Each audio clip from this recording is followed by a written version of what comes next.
And hello, ladies and gentlemen, welcome back to the stream. It is your host, Mildly Startled, and today we're going to be playing some more Grand Tactician because of a new update that has come out for the game, which has changed the UI a little bit and also adjusted some of the AI's logic.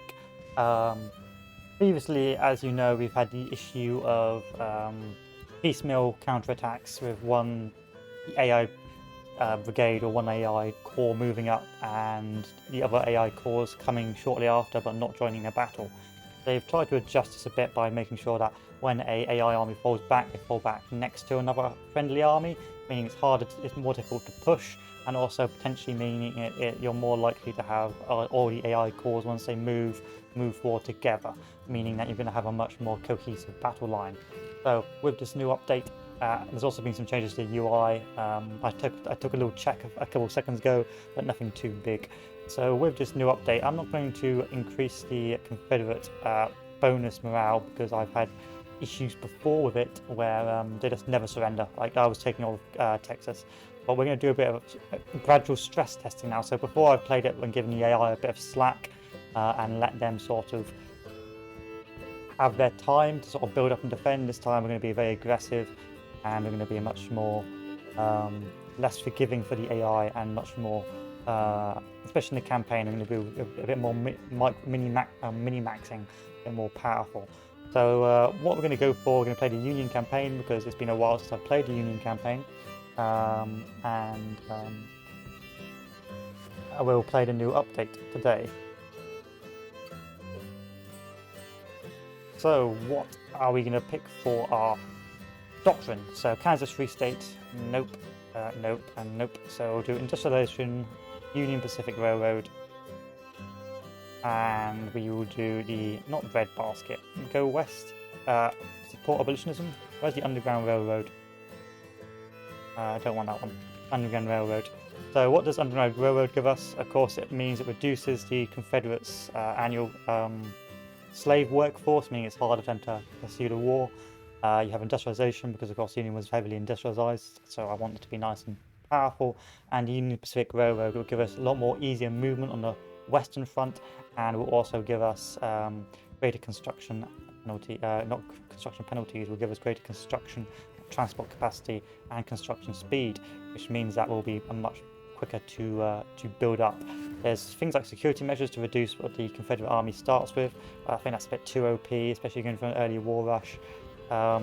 Indian wars aren't really that important.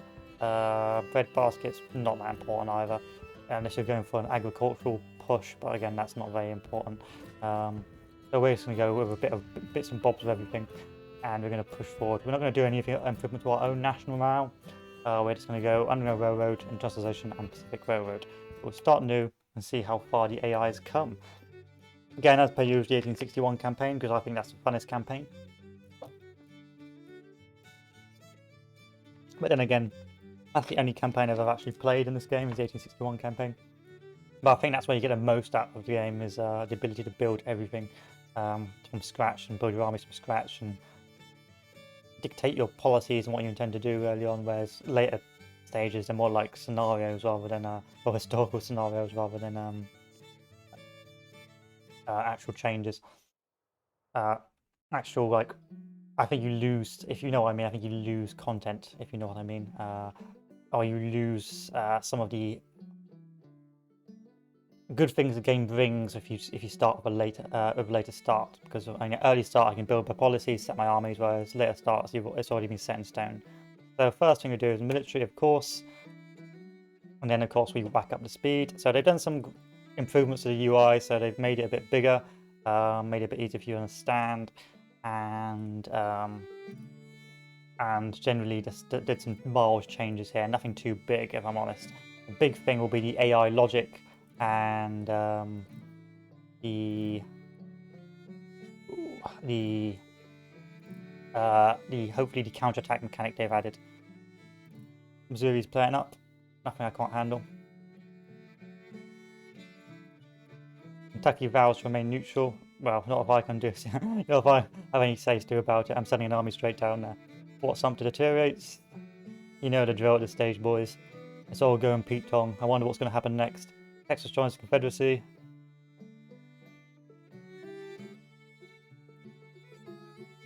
Davis calls for militia. Army policy 1, and of course, so the main issues with the Union is there's a bit different to Confederacy, is that your draft acts aren't as long, whereas the Confederate draft acts are much longer, so you've got to rush down here as quickly as possible, and then you've got to go down military 2 for conscription. Then you can go, say, as per usual with like the Confederacy, you can go government funding and then industrialization. So funding-wise, we're going to bump up our funding to really high. Again, we're just going to bump everything up to very high. Don't really care too much about the trade war. Agriculture will bump up, industry will bump up, diplomacy we will bump up. We're going to bump up everything.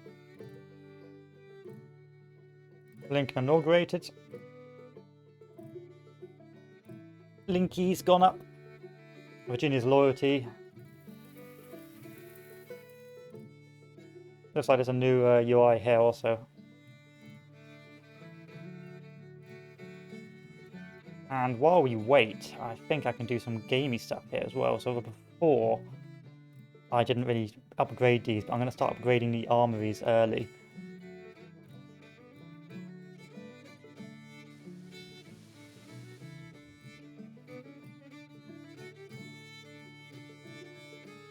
So the frontline armories are going to get buffed like immediately. Just don't upgrade them halfway through. So I wanted the Confederates to be aggressive, but not too aggressive, if you know what I mean. I don't want them to be overtly suicidal. We will see if that works. Fingers crossed.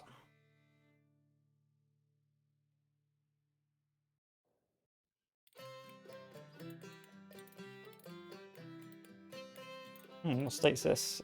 North Carolina? South Carolina. There's North Carolina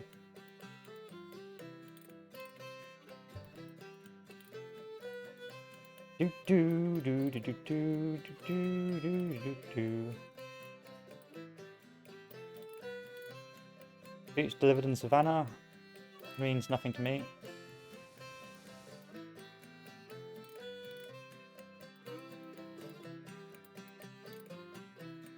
Connected depots within range. That's interesting. Let's slow this down a little bit. This is a new thing I've seen.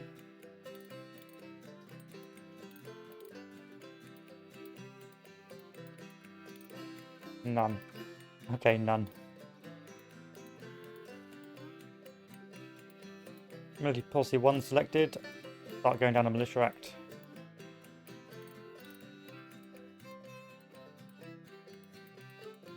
Got our supply lines up nice and healthily.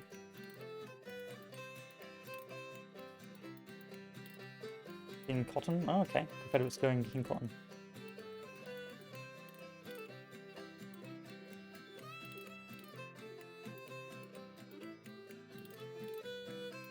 Now, this build, we should take Missouri pretty easily. Or hold Missouri from the south. So my strategic policy as we wait is going to be more or less the same, but I'm going to see if I can build a cavalry army in Pennsylvania, and see if I can march them down to Tennessee and cause a bit of a stir.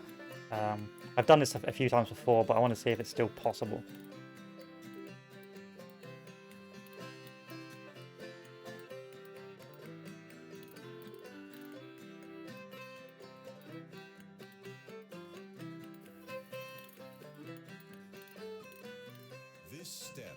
And then the secession. Yeah, here's your secession. So what do we have to do now? Let's pause the game and let's get a grip on what the situation is. So we have one army department of Pennsylvania here, a department of Washington DC, and that's Washington DC. The army of Northwestern Virginia, or Northeastern Virginia. What else do I have? I have the Department of the Ohio, which will be our Kentuckian army. And over here I have the Department of the West. So, I think I've also got a Western army over here somewhere, but let's start building up. So where's my Department of the West?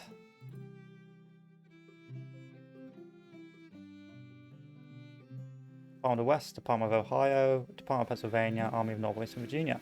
So yeah, same as before. First build up our Department of the West. Or Department of Ohio. No, Department of West. For fuck's sake. Game's tricking me.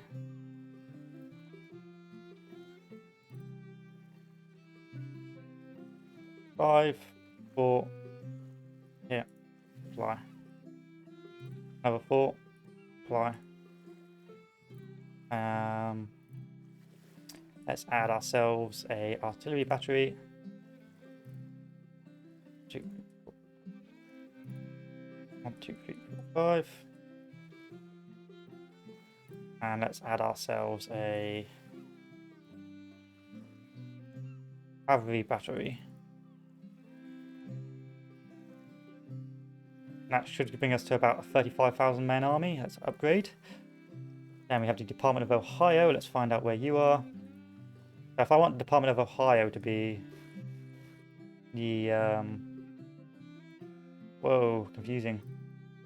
The cavalry army, that's what we intend to do. So let's first see what I can do cavalry-wise. Can I upgrade? No, garbage gun, so it looks like that's out of the question.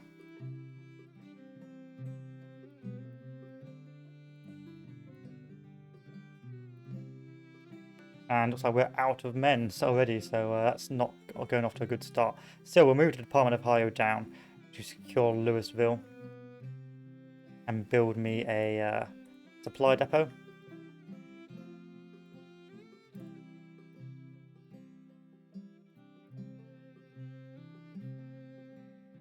Meanwhile, whoa, Kentucky seceded as well already. Bruh. Missouri's always seceded.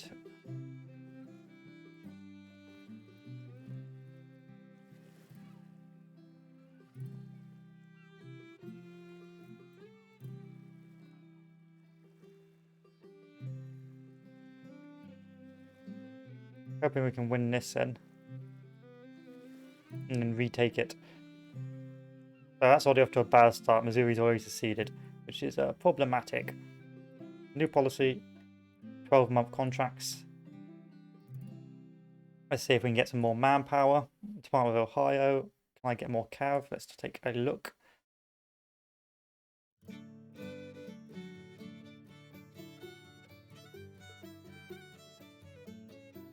How do I recruit more men? Oh, welcome back, Hoffman. Yes, new update. As per usual, new update, new me. Alright, we are getting manpower back steadily. It's just taking a while. So Department of Ohio is going to be in the back for now, while we're focusing on more pressing matters. So Department of Pennsylvania, we'll add 2 more to you. Oh, we can't. Again, manpower's really bad for the Union early on.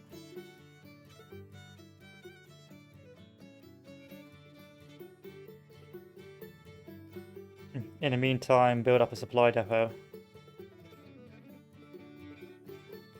And over on the left, what's going on here?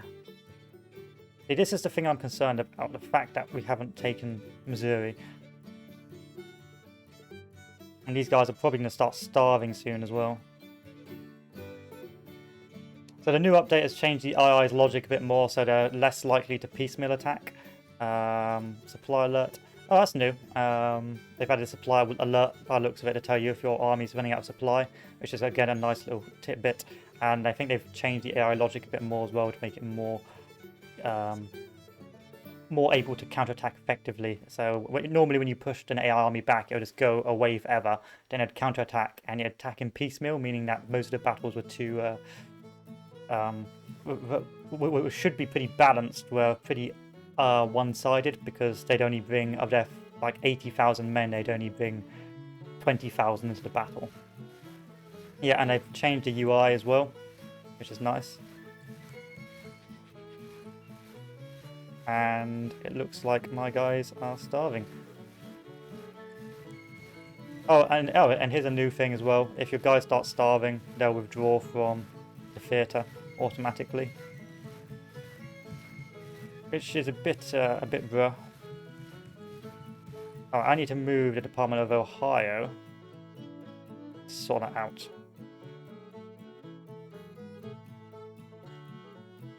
So the Department of Ohio is going to move over here just to build up, because this is not normally what happens. Missouri normally doesn't just decide to secede so early on.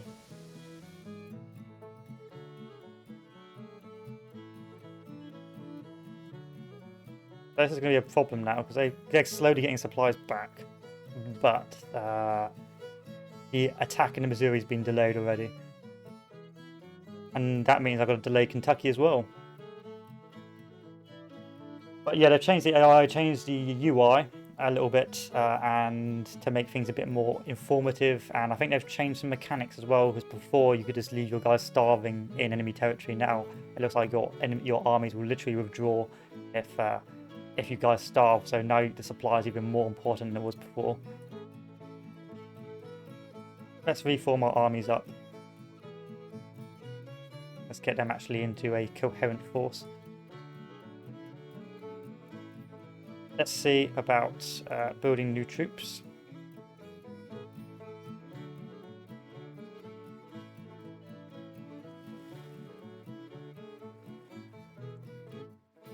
And new artillery pieces.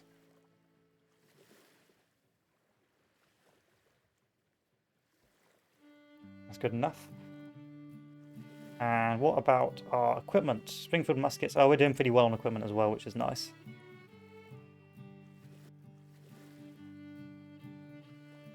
Upgrade all. And Department of Pennsylvania. Let's add ourselves some troops. Also, let's find Watty. Can we find Watty? Let's see if Watty's in the Union.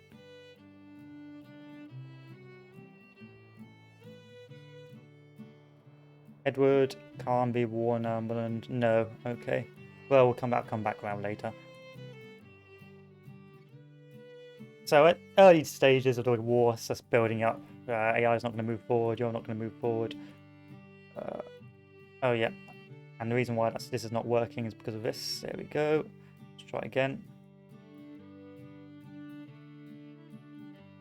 Fort Sumter, no one cares. Farm of the West, Tom, Ohio. There we go.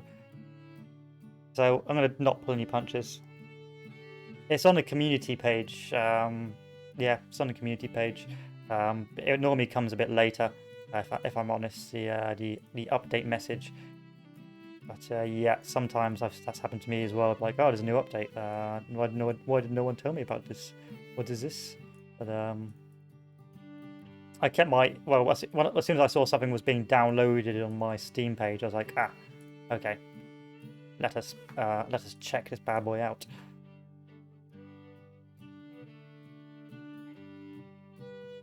My plan is not to pull any punches with this AI. I'm going to be very aggressive now. See if it's on par.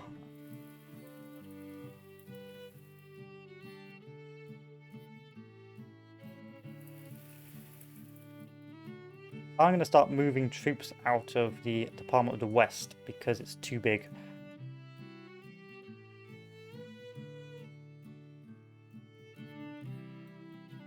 I'm going to move it instead to the Department of Pennsylvania.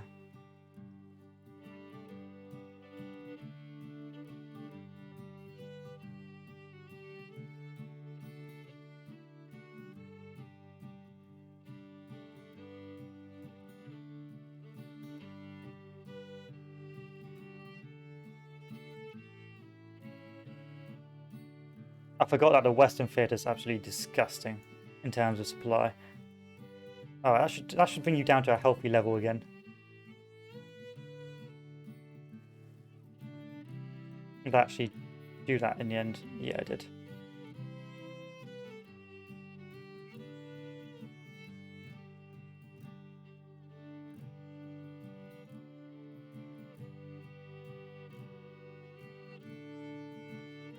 Okay. Our Department of Ohio is going to move to the west so it can build some supply depots, because these guys are boned in terms of supply. And as soon as we're ready, we're going to begin offensive actions. As soon as the readiness goes up.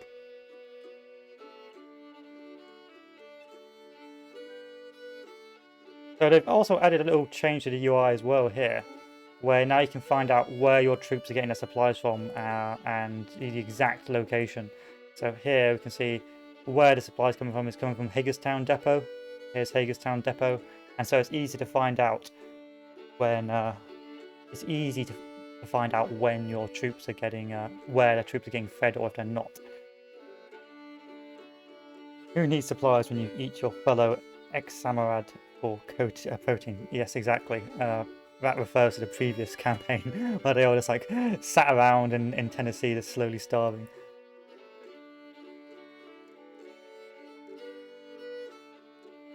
Department of the West is a bit too big now. It's a bit weird looking. Hopefully, shouldn't be that much of a problem.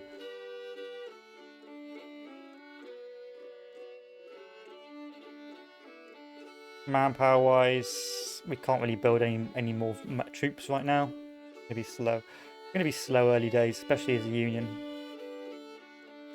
But we can begin offensive actions. So how big is this army? 5,000.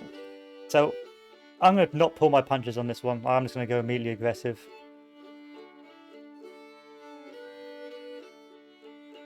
No, I can't.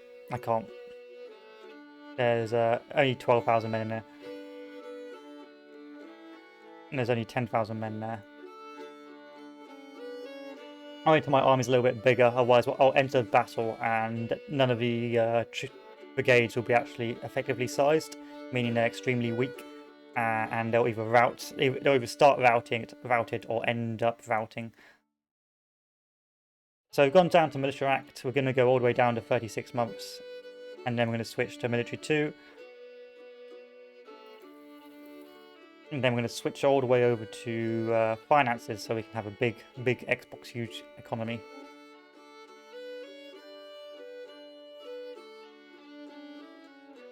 Okay, a guy's here. He's going to build our supply depot for the poor Western Army once again, which has somehow starved itself even before it began.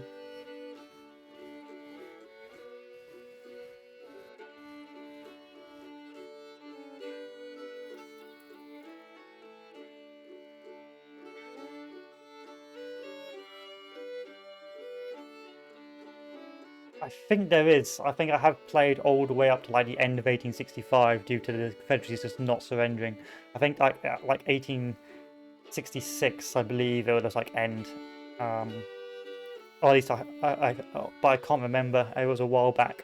But I remember that game was very frustrating. I'd routed everything, but they just refused to surrender. Like I had taken all of the Confederacy, because that was before supply. But just did not surrender. Goods and trade. Again, something you really never actually look at because it's automated. Basically, if you're running out of money, go down to financial trade or reduce spending. Still, I do like this little UI now telling you that you're starving.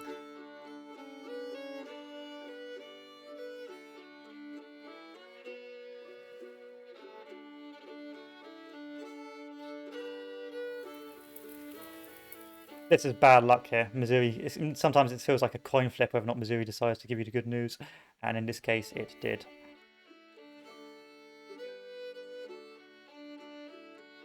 Still, we're going to suffer a lot of attrition. Well, we got 99% supplies. We don't have any provisions or anything like that, so...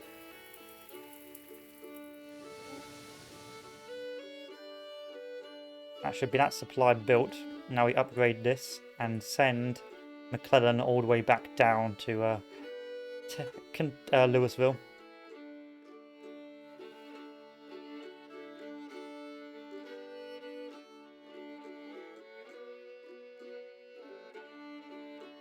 I'm bumping recruitment up all the way.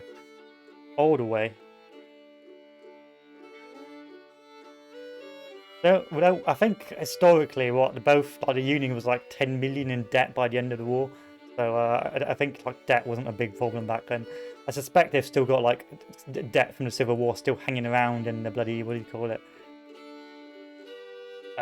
still hanging around in the treasury, but they just never paid it off.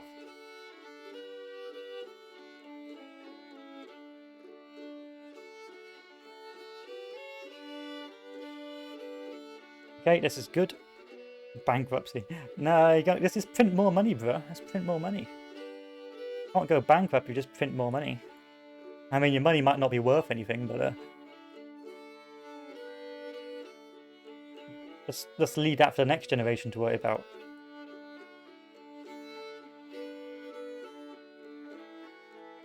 Exactly, the printer goes brute. So, Department of Ohio, I'm going to start transferring boys out to Pennsylvania or Virginia. Let's go with Pennsylvania. Because I want a cavalry army for Tennessee.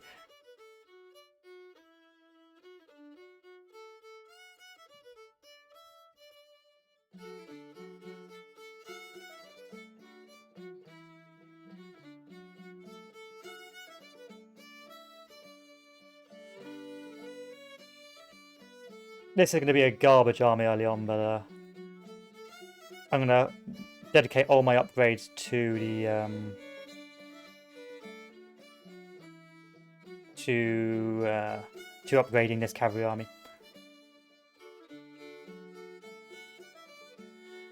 So are we good now? Is my army ready to go? It is. Let's see if they've put up any. But as you can see, Confederate's a bit behind, so to speak. So we're just going to start advancing. The aim before with this game was as the Union is that you had to complete all the national objectives to get Confederacy to secede. So the first thing we're going to do is we are going to invade Confederacy, obviously, and secure West Virginia. And for West Virginia, you need Wheeling, Grafton, and Charleston.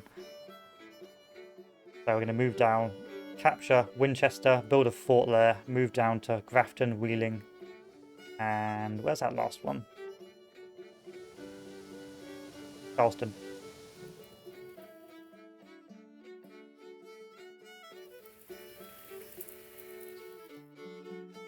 Union calls for volunteers. Damn straight it does. And then the military act for 36 months, so my army never runs out of men.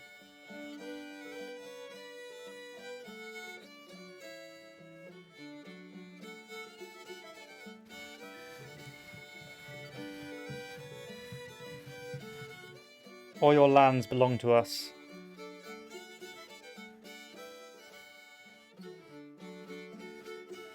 The question is, how far can I get up here before I start starving? Oh, Grafton's got a supply depot. We're good.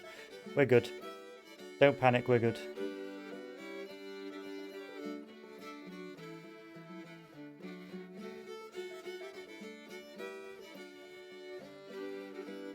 Hyper-aggressive. I want to make this AI really suffer. I really want to stress test this game now.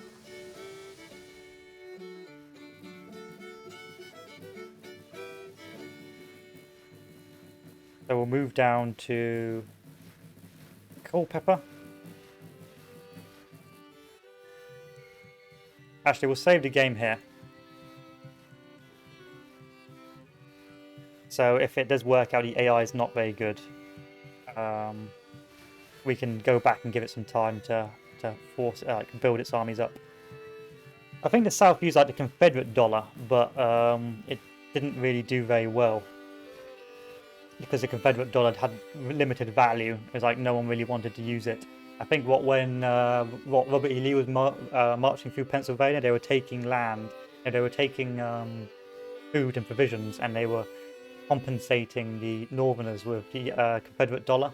And of course, it wasn't really worth much up north, but it was still funny nonetheless. So we have a pretty one-sided battle here. The Army of Shenandoah of 12,000 men versus my 27,000 men. We'll fight this out and see what the AI is thinking. But yeah, the Confederate dollar was not very good. I think they had a lot of inflation, and I think they just started just using their own dollar.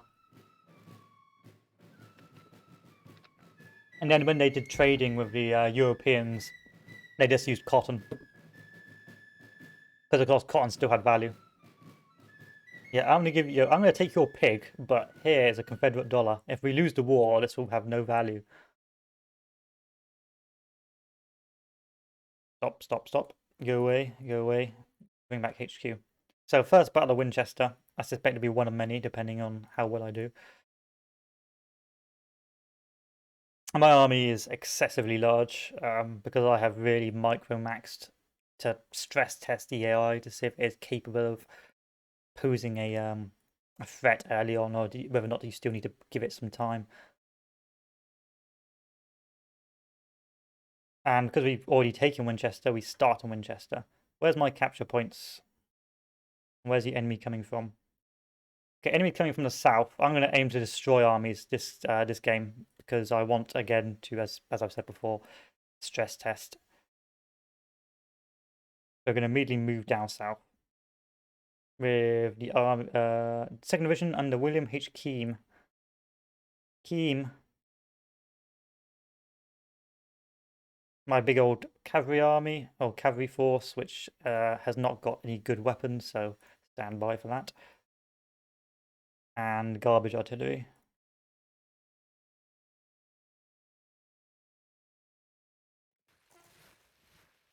I need to turn up the sound volume, don't I? Oh, sound volume's already high.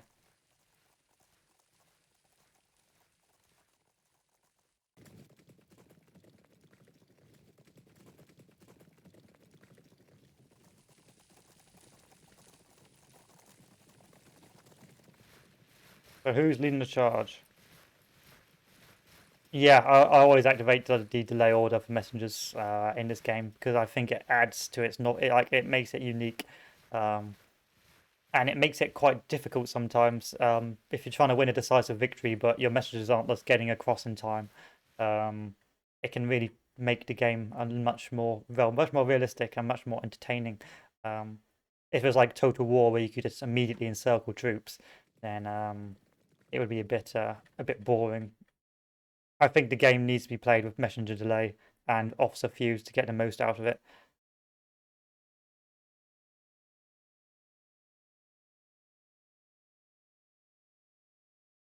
Don't speak about Total War. Total War, you mean archery spam. Total archery spam. That's what I don't like about Warhammer 2, is it's like range dominates. Oh, you wanted a heavy infantry army? Well, here, have all these archers.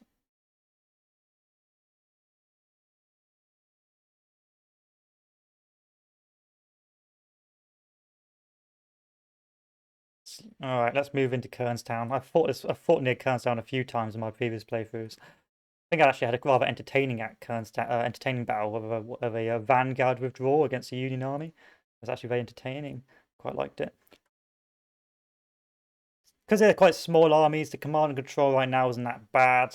The orders will get around. It's when you get to, say, the 70,000, 80,000 men, where your guys on the flanks aren't getting orders, and it's going to take about a day for people to actually get in their destination. So enjoy the quickness of the orders right now. But saying that, you've made me paranoid. I just want to make sure I have got that ticked. Order delays, yes.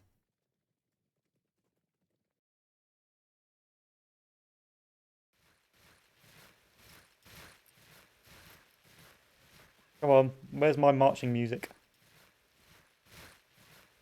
No?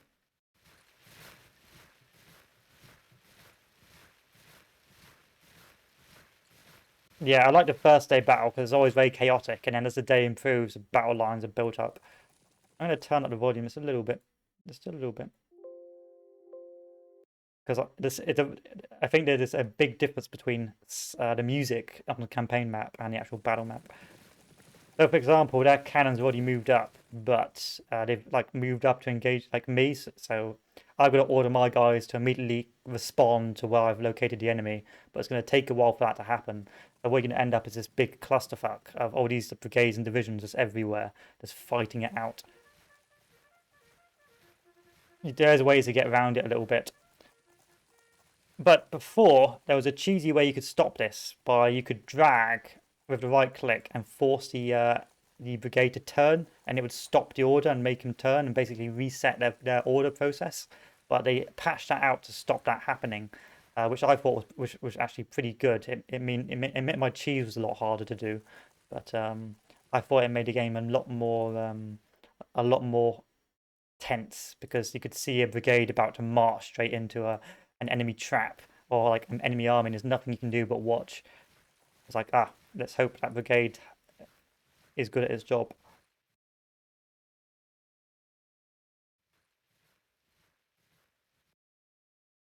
So we'll form a defensive line up along the ridgeline, and then once we're ready, we'll begin the flank. Oh yeah, I forgot about my cav.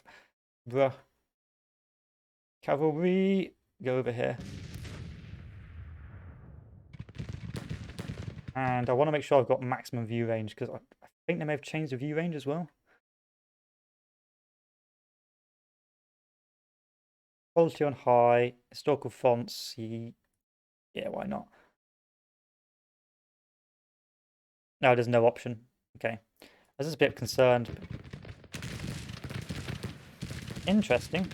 You've already moved over. Stuart's cavalry. Oh, well, it's Stuart, so.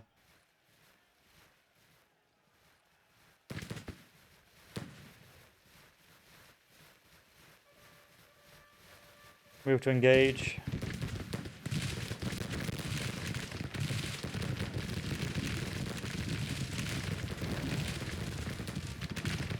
Yeah, I'd like to play to give Scourge of War a go myself, but I don't think I'd be able to get it streaming because it's such an old game. Same with combat mission.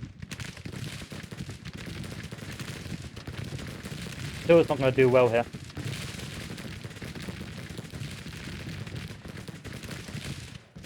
But he is. That's probably. See, this is what I like. The little novelty fact about the game is the fact that Stuart didn't like his commander, so he's doing his own thing, and so he's basically charged through my lines to engage, and got himself into this situation because of Stuart's character.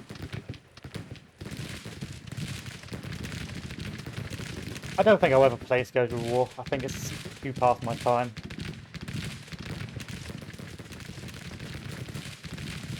But I did like the novelty of it. I have watched a few videos about the messengers and the commander view and all that sort of stuff.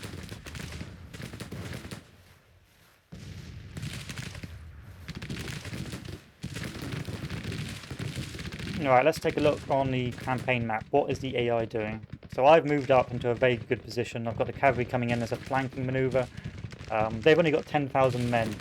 So at this stage, they should probably realise they're not going to catch me off guard.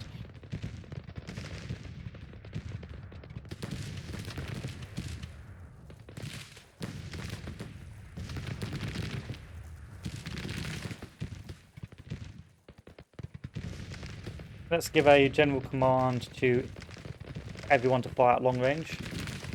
Send out your messengers, boys. There you go. What's going on, messengers? Oh, there you go. Off you go. We've done a little talk. So these messengers will go to their corps commanders or divisional commanders. Let's follow the old messengers. I'm going to change my scroll speed. I feel like every patch changes my my settings a little bit, and so they'll go off in a little way. Sometimes they'll go off in front of the enemy lines. That's what I'd like to see. Messengers getting shot. I think that'd be a very interesting concept. Because then, of course, you'd be thinking, why would these guys not move? Because the messenger's been shot in combat. Because the messenger runs all the way over to the divisional commander, gives its order. Then, depending on how close the divisional commander is, he'll send out his messengers to the corps commanders or brigade commanders. So in this case, he's going to send out messages to the brigade commanders. So sometimes it is better to send orders via your corps commander to your brigades rather than sending an order from the army, because these guys will operate faster.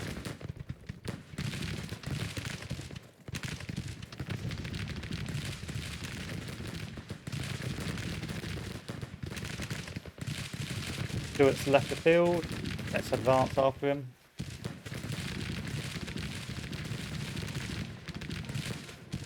What are you doing there, little buddy?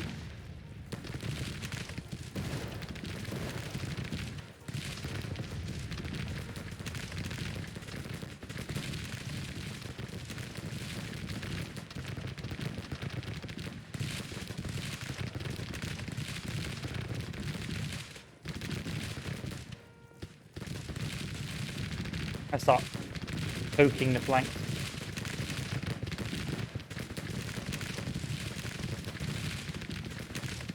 I love to see how the messenger going from point A. See, here's a little bug for the messenger. The messenger will follow the quickest pathfinding, so sometimes it will run along the battle line. I love to see the messenger going from point A to point B, and sometime after HQ or point B, send half message to point C, and it takes 25 minutes. Yes, depending on the messenger's pathfinding, sometimes it can take ages, and sometimes it can be ridiculous. I've had one campaign where I've had a messenger run along a fierce battle line through the Confederate ranks all the way around, like speak to this guy over here, and the only message he was sending was fire at long range. So there would be a problem with messengers being killed in combat, insofar as that right now messengers are pretty suicidal, so it'd have to be a very low risk.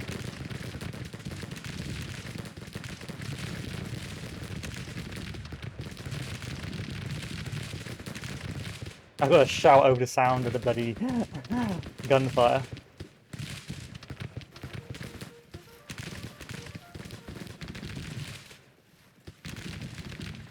Do an early battle. Early battle, low down. Not on the risk town, not on high priority right now. Oh, let's say have cannons.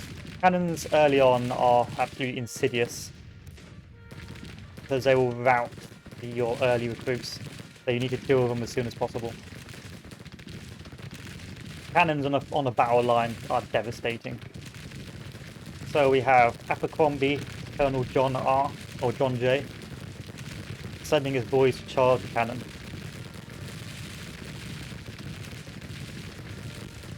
And the cannon doesn't really know what it's doing.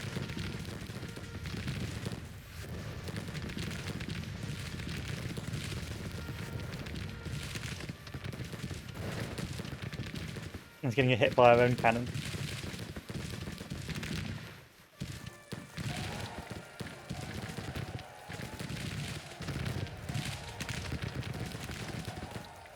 You can actually check over here, ammunition 60. Oh, understood. Yeah, fair one. That's the cannon taken. If you want to be particularly micro-intensive, you can pull your troops to steal the cannon, like so, and it will form its own cannon detachment, like so, meaning that now it has its own cannon which it will go around helping you.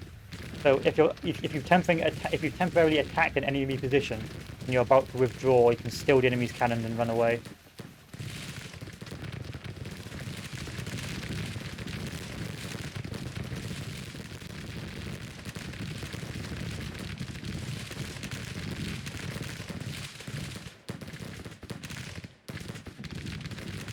Sorry, gentlemen.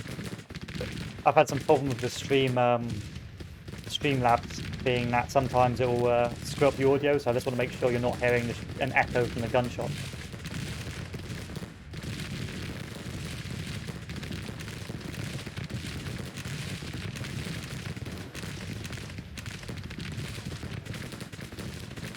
At this stage,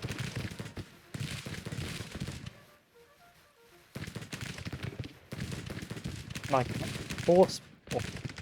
horses should be in position to start doing stuff. So because I don't want the orders to take ages, I'm going to start sending orders to my brigades individually.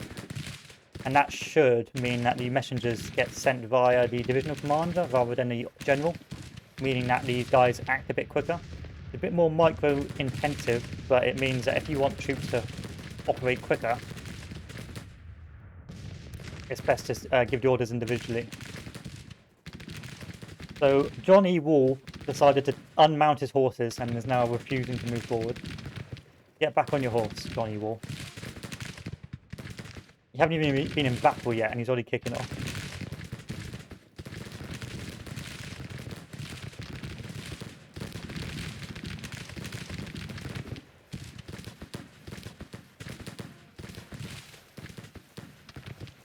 It's going to take a long time for Abercrombie to return to the battle because he's so far away.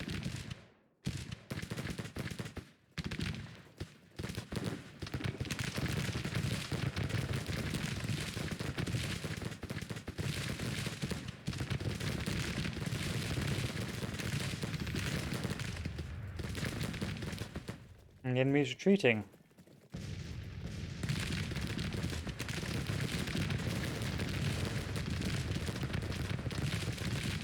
I would like to see a system where you can give instructions to a general and he will move alone without you to see what to do, like the Scores of War. Oh, okay. And so this goes like the general does its own thing. That's interesting.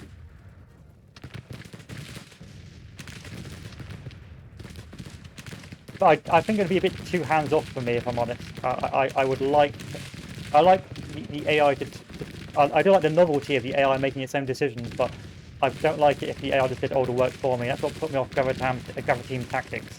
Was the fact that after the initial stages, you were just watching a simulation of what occurred. Or Tank Warfare Tunisia. It was fun to watch, but very limited. So I've decided to do a cavalry charge on these routing troops. Because I don't want to pull any punches.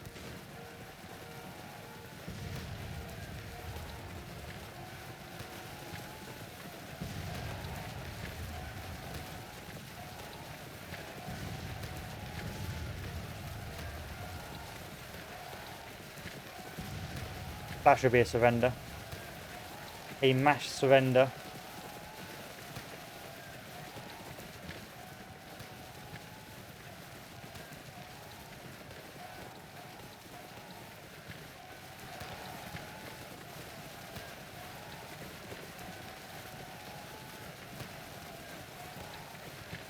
Oh, that's cool. So you can like give orders to the AI to do its own thing. I think you can do the same a bit over here as well. Like I think there's command orders for letting the AA core commander do its own thing.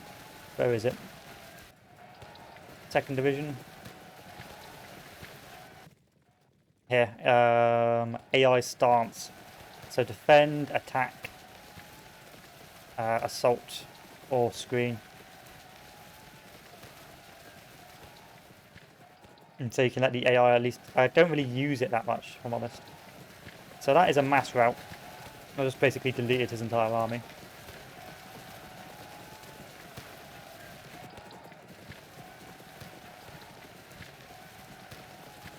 Yeet us, delete us.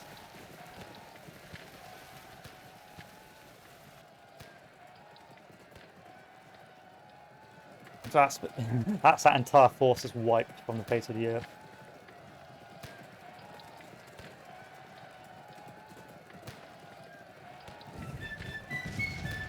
So out of 16,000 men, 15,000 were casualties, as opposed to the 397 at my end. So what do I think of that? So I understand why the AI attacked, because they were trying to delay the advance to Richmond, but I didn't really understand why it stayed to fight after the initial skirmishes once it realised that it was Ogre and I'd brought all my force to bear. So from a roleplay perspective, I can understand why they sent a force out to delay the advance on Richmond, but once the battle had actually been fought, he should have just ran away. I think that army's just going to completely disappear now. I think that army's going to dissolve. Let's find out.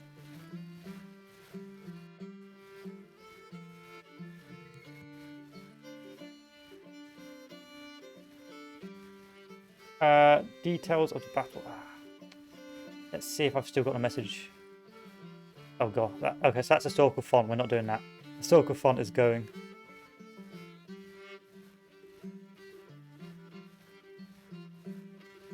I think I've already skipped it.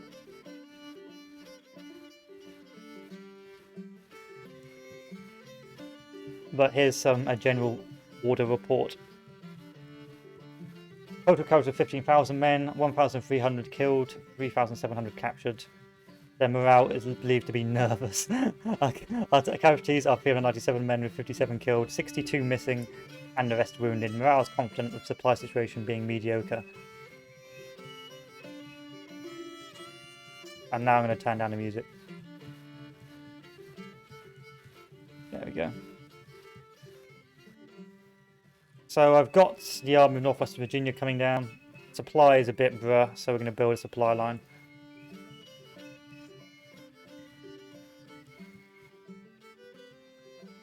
Then we're going to build a fort at Winchester to delay the advance so we can go capture the west afterwards. And meanwhile, the cavalry army over here. Where's the cavalry boys? Oh yeah, you need to build a supply depot.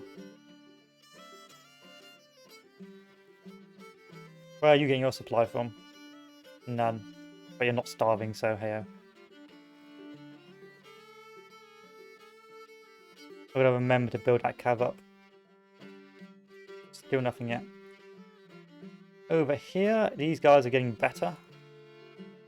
Getting a healthy chunk of supply.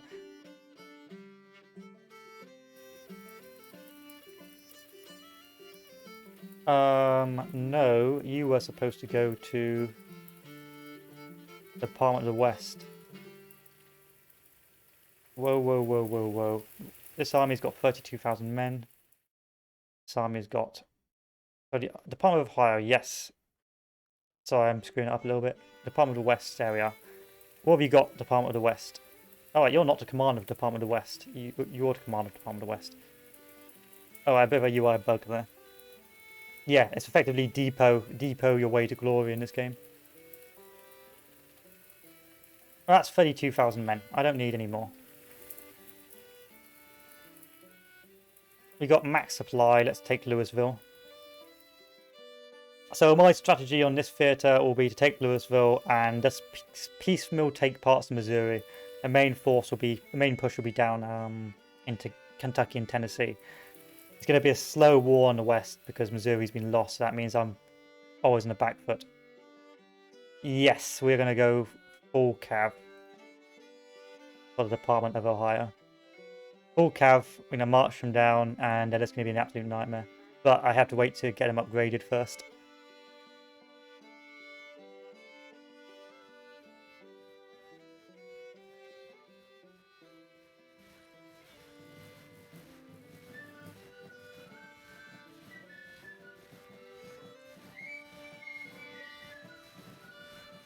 So we'll build our little fort here, and that will stop their advance.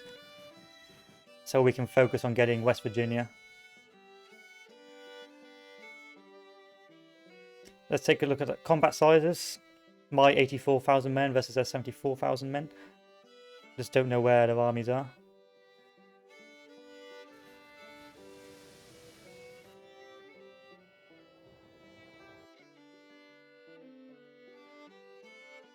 These guys are full supply, so I'm happy with that. But there's only 4,000 men in it, so can't complain just yet.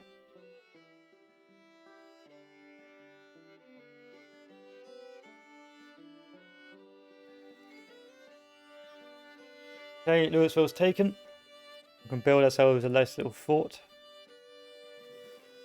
Where are we going to build it? Build it here.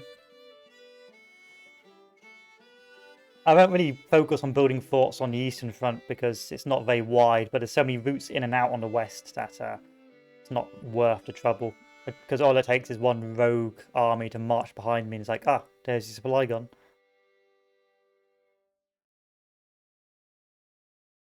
Yeah, I don't even bother using the navy. I mean, you can build it. It's not very difficult, the navy. So you go down here, it unlocks some more naval ships for you, along with more guns. To build your navy, you literally just go up, fleets. I want a new fleet. I want to build a ship of the line, and I am going to build it in... Oh, I'm going to build it in... Where am I going to build it? Oh, normally you can pick where you build it, but hey ho. Once you've built it, it costs a load of money. You bring it down to a port and you blockade as the Union. But I find it very buggy. Sometimes your fleets just get stuck and it's very micro intensive because if you run out of coal or run out of ammunition, your fleets won't return. It's not automated. You've got to micro them back to return to be resupplied and to actually do their jobs. If not, then they just get immediately curb stomped by like a sloop. So it's not really worth it.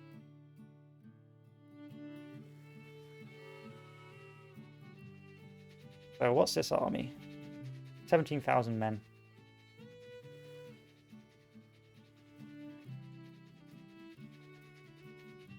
Let's move to engage.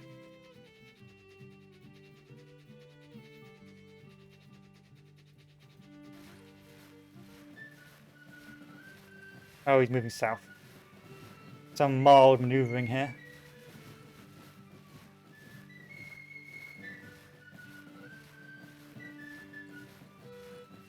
That's 17,000 men. That over here is 9,000 men.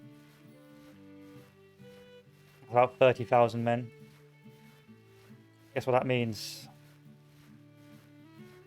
It means making the Army of Virginia even stronger. Let's upgrade you. Let's upgrade you. Upgrade you. Upgrade you. Really, I should remove these slower cannons, but I never bother.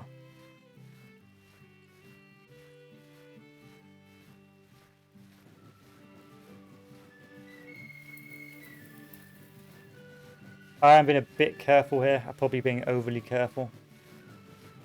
Let's move to engage this 17,000 army.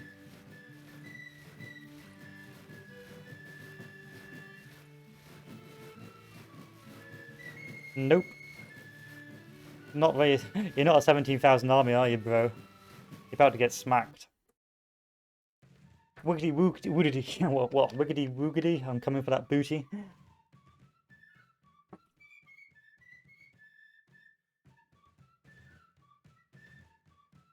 That's another 14,000 prisoners.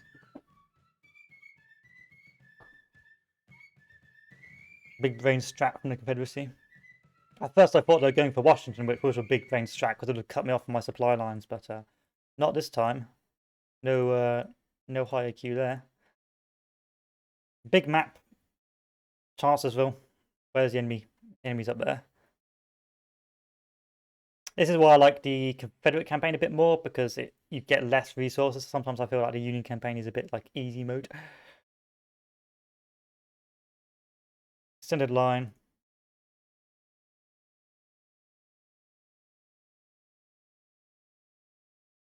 It's easy mode, but it's tedious because you've got to like do a load of national objectives. Yeah, time to rush B. So I know he's coming from up here. So where is his route of advance? He's going to move down here, then move down here, move down here. Okay. I got it. The plan of action. So the orders I tend to give at the start is line formation, long range. And I move the artillery to a bit behind. And I click start and begin.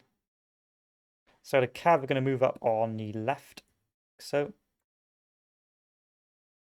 infantry in the center. This infantry on the right.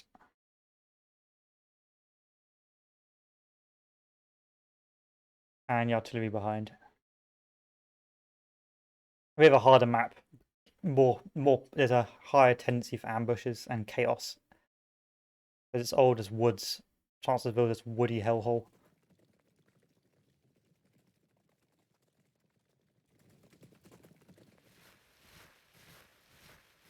Henry M. Baker leading the charge.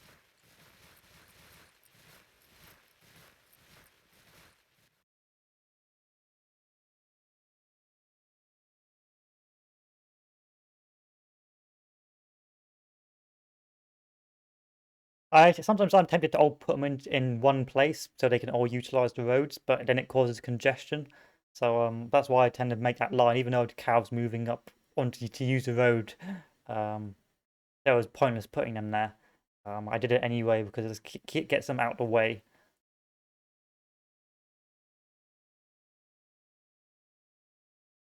I reckon this is where we will meet the enemy.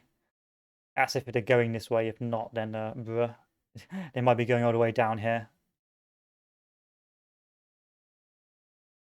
And Sherman. When you turn up. Let's see how well you do.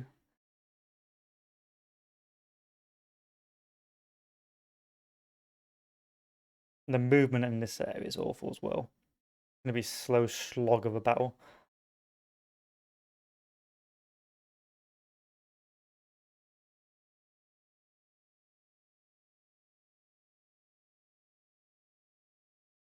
Yeah, it'll be a big brain move. It'll be yeah. It'll be a big, especially if they can ambush me. Like if my flanks open, it'd be a proper Chancellorsville. That's if, however. This is going to be also perhaps the Confederates' advantage because it's a narrow route to advance.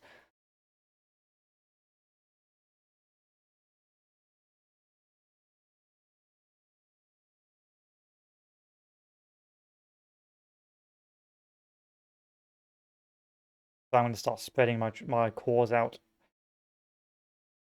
which may work into the AI's favor.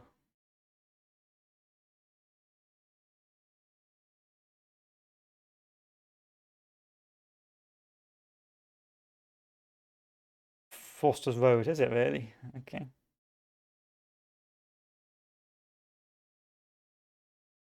Don't know where to put a caveat, so I'm keeping them in reserve.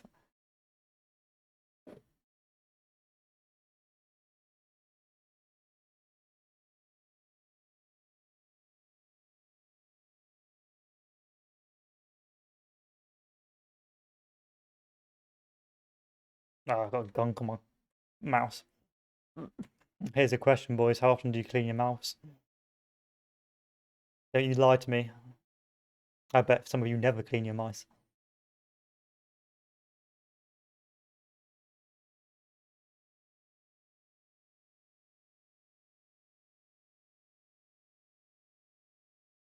Towards Ford Bridge? Yeah, let's do that. That might be quite an interesting stream where I just like take orders from other people. That'd be quite an interesting stream. Do this. It's like, okay, what have we lost? That's what I like. I'd like to a multiplayer. I've already said this before, but I like a multiplayer where you could be a commander and you could give orders via messengers to other players who were like original commanders, and then it would be up to them whether or not they chose to follow the orders. And then the commander would only see what the core commander sees. If they sent a situation report to the core commander, meaning that the core commanders wouldn't be able to see what other core commanders are saying on the other side of the line, and so they just have to assume it. Yeah, like Scourge of War. Scourge of War, yeah.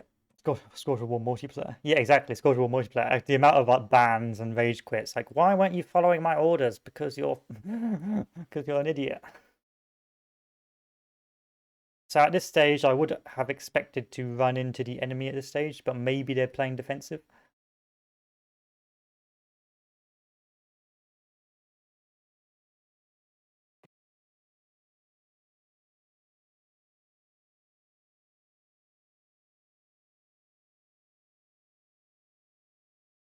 Or maybe it'll be the first bug of the day. Let's find out. Oh, it all stuck there and they're all routed. That'd be funny.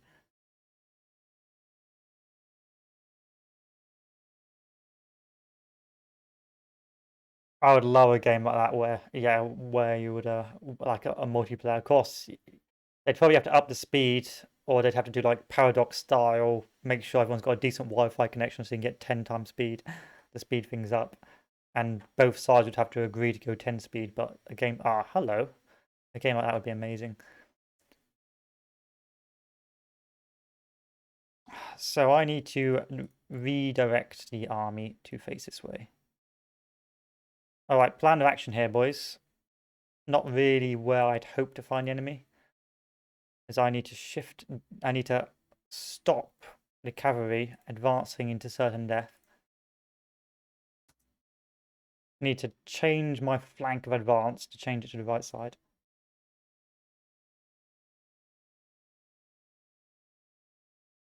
Multiplayer of hits, best thing ever, seeing your army get flanked and you can do nothing about it. Exactly. It'd be so based. Yeah, I think the closest I got to it was like Napoleon Total War with mods, but it wasn't the same. Alright, so they've received their orders. I need a cavalry to probably advance over here and go into ambush mode. And then I'll have this infantry cross over on the right behind the lines.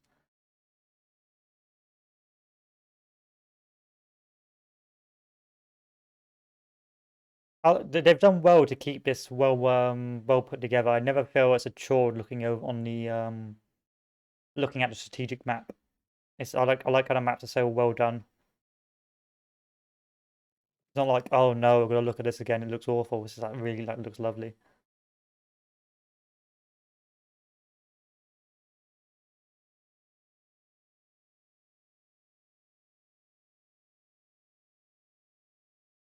because I'm only because I want to be aggressive. I'm going to take my time.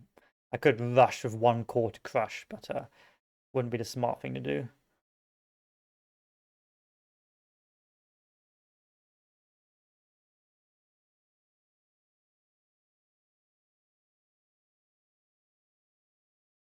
Bring that artillery up.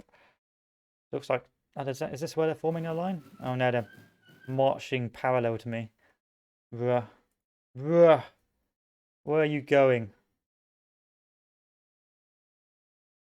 What are you doing?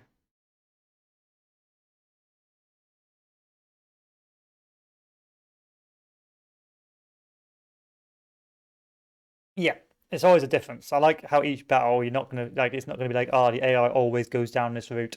Depending on where they spawn, depending on their logic, depending on what a capture point spawn, depends on what the AI will do. So it always means like, even if you're fighting on the same map like 12 times, which tends to happen an awful lot on the Eastern Front, Winchester, Balls Run, so on and so forth. It always feels a bit different. So I'm aiming to sort of pin their army in place now. It's rather chaotic, their movement. So I want to pin this army and draw it into battle, or wait for the end of the day. And in doing so, force them to engage so I can do my flank. The flank is still going to remain. The cavalry is going to be reformed on the right, like so. And the artillery, sometimes the, yeah, first day of maneuvering, no battle, is going to be put right here. Or it's going to be put right here. So it's just like on the right. No, it's too far away. Alright, let's put it directly behind. And once lines open up, let's start opening fire. So it looks like some partial movement on the right. The cavalry will sweep around and try and cut off their line of withdrawal. These units will try and advance across the river.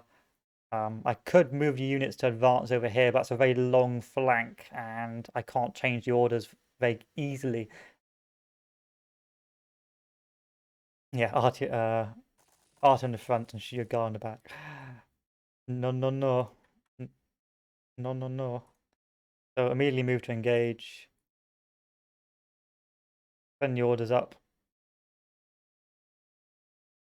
Cavalry's going to sweep round. Infantry's going to advance. And we will see how this works out. Confederates are scrabbling to send orders. Like, oh no. Yeah, immediately sending orders out to react.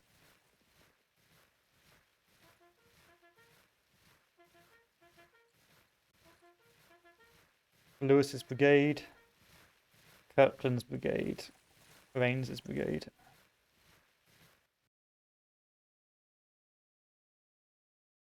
And this is going to take ages for any orders to come across because of how far away they are from battle.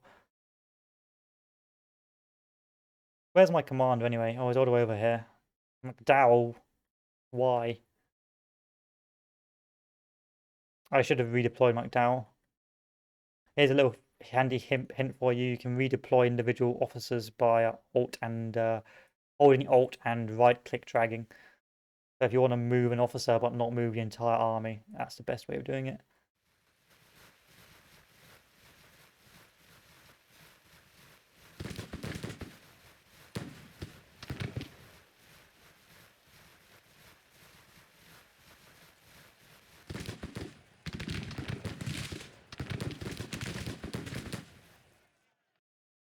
So the great thing about this game, even if you're numerically on paper numerically outnumbered, the way the game works, like the way you can have the delayed orders and the lack of maneuvering, means that depending on the time or the stage of the battle, you might be on par with the enemy in terms of size, and it's not until later on when the rest of the AI or the rest of your army comes to actually have an impact on the battle does the tables turn.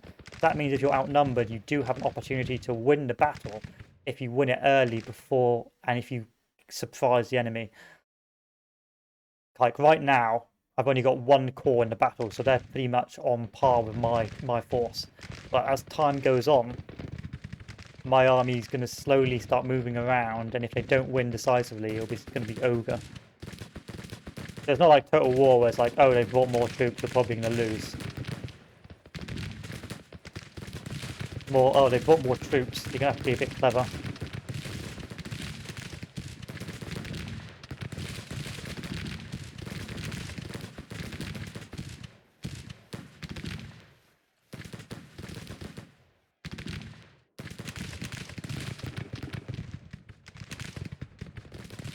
It's going to take him ages to move.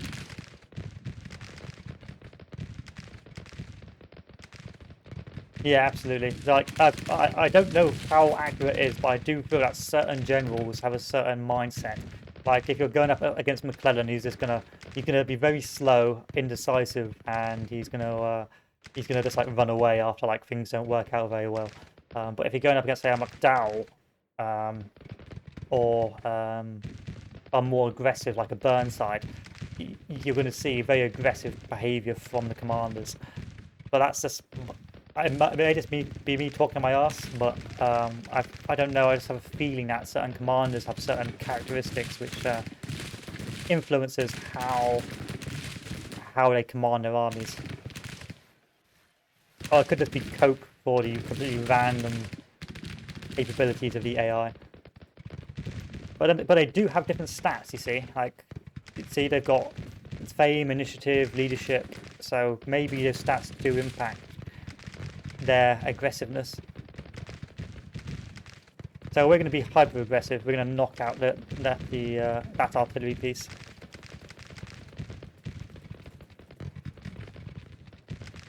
With our cavalry, because our cavalry hasn't got good skirmishing weapons. They've only got really good melee weapons. So they're just better off being used as frontline, old-fashioned cav.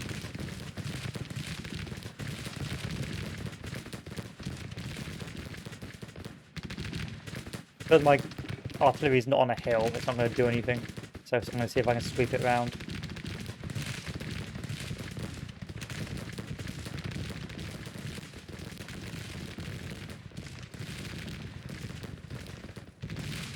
Go on, Sudsburg.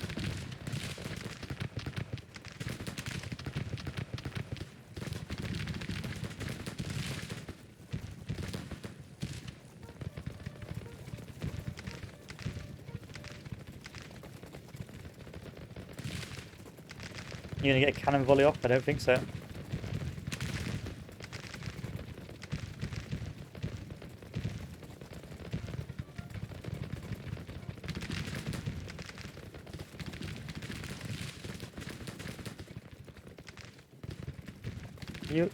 You okay, Sudsburg? Yeah, you don't want to stand directly in front of it, point blank.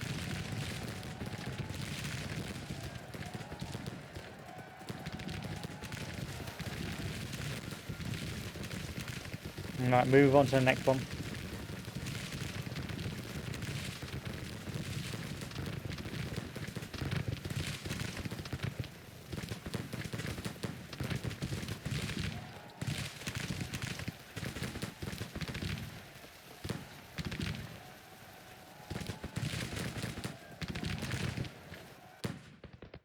Yeah, this core is not going to have any impact on the battle.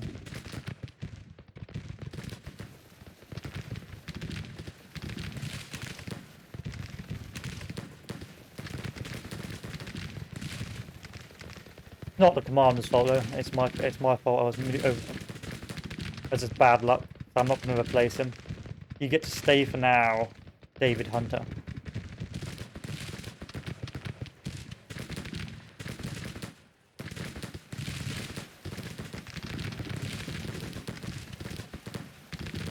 Oh, he's getting smashed.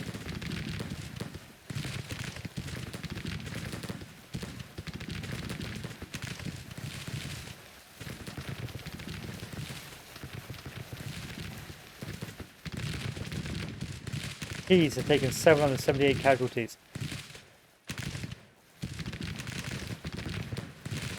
And then you've got the reinforcements on the way.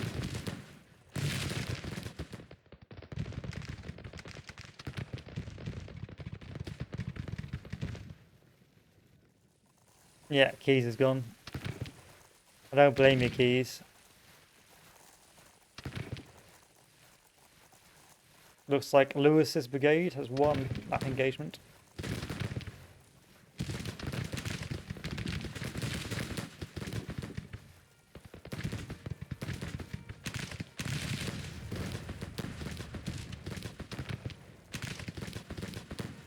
Charge!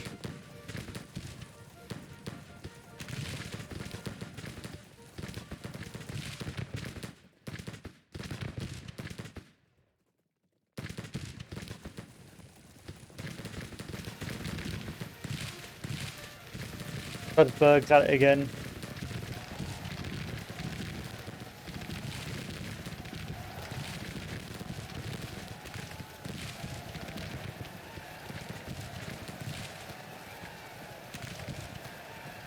You haven't done a very good job, Sudsberg.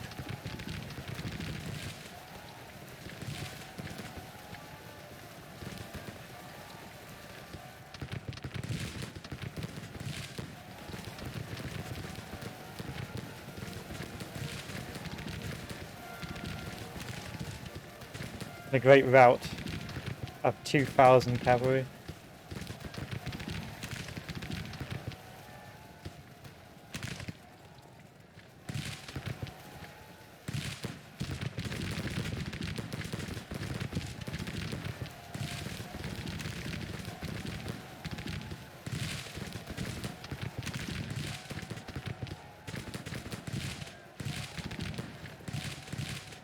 That's alright, we've got Shepherd. Shepherd, you're next on the list.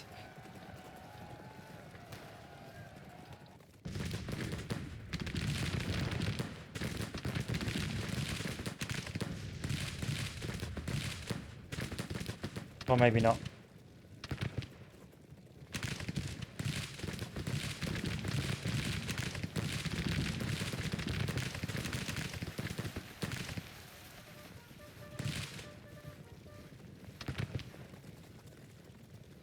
Yeah, you can run away.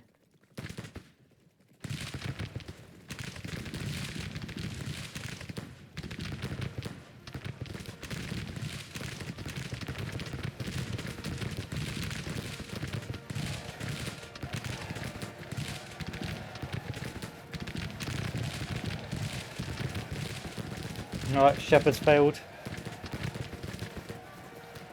Palmer succeeded.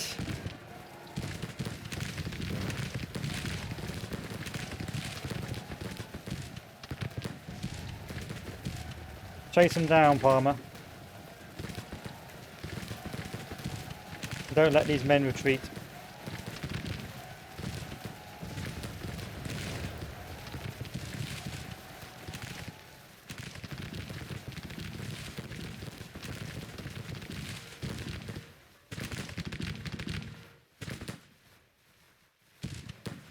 And finally, Hunter's division has moved in. Even though the battle's already been decided.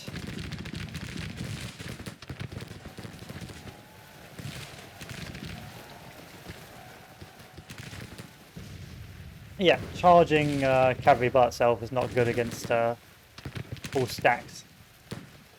As you can see, it's not very effective. You just lost 2 corps, but because it's such a low-level battle, I'm not too worried.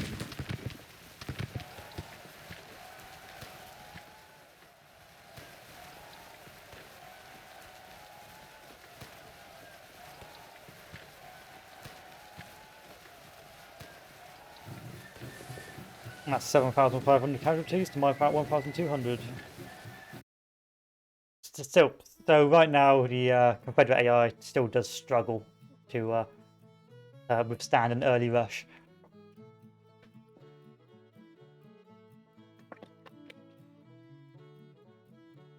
But the thing the Confederacy has on its side is the fact it can just lose territory, it doesn't care. The only way you can really win is by taking the objectives, because their national support is so bloody high. And they really like their slaves, these Confederates.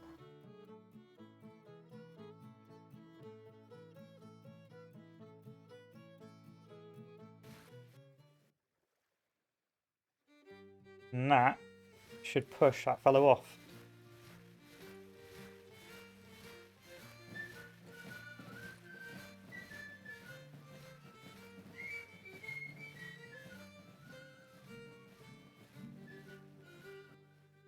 Let's relocate back over here. Alright, I've got full supply. I've got 27,000 men. He's only got 7,000. I'm going to push this guy off.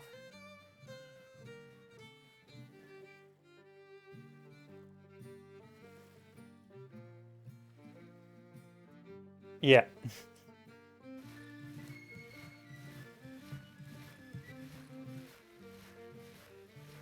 So he's going to retreat. I'm going to advance up. I'm going to steal that guy's supply depot.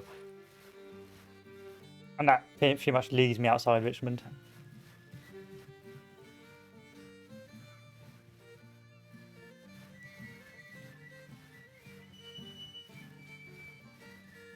So I got 36-month contracts, which I'm happy with. Now I can focus on going down government funding. I'll build myself a little fort here as a safety save, in case anyone does try to meme out. I should have built a fort over here, if I'm honest. That was bad strategy. Oh well. And strategically, it's saying that I've got a lot more men than them. And the national morale is pretty bad. How are you doing? Can you build me a supply depot now? Depot supply now. No. No. Go away. Yes. Supply depot on the way. Finances are on the way before we go bankrupt. Fort's being built here. So they've got most of the troops in the west. That's an interesting attempt. Yeah, I've got 40k angry horsemen waiting to get fully upgraded so they can just yeet around in Tennessee. They are gonna, well, they are gonna recreate what happened historically, if you know what I mean. There's gonna be a lot of unhappy people in Atlanta.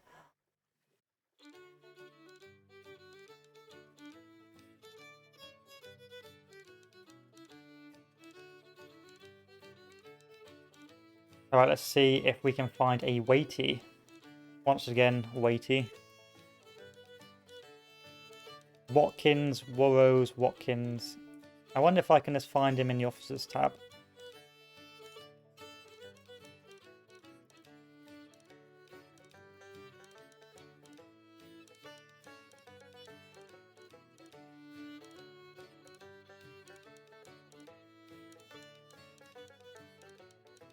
No, this is not in.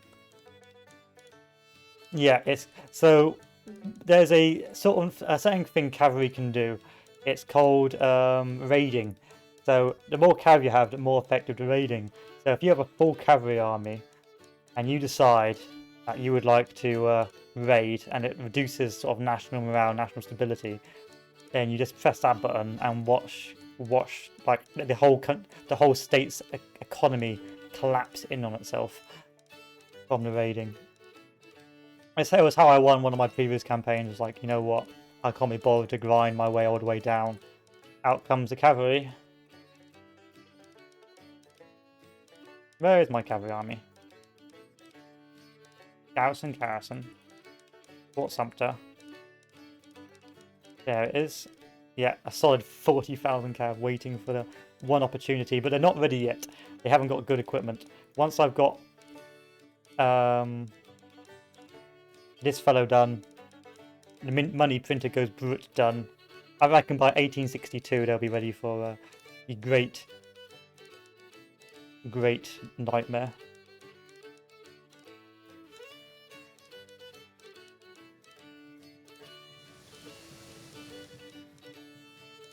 Okay, what's this? There we go. So, not bad. I probably could have YOLO rushed down to Richmond, but I would have been pushed back off. So that is impressive. Not too shabby. Like, they have built a fairly strong army by July 26th to actually have a force that can contend with me. Not shabby. And they're almost on par in recruitment. That's not bad. Actually, it's a bit worrying if I'm honest.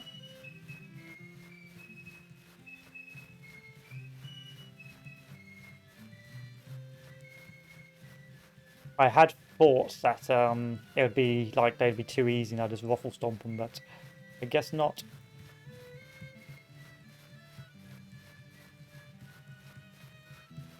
Where's the Department of Ohio? Army of the West.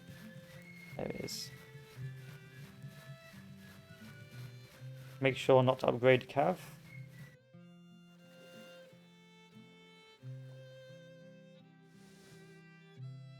And financially, of course, it's all over the place. Because that's all just, so we can see the big expenditures when I'm building forces, I'm building armies. Boop, boop, boop, boop. But the same for the Confederacy. I think that's also one of the things the AI did. They fixed is that the AI would try and go on par of your army size, which is quite good.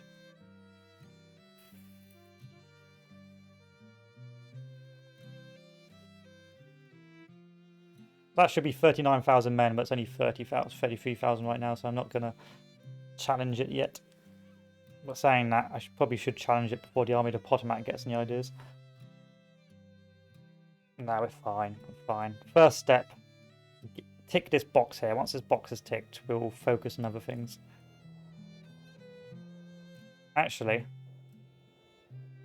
why not just build another army? Let's build it in New York. No, where's Pennsylvania? And it's going to be a light cavalry force.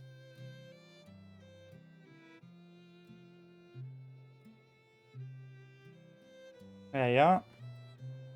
Right, where's my Pennsylvania army? There you are. Come on down. I have a job for you. And that job is to secure West Virginia.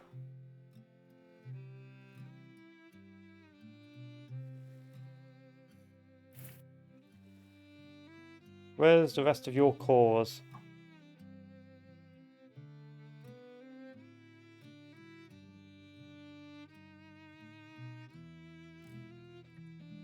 Where?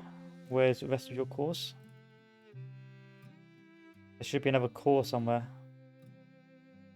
So I've got Department of West, Department of Ohio, Department of Pennsylvania, Department of Northern.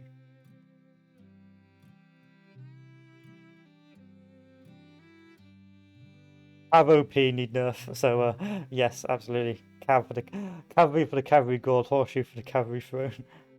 Absolutely, yeah, absolutely.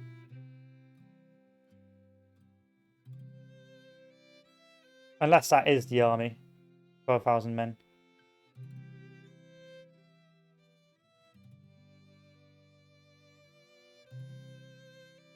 We're getting, yeah, the economy's struggling now. 110 million current treasury surplus. Mine is 110 million. Where is the rest of that cavalry force? Oh, it's still coming. 12 days. So we'll find out in 12 days to see if it's a corps or an actual army.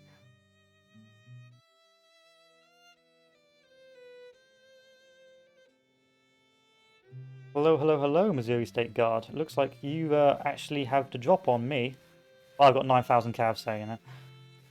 So even Stevens, I suspect you've got more infantry, but you've got no cav, and I've got artillery. You've moved in to attack me, and it's going to be an even Steven battle.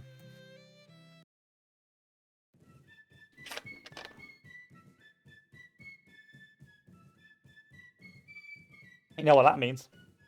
Time to recruit more bodies for the organ grinder.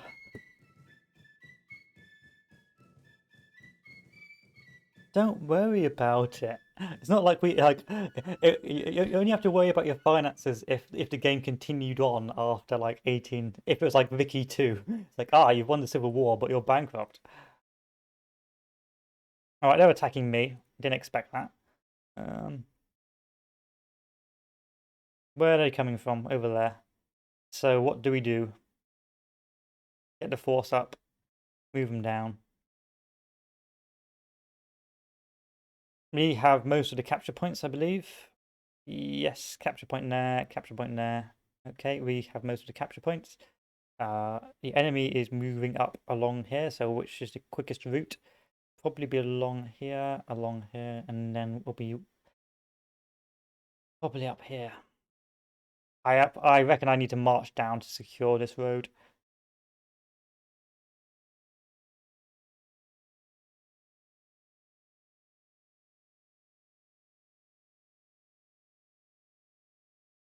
Yeah, the Mexican player's like, ah, I see that you're in financially difficult times. It'd be a shame if someone was to try and declare war on you now. I like how in those games you can declare war on people for not paying their debts.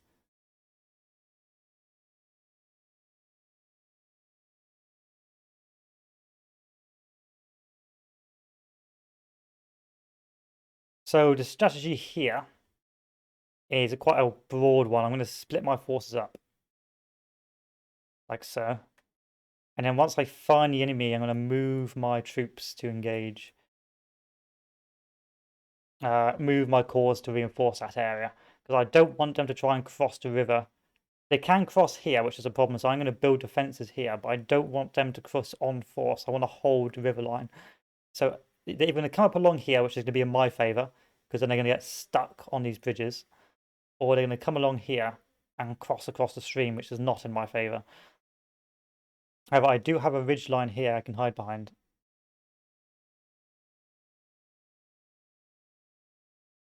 However, what's also working in my favour is there's not a lot of decent paths for the Confederates to move their troops along in this battle.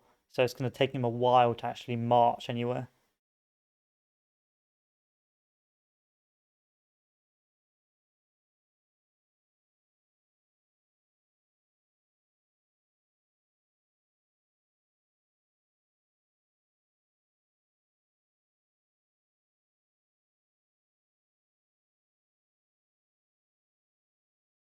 So the first thing we're going to do is get these bad boys to build me a long breastworks.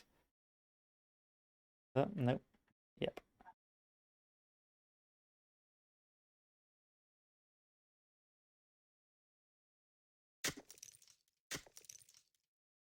Declaring war against Portugal because the country go bankrupt, so you can't pay back my $15 lend money. Exactly. That's the sort of game you want. I always find it funny because I like both Parallels games. Hopefully Vicky 2 is good. Vicky 3 is good. I reckon I'll get that day one and I'll stream it. But it's gonna be. I reckon it's gonna be pretty bare bones early on. Ah, hello, hello, hello. Engagement. So this has worked in our favour. There's the stream. There's the enemy. I wonder if I can build defences along here before they advance.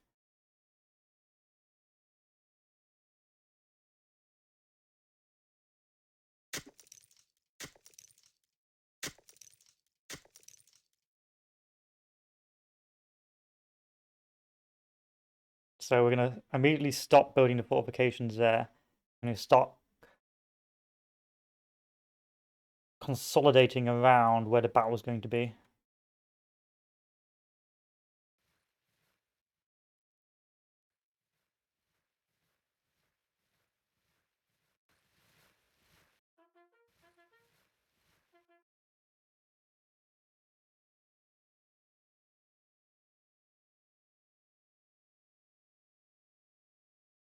Like every Paradox game past 2015, I'll wait 15 years for the first DLCs will fix the game.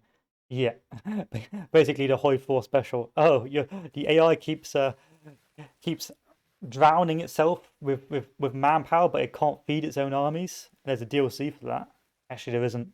Well, actually, there is. It's the Russian DLC.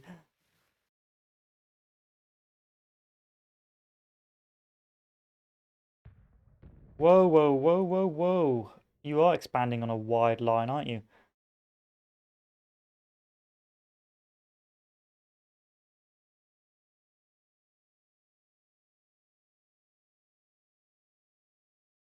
Nope, don't want to do that.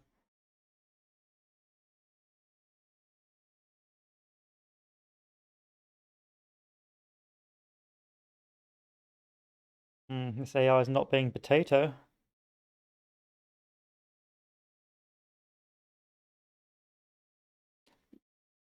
Yeah, the dumb AI, the fact that in the one pot where you don't have oil for the army. Yeah, I remember the old days where you could manufacture oil just by building refineries.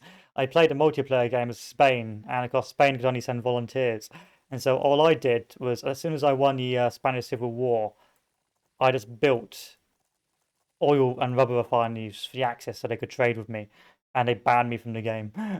Like they knew they couldn't send volunteers, but because you back then there wasn't like oil or rubber. Well, back then there wasn't oil with oil refineries. You could make the oil resource, and so I would just play Spain and mass produce these refineries so the Germans could trade with me, and they banned me because it basically meant that they didn't have to worry about oil in the slightest. What are you doing? Face this way.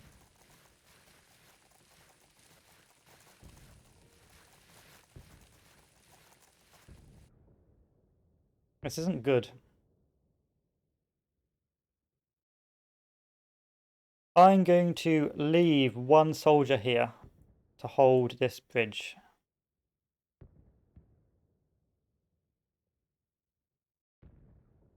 And I'm going to send the disrespectful officer, Elias Dennis, to move over here.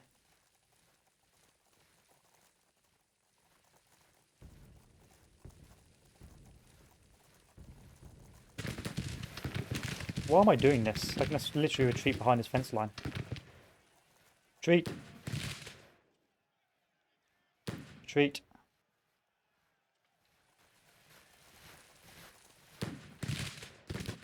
Oh, they're mass pushing, which is not good. And they've actually sent a corps on the right, so they're not just YOLOing. This is good. I like this. It's a good battle. But so far it is.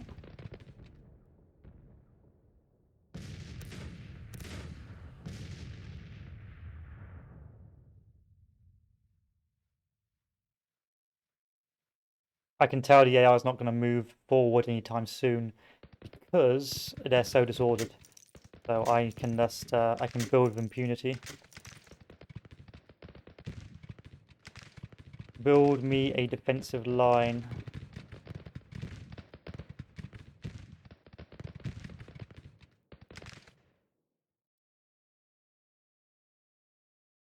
Yeah, remember? Yeah, I didn't actually have the fuel resource. It was just literally like you didn't even run out of fuel. What happened was you had to build tanks. You needed like the fuel, and after that you didn't actually need it anymore. Yeah, it was stupid. You need to withdraw. You set up here, and you set up over here. What are you? Jesus, stop.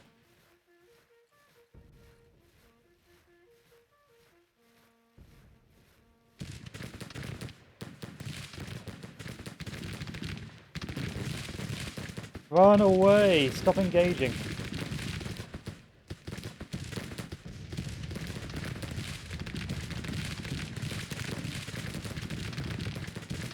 Yeah, like you. That was ridiculous. That was silly. Your good old Toy 4 special.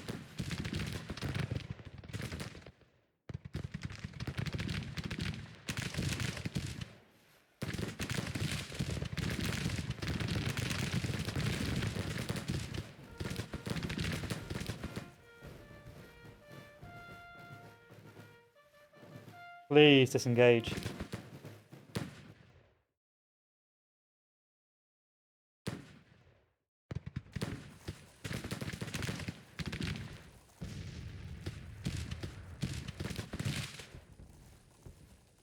Finally. Come on, Coldwell, run. Oh god, they're charging. I wasn't ready for this.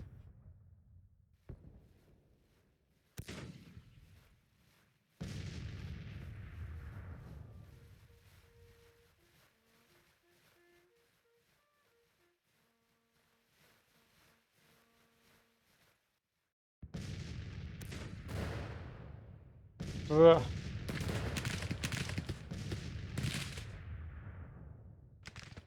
Cavalry come round.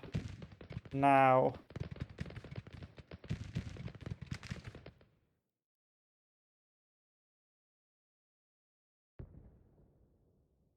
Oh yeah, they didn't even have convoys.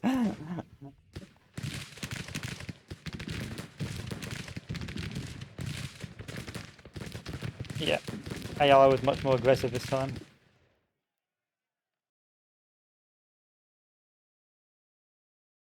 If I can get him into cover like that, it'll be alright. But if we can't, then it's over. There we are. We're good now. We're safe. Yes, it's fine. I was a bit more worried because my guys are split up, but now I'm not worried anymore.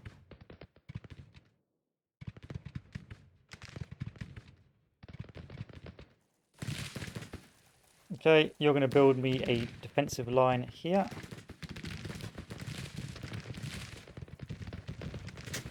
Start digging, boys.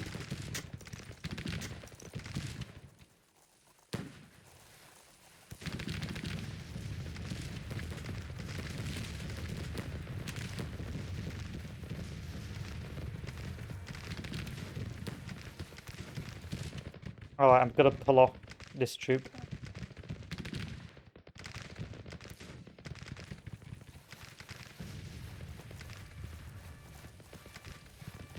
Bruh.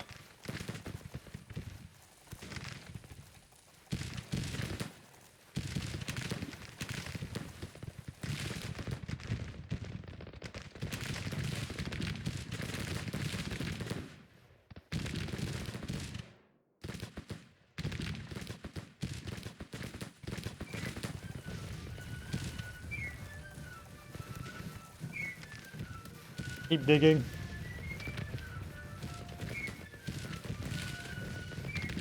Are you flying in the air?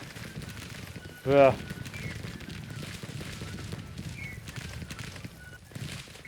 Yeah, they don't. Yeah, they're not standing in the river anymore, Hoffman. They're standing above it.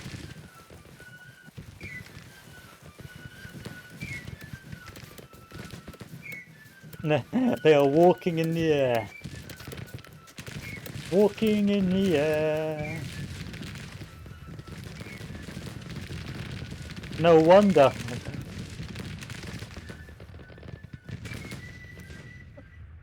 No wonder Stonewall Jackson could do the Shenandoah campaign. They were able to just like fly everywhere.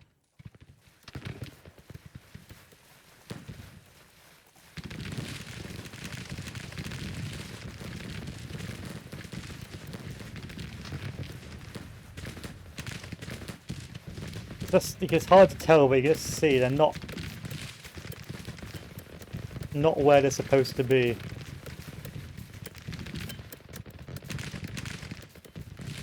Then goes to some of my guys. Suddenly my guys have started to walk in the air.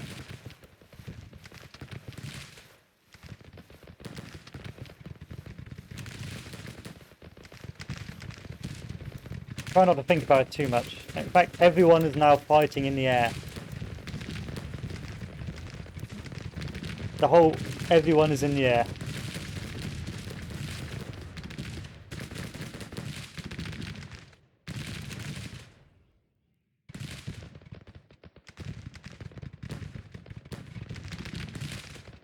I don't know if my cav will be able to melee him.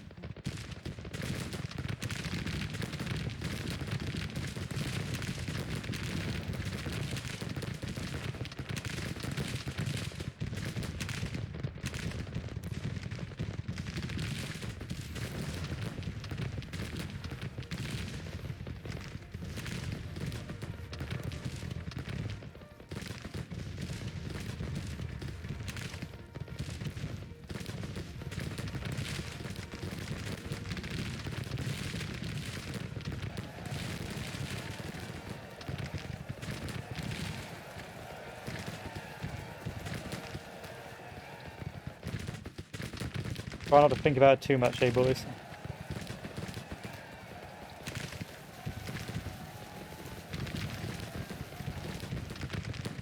Space cav!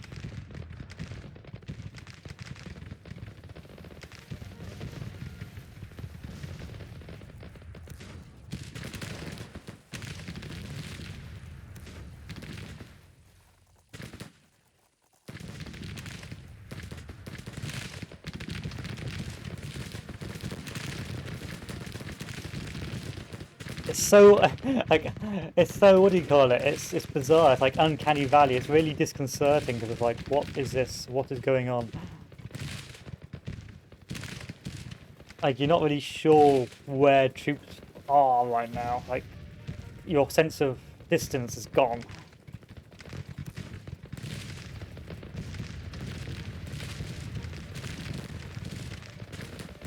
But the cavalry's moved in.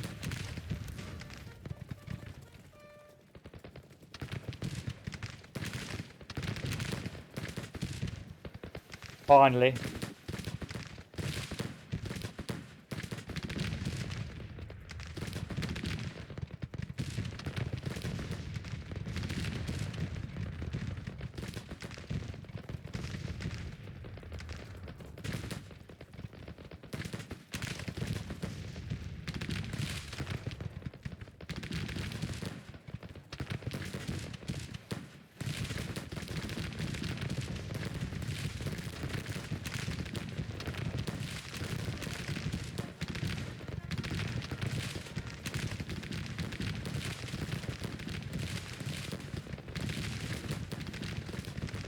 You appear to be facing the wrong way, boyo.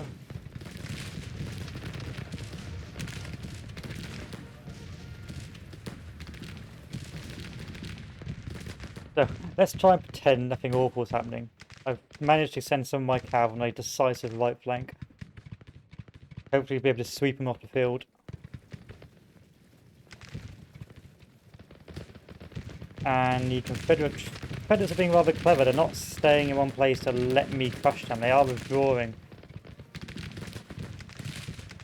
Like, that cannon's trying to get away from me. This guy's trying to get away from me. They are trying to withdraw down the lines and not just trying to stand there and take it.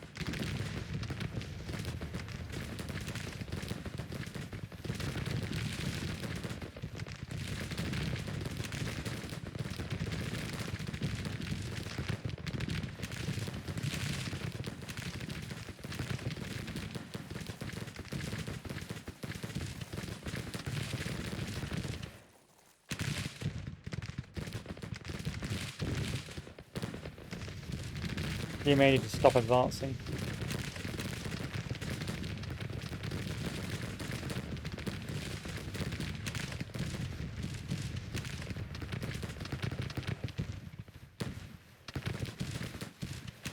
This is a new bug which has been added to the game. Enjoy.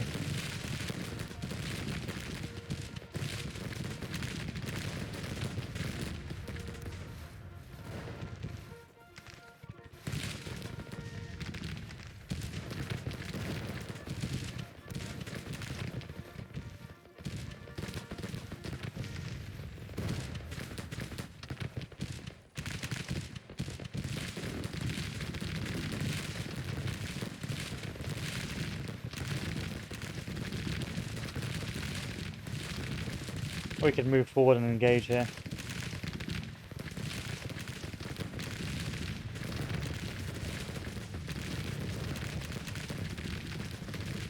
Oh, not anymore, because they've decided to bend out. Retreat.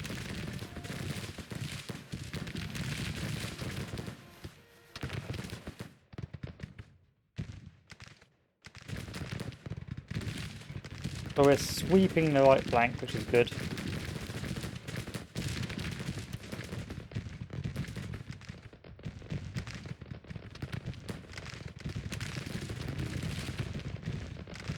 Looks like they've got kept a core on reserve. That's interesting. And they're reloading. Why are you reloading? Who are you firing at?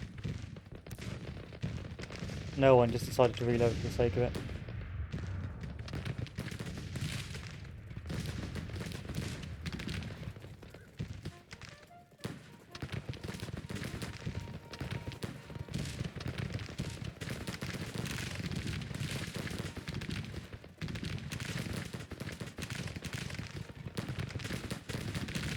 Hopefully. They should withdraw soon.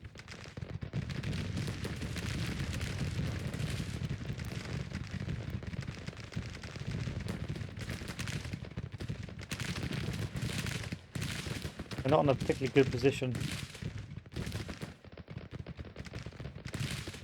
Like their right flank's completely up in the air.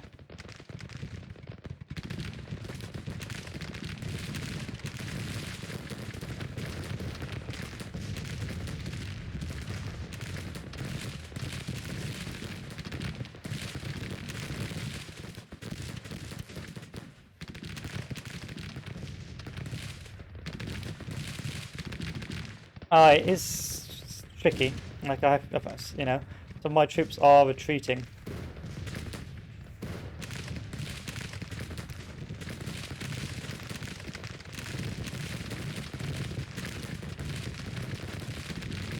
It's not a very strong army. Like a lot of these corps are undermanned.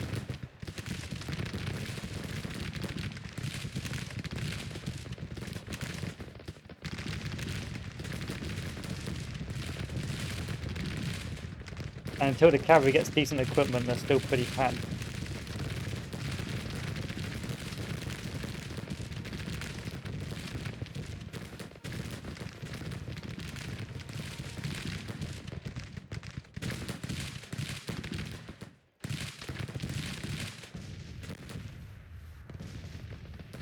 They may win this. It is still all to play for.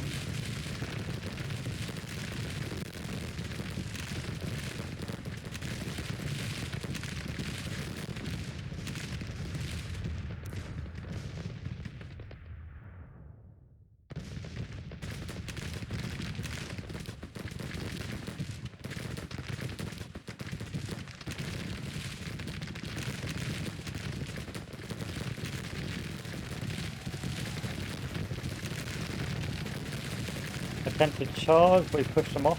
The squad has been pushed.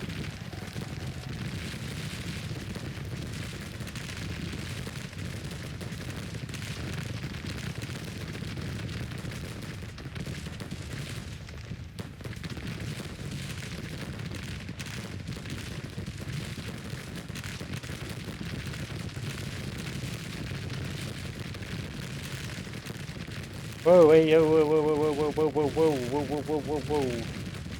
No, no, no, no, no. What are you doing?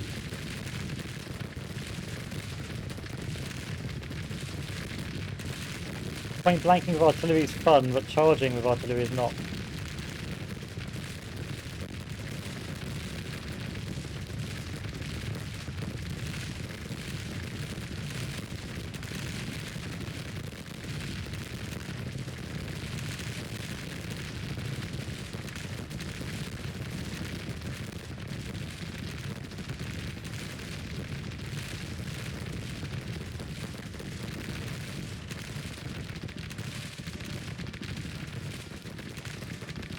Come on, Reynolds, you can take this.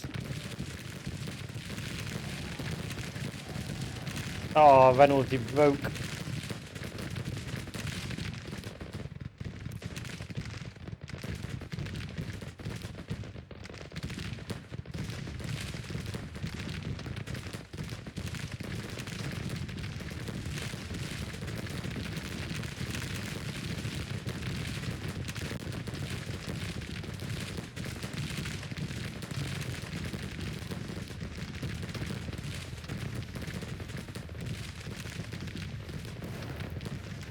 And because I got so much congestion here, no one's firing.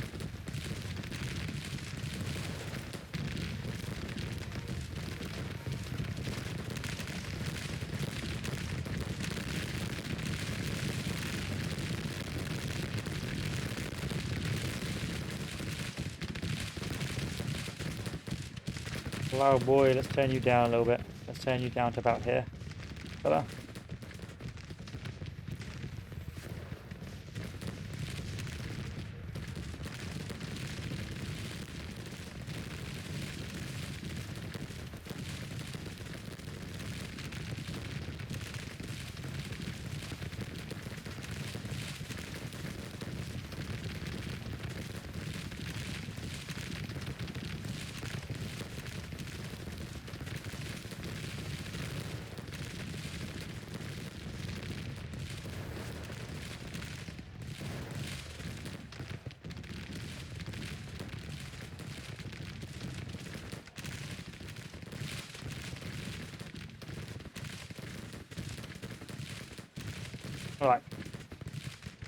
Right flank has been won.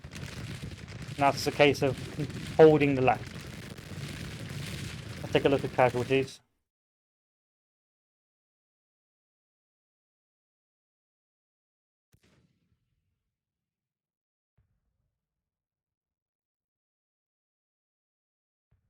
Three hundred 83, 150. It's not a lot of casualties.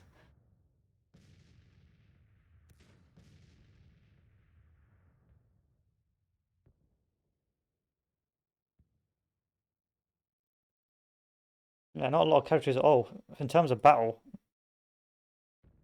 unless those reports are completely wrong.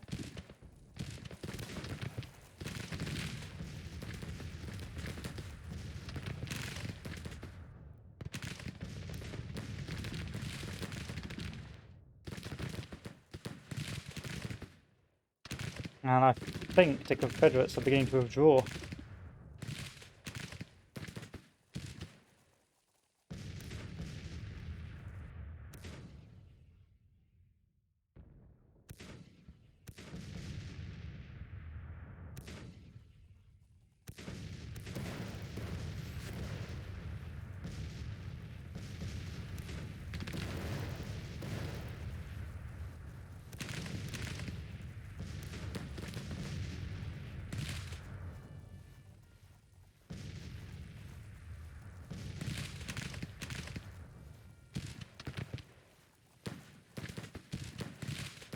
Try and charge the artillery again.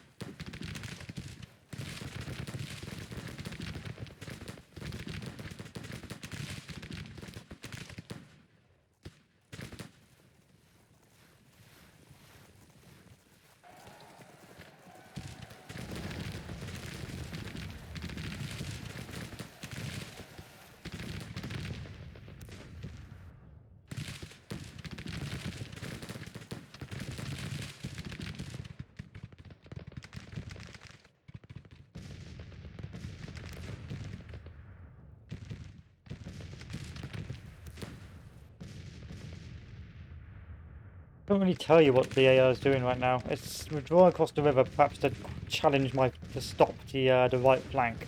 My right flank's been repelled anyway, so it doesn't really matter.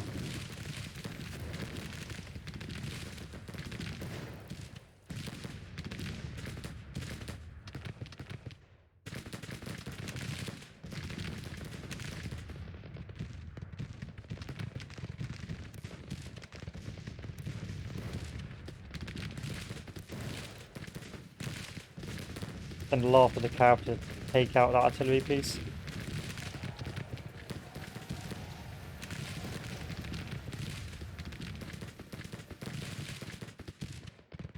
Run away!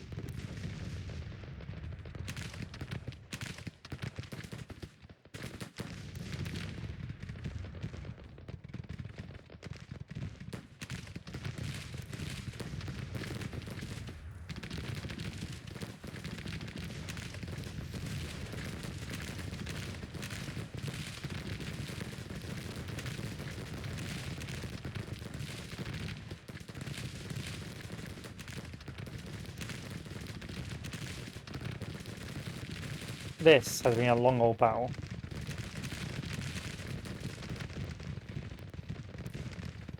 I don't know whether or not they're actually damaging each other because of. Well, I think they must be damaging each other, but I think the damage has been less harsh because of the bug.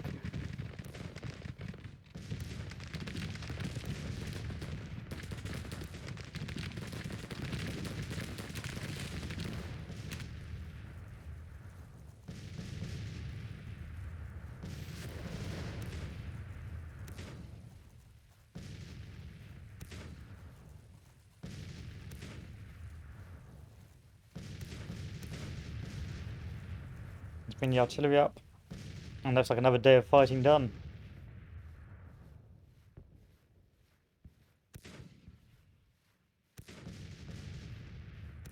Three-day special, this one. Oh, it's a day two actually. 2-day special.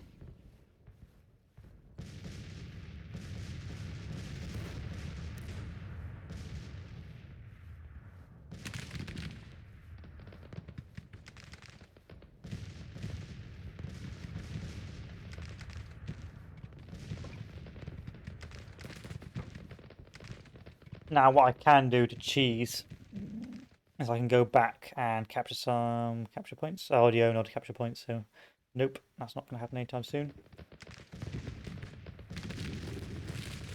Can you shoot this guy, please?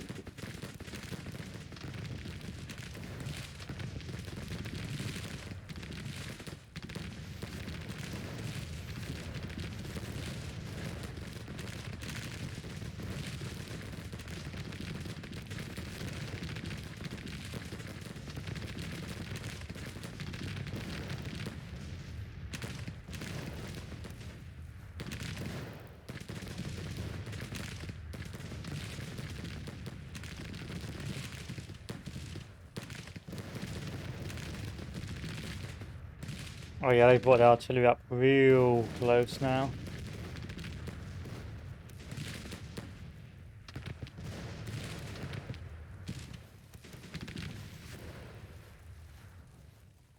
Can't have that.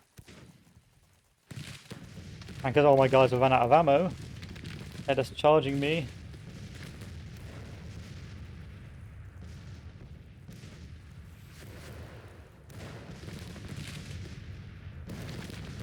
This is a slog of a battle. Good battle. Like it's still really 50-50. Normally by now it would have been decided.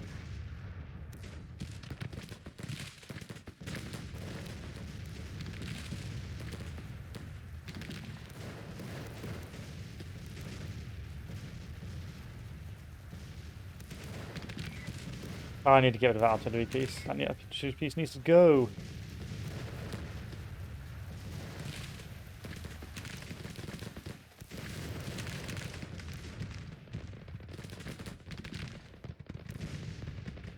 Oh, enemies flanking.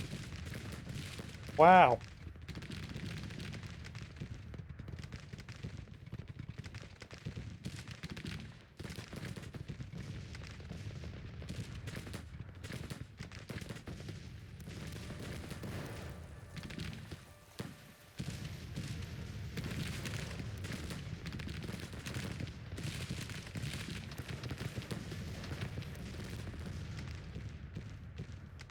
We're both taking a pounding here.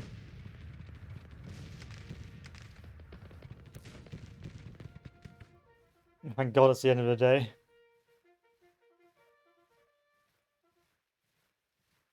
So what happened today? A big old engagement. We won decisively on the right, but then because my cav's not too well equipped, when I tried to push in, I haven't been able to do a lot of damage. Casualty ratios, let's take a look. 1,500 for the Union, 850 for the Confederacy. So we're actually taking more losses, but we're still holding ground. They're still floating in the air, like something out of a horror film. But hey ho.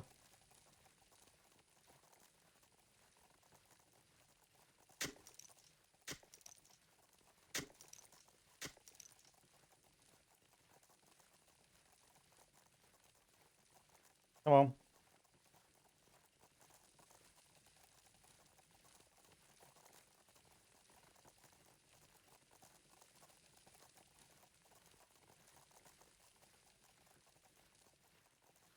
Everyone has supplies again, which is nice.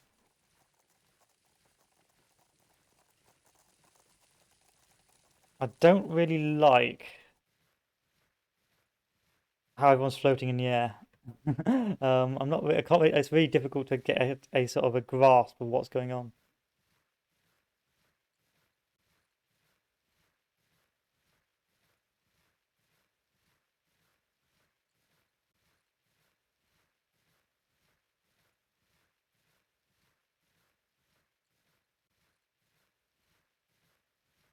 I'm gonna try flank. I know these corps aren't all particularly organized correctly, but I want to try flank here.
I really can't tell if we're doing... Oh yeah, we are, the bodies up there.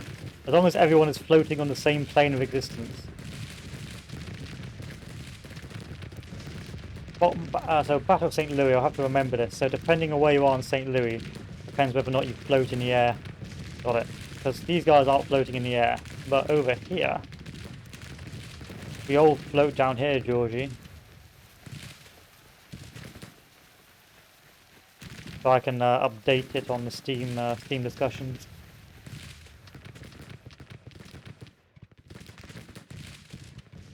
I'm gonna have to relocate over there. They keep on trying to flank me.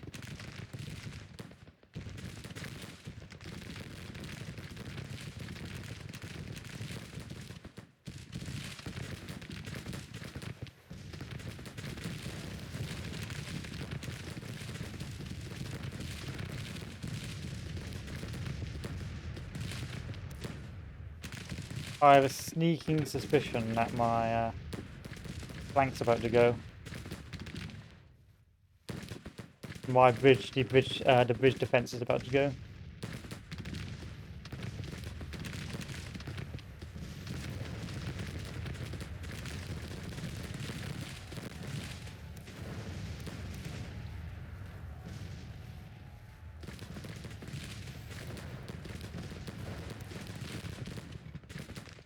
That's really impressive how the AI tried to flank.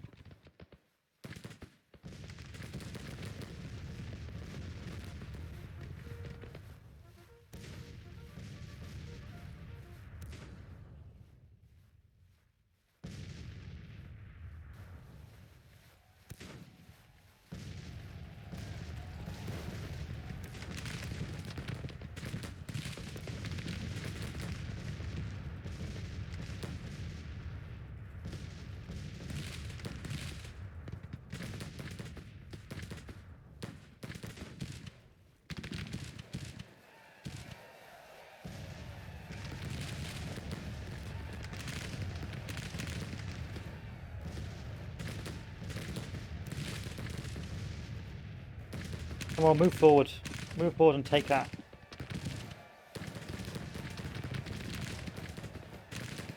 Quite a long range.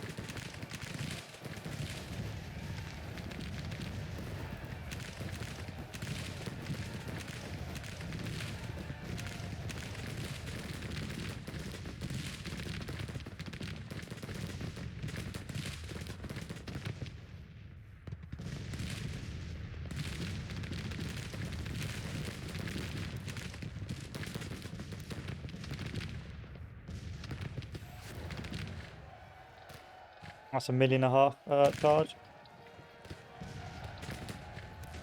Some real fierce fighting over here.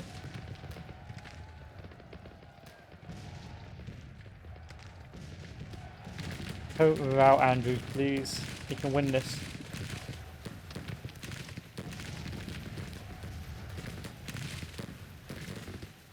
Ouch.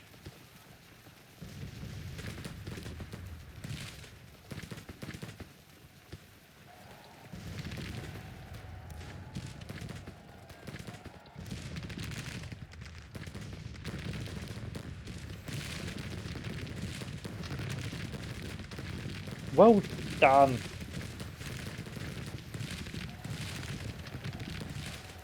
Well done, Lynch. I needed that. And Andrews has reformed as well.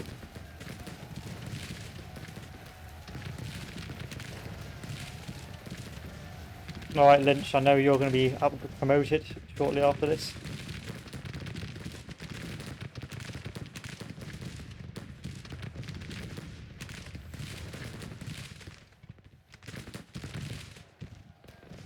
Yeah, I think what's happened here is this floating has sort of reduced the casualties each side is inflicting on one another, meaning that the battles are going on for very long.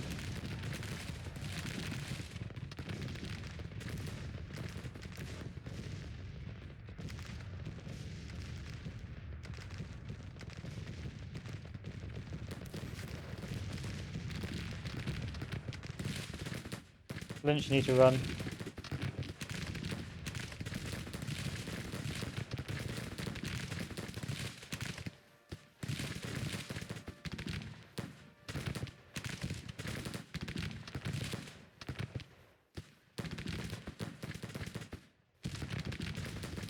Or maybe they're just not surrendering.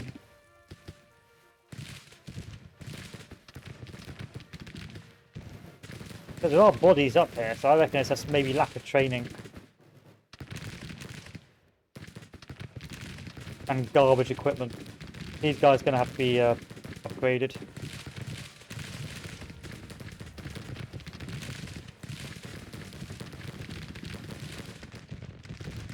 Yeah, they're time to withdraw from the battle now. Oh, that was a tough one. Actually, a very difficult one because you had the lack of decent equipment, lack of training, the glitch, and the lack of cavalry. Bearing in mind, the cavalry was like 1/3 of my army, and then 1/3 of the army had garbage equipment. So it was a very difficult battle because they had more men, had on-par cannons, and could throw more troops to bear onto the battle, onto the aggressive actions. I can't chase that army. One of the few times where I can't chase the army and I actually didn't feel comfortable in a victory.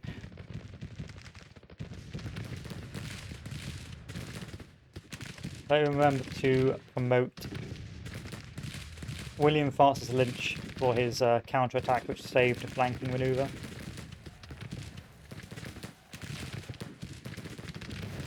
Well, you like Lynchy. Little known fame, fortress, but he's liked any mediocre administrator.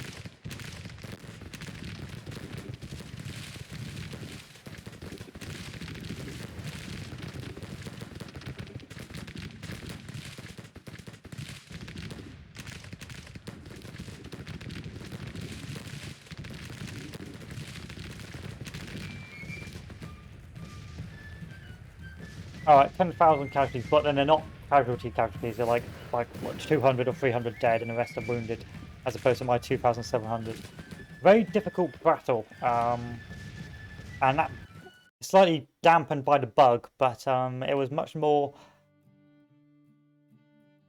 For longer, I had a sense of the battle being in the balance. Normally, it's just a case of, okay, there's a few seconds and then there's either one side swarms over the other, or vice versa.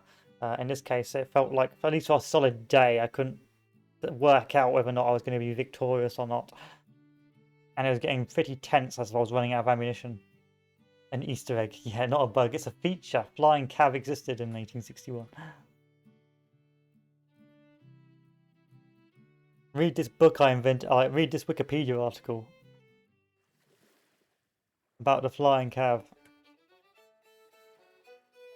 So the first thing I'm going to do is I'm going to upgrade the Department of the West to give them better equipment.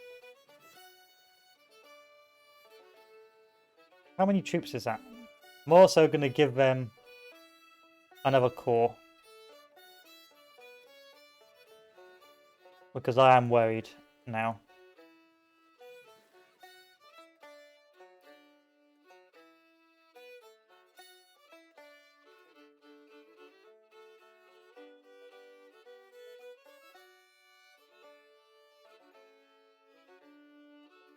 I've got 30,000 army there, and then 8,000 army, so I've got 40,000 forces there arranged against me. I've got 40,000 myself, that's not too bad. When can I pay debts? Not anytime soon.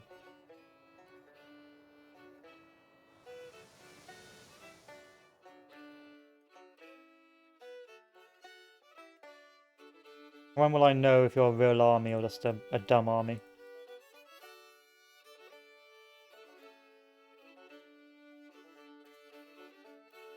Okay, where are you? That's what I need to know.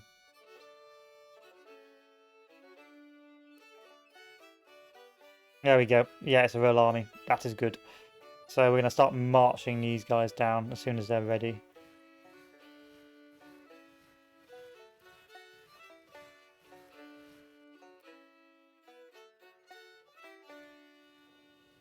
As soon as they're ready, we'll start marching down into Grafton, Wheeling and Charleston. That's going to take time.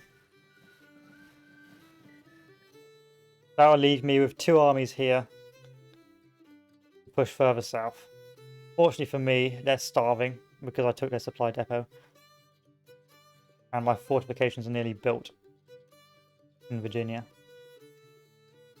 Still nowhere near to actually making this cav army any good.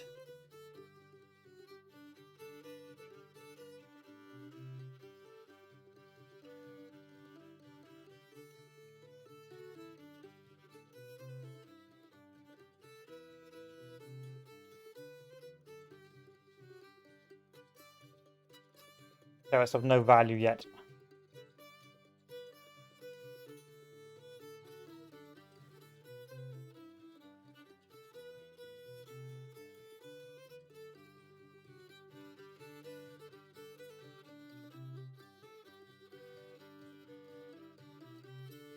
Good, good. We're gonna have a victory soon? Nope. This is gonna be a naughty campaign. It's just gonna be a case of slowly marching through Missouri to secure it all. It's gonna be a nasty little campaign. Not my cup of tea. There we go. Can I pay debts? So in 22 days I can pay debts.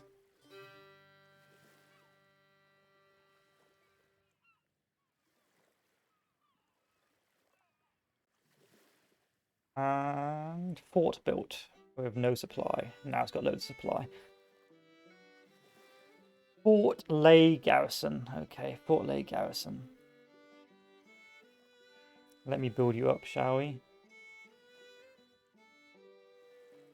I wonder if there's a quick way to click on you and get that fixed. No? Okay.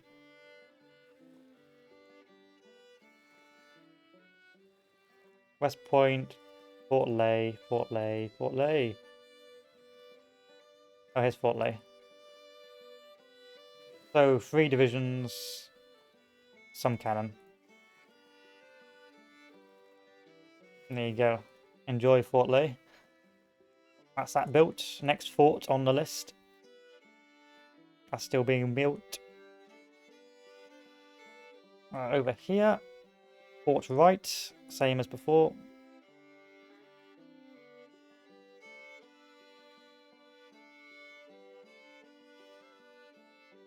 And this army can begin marching down to Staunton.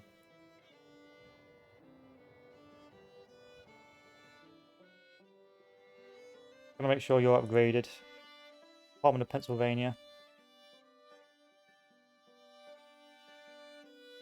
That's not the Department of Pennsylvania, that's the Army of Pennsylvania. Ohio, no. Part of Pennsylvania, there you are. That's only 20,000 men. I might upgrade you as well. Oh god, that's too many. Nope. Nope. Nope. Nope. Nope. That should bring you up to a silky smooth 30,000. Upgrade. Upgrade. Upgrade. One more cannon piece. Why not? And another infantry squad. There we are.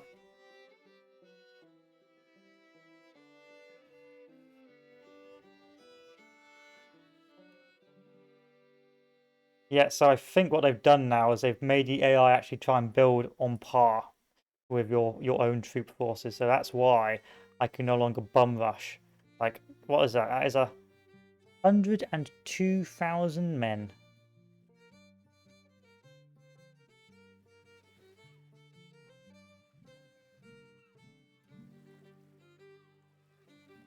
Come again? 10,200. I was like, oh, bruh. Now 10,200 is like, what? That isn't correct.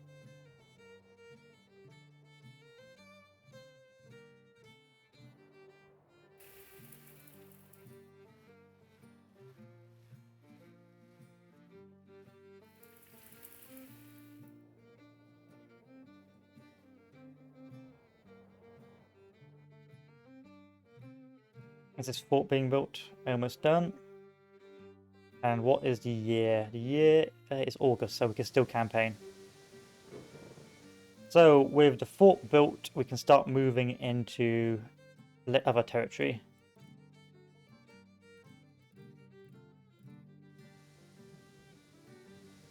And gradually moving down to secure further gains.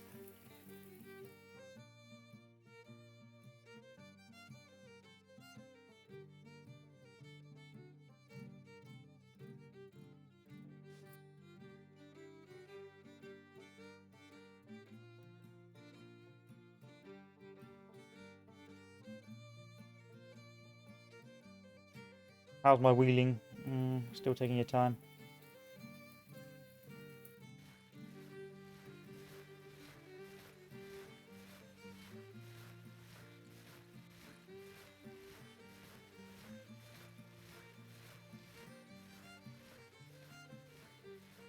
Interesting. Looks like I'm going to be outgunned.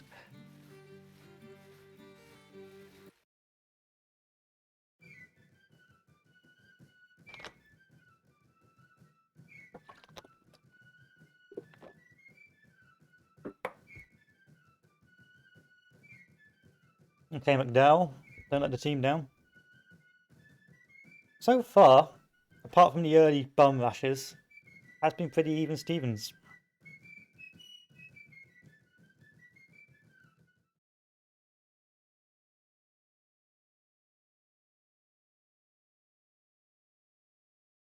So we have an enemy engagement. Enemies moving here and here.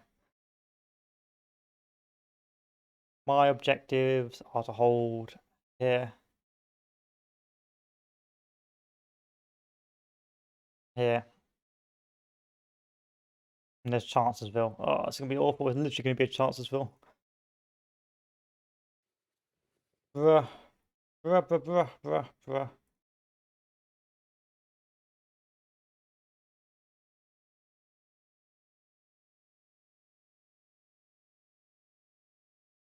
Okay. Want these guys there. Where's the objectives? Occupied, occupied, occupied. So there's the enemy objective there. So I've got 2 to their 1. This is not going to be good. So I think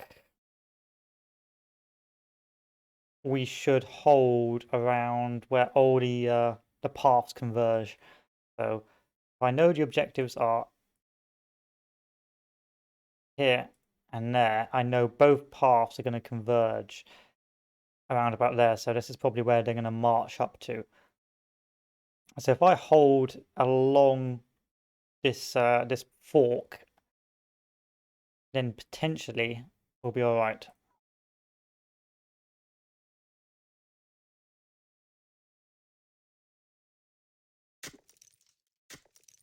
That didn't work. Is that a peak or a trough? Oh, I hate Chancellorsville.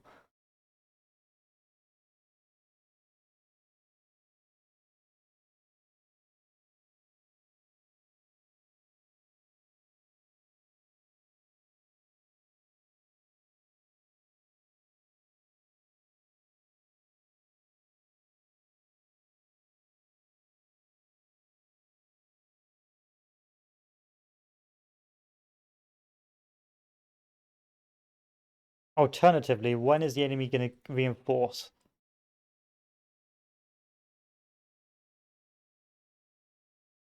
Rather than 10 hours. Well, in that case, we are going to attack. We are going to attack immediately before they have a chance to bring all their army to bear. Where are they coming from over there? Immediately begin marching down.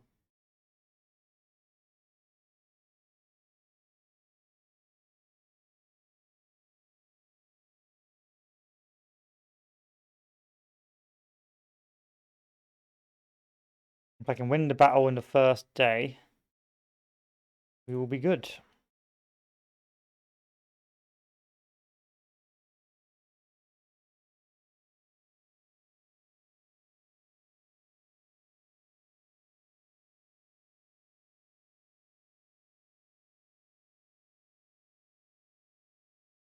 I need to change the cannons on this. The cannons are awful. Those babby cannons are disgusting.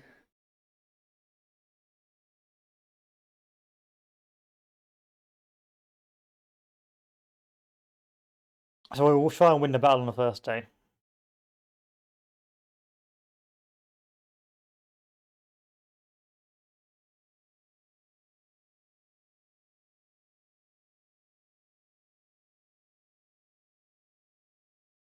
Maybe not.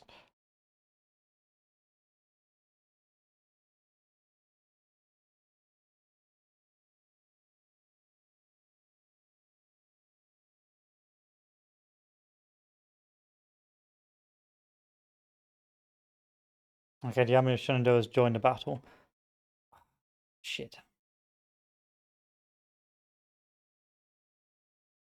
Still, we've managed to get out of that boggy terrain anyway, because at the end of the day, so it's not really worked in our favour, but it's not the end of the world. Okay, the plan will be to converge in these openings here. And down here.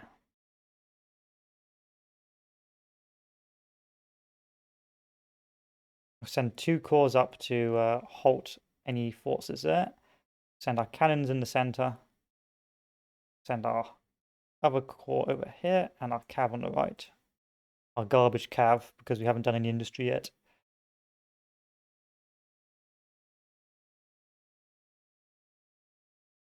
Move forward to engage across the stream.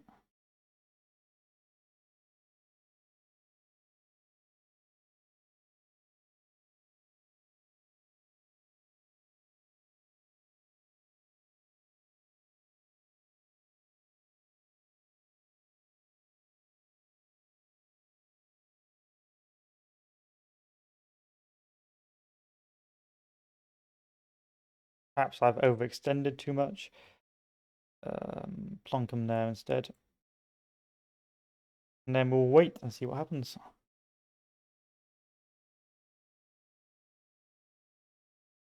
I should really do industry next. Actually give my guys some good weapons.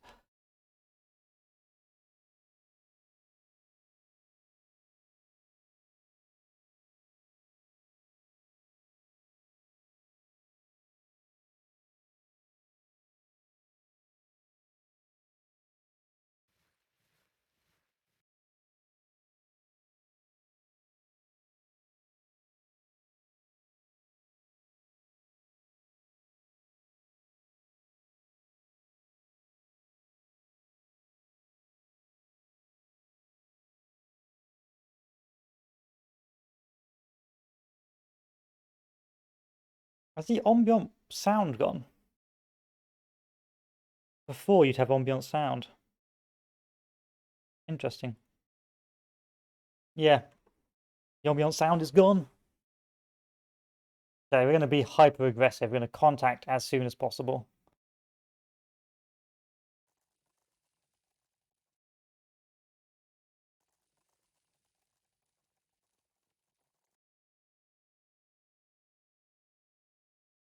And in the chaos, hopefully it will give us victory.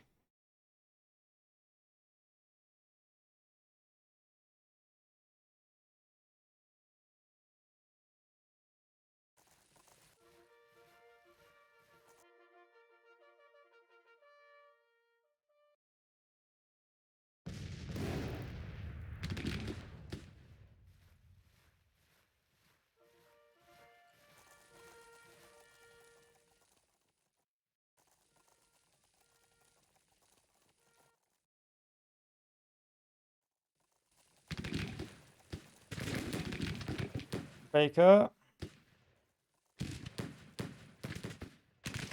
Matthews with his mixed muskets. Industry needs to be done next.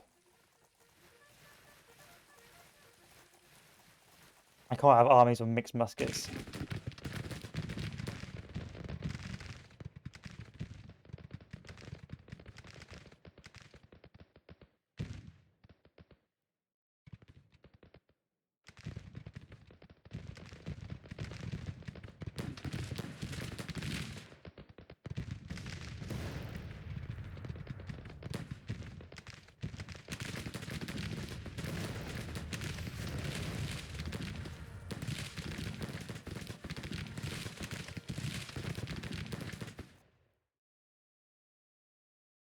Okay, first core secured. Push them back across the river.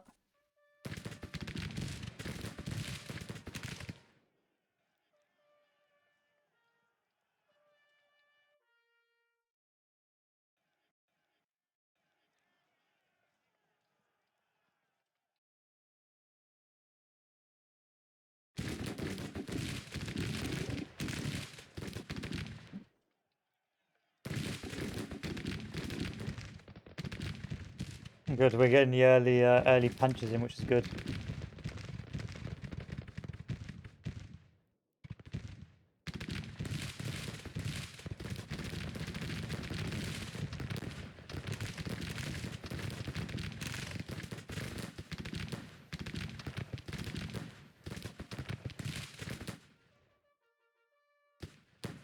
Oh, mixed muskets. These guys are so under-equipped.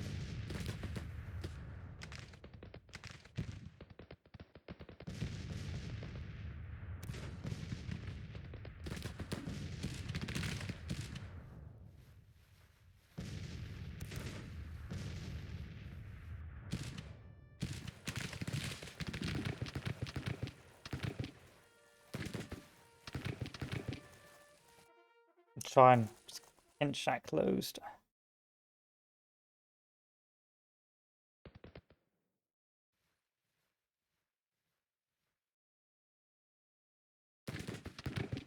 I have to remember what army this is so I can upgrade it some more.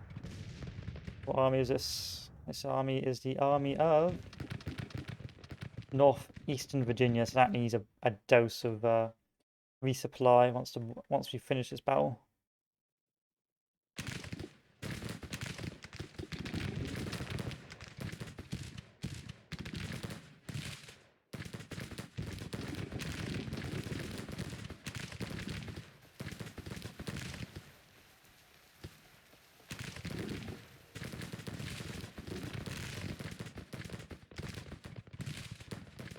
Cannon, where's my cannons? Why are you taking so long to get anywhere, cannons?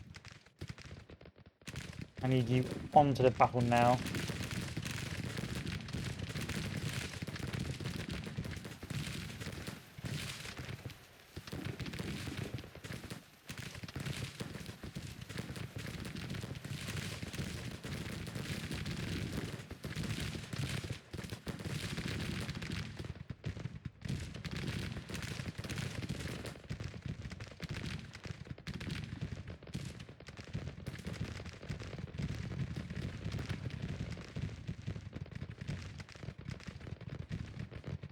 In the cav round.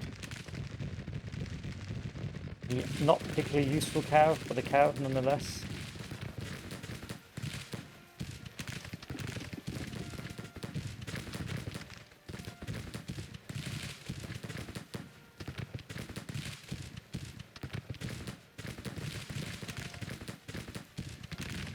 Get in.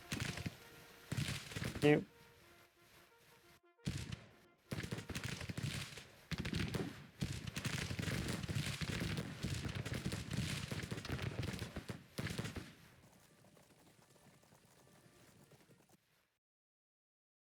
Good.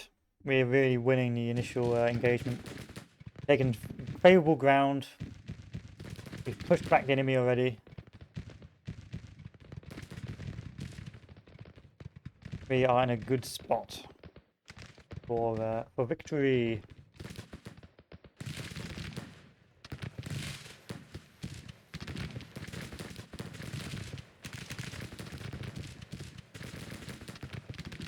I'll start bringing the overlapping forces around.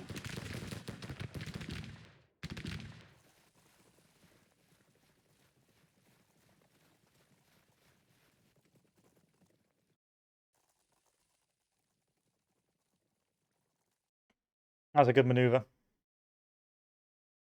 Jolly good maneuver.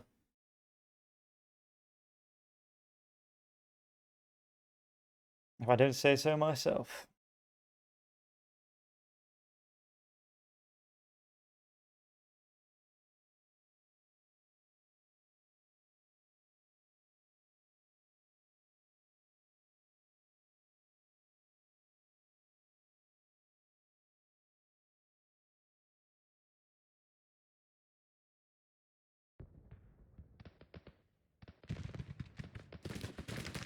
Move to engage with the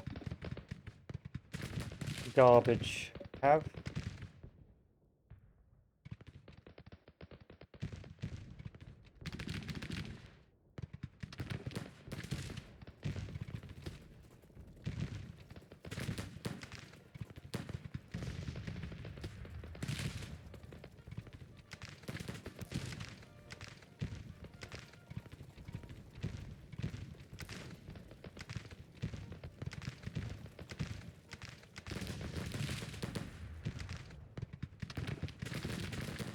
The artillery's finally moved into a good position.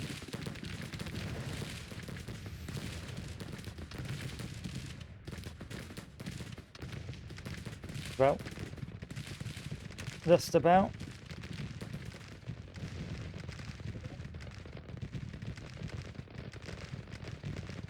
Here's the reinforcing enemy army. Oh, here's the reinforcing enemy corps.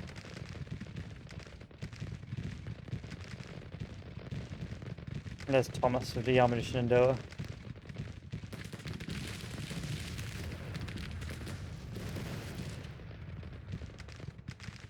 Alright, our overarching right flank now needs to withdraw back across.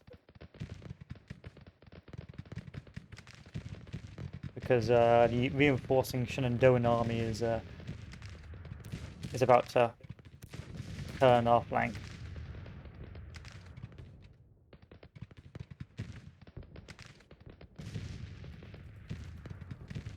Oh, I forgot to promote, what's his face?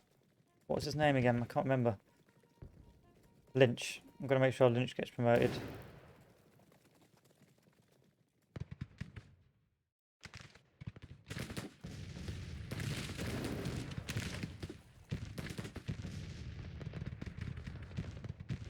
Yeah, there's a mess. Very healthy cores coming in.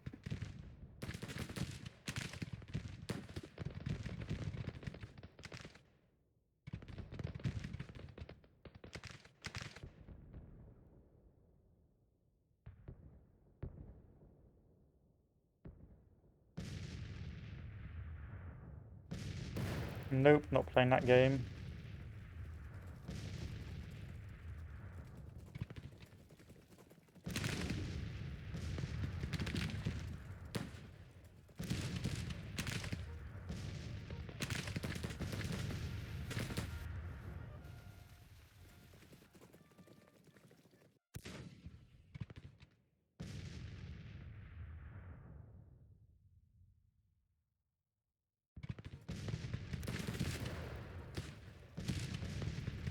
Even with the mixed carbines, are not that bad on the mixed cavalry weapons.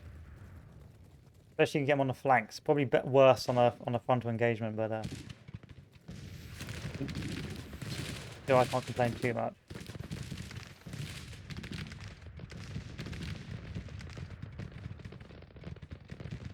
All right, that's good. Let's retreat the cav back out because they've done their flanking maneuver. Crush that right wing. So here's what I really like. So this is really good representation of the game, Hoffman. So effectively, they had more men than me. They had 40,000 men. I think that was 10,000 more men than me. But because I played a certain way, I was able to move forward, secure good ground, counter it, or attack early, do a preemptive strike on the original Confederate army, which was the army of the Northwest, before the reinforcing Confederate army could join the battle, meaning that I've effectively won the battle because I'm in a good strategic situation, and the reinforcing army is now pretty much on par with my force. So we take a look at the casualties. 3,600 for the Shenandoahs. Well, 5,400 for the Confederates in total. So now I'm just trying to withdraw my cavalry back to favourable ground again. Because they've done their flanking manoeuvre, there's no need for them to do anything else.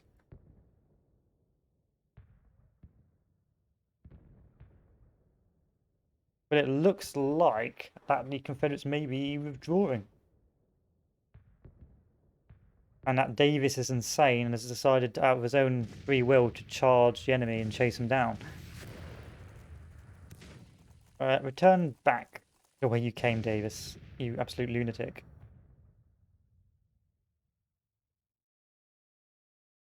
Davis, please. But I don't think this Confederate army was particularly well motivated. Like, as soon as they came into contact, they just routed.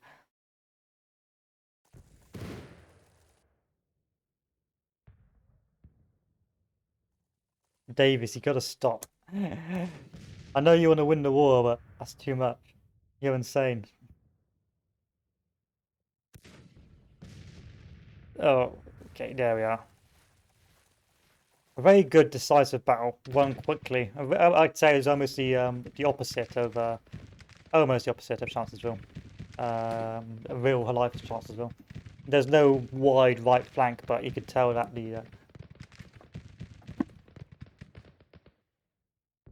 it's been a decisive battle and it's sent the Confederate army scattering. Let's hope not to fight on this battlefield again. I hate Chancellorsville. It's just look at the terrain. It's very hard to move troops around in Chancellorsville. Which again, this goes to show how amazing the flank was in real life. So not a very decisive battle, but as you can see, for what it was a very good battle on my behalf. I was able to read the situation and react accordingly. Doom OST in the background, yeah. Doom OST goes with everything. You could probably put a Doom OST over this and it would still work.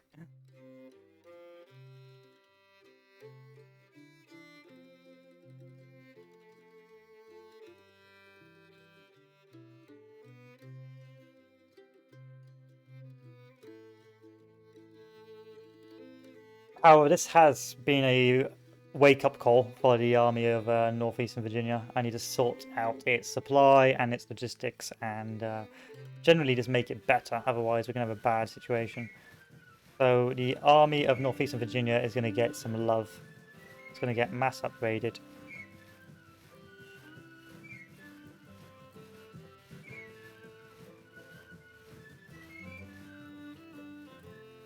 And it's going to get 4 more divisions.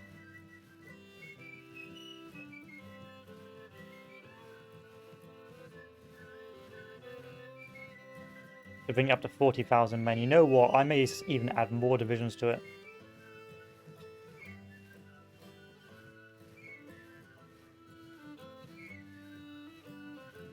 There we go, we've run out of muskets, so that's as much as it's going to get. 53,000 strong for now. Until I work out my economics.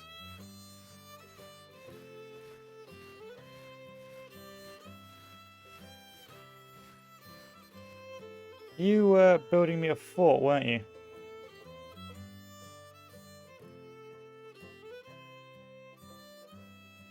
Interesting to see that you stopped building it. Okay, the Army of Pennsylvania can now move forward with its operations secure Wheeling. Oh, secure Grafton.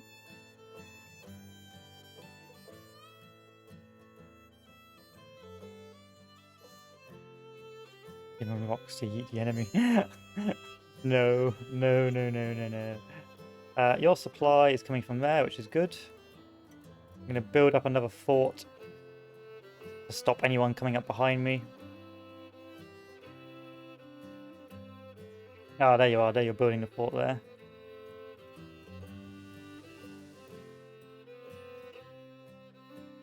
And over on the left, the Army of Tennessee still can't do anything. Because it's not ready yet. In about 7 days it'll be ready.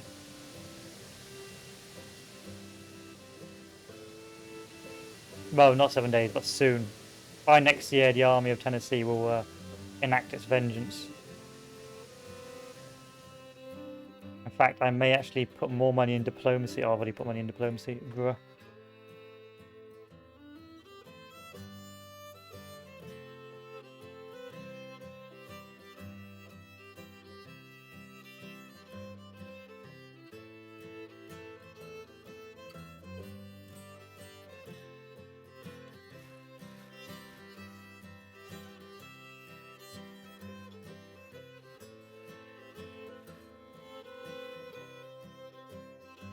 think I want to keep on pushing. The supply is still good. I think I want to keep on pushing.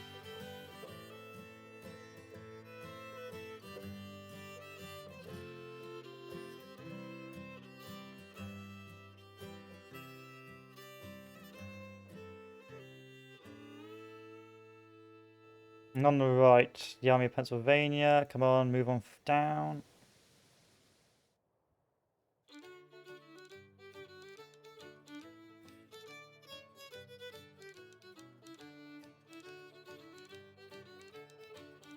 Used to be a lot faster if you're just all cav, but hey ho.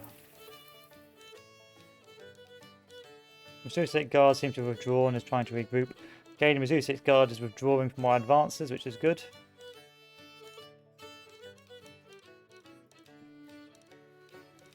Let's upgrade the supply lines.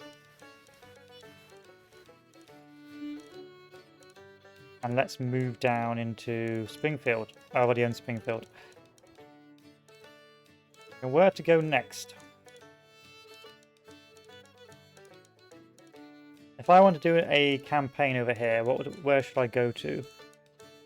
Carleton, Arkansas?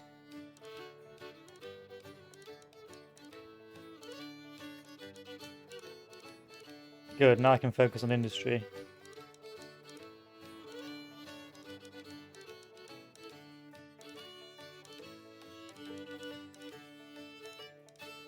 This is the route we'll go down.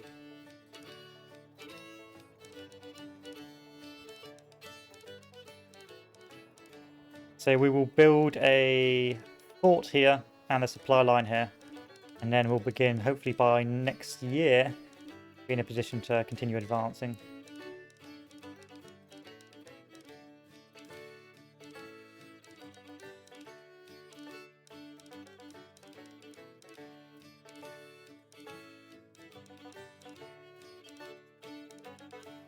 Basically keep upgrading depots. Build depots for days.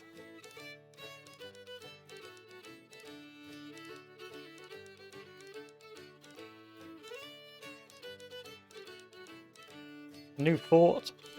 Fort Leonard.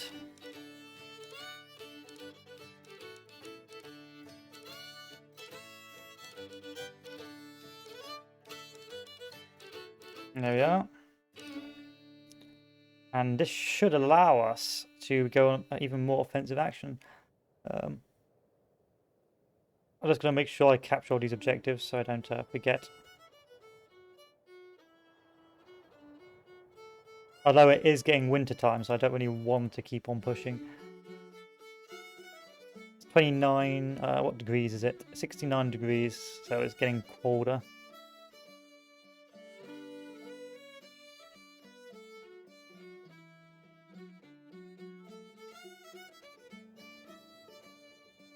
Okay, we'll halt our campaign now. We'll keep advancing in West Virginia. But we won't push anymore until we've sorted things out. And then hopefully by 1862 we can begin the ultimate win.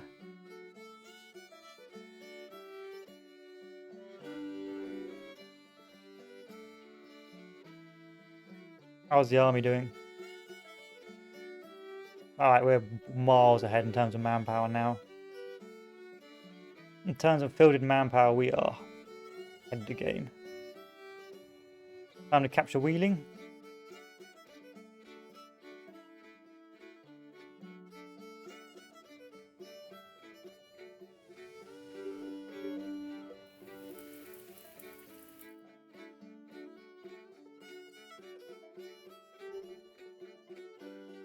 Give them time for holiday. Yeah, exactly. Time for a rest, boys and girls. We've done our job.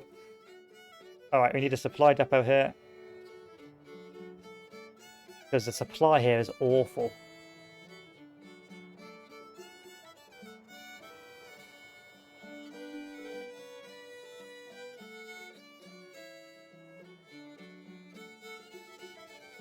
I really do hate campaigning in Missouri.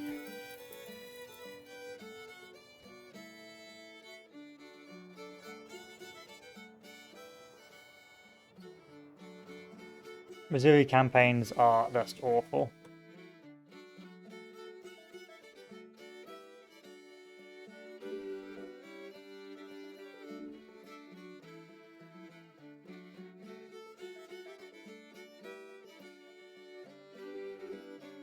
Yeah, but time to, yeah, exactly. Oh, that's a nice army you got here. You got there. It'd be a shame if someone was to yeetus deletus it with attrition.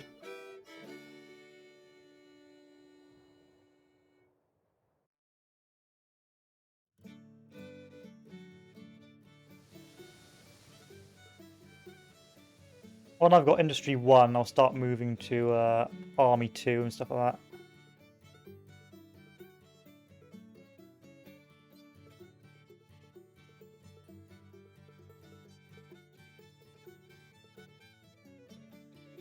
Wheeling so far away.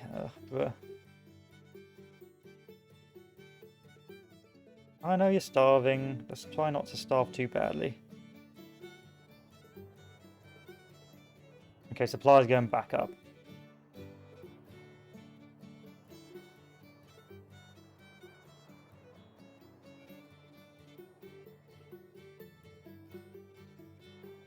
Okay, industrialization 1. Guess what that means? More funding. And then army, just in case conscription does screw us over.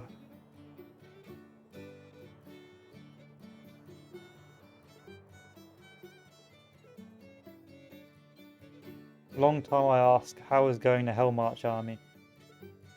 Oh, nothing's changed there, if I'm honest. Yeah, so the Army of Tennessee is waiting until I can equip it with some good equipment. Because I want it to be a fighting army as well, not just a raiding army. So, well, the Department of Ohio. So I want to upgrade all these troops with some really good equipment. Which I'm almost done.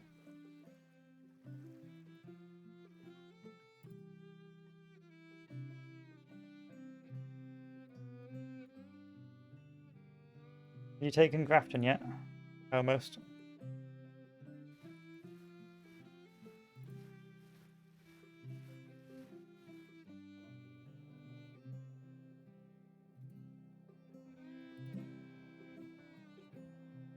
Thomas and Morton at destination.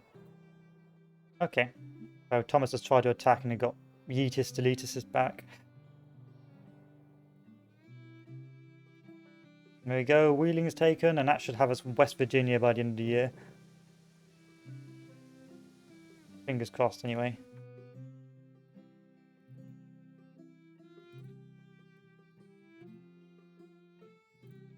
Into Tasting. 25,000 army of the Tennessees moving up.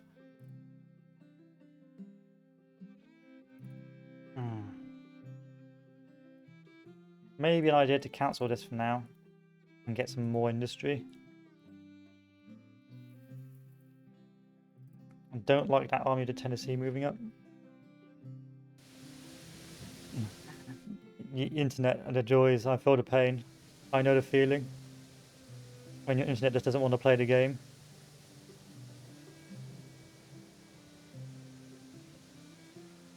I need to build myself a lovely little fort here to protect this town. Town of Springfield. It's going to be a slow advance, a really slow one. I don't like how that enemy's in my territory now, or in Kentucky. Well, actually, it's not, apparently, according to this. I'm doing all the invasions.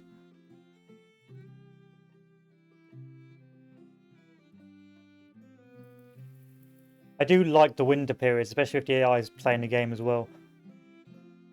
Which it's not. Because it means that everything slows down a bit and you can think, okay, what do I do now? Hampton Division, 6,000 men, that's going to get deleted. Fort Byne. Where's Fort Byne? Fort Sumter, Fort Pickens, Fort Knox, Fort Wayne, Fort Mifflin, Fort Byne. There you go. I think that's all my forts ready to go. Oh wait, I need Fort Lawton set up as well.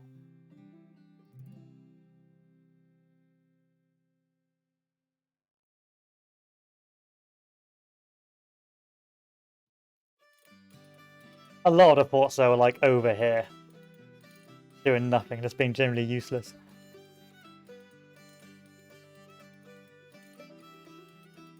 It's just a fort's just a way to stop you getting rolled over. So if like, if for example, if I lost a battle, I just run all the way back up here. The forts stop the AI just running all the way up to Washington. They've got to like take the fort first, but allowing you to buy time for your army to repair and sort itself out.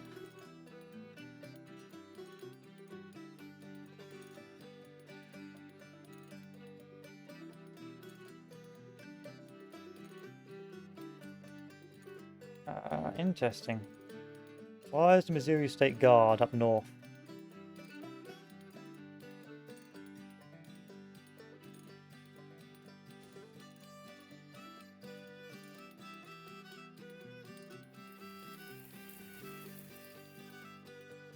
Once this fort is built, I'm going to aim to crush this Missouri State Guard. You shouldn't be up here, if I'm honest.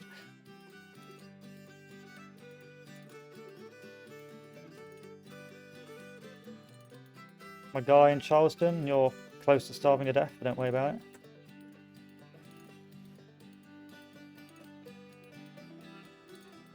Yeah, that army is definitely going the way to Dodo.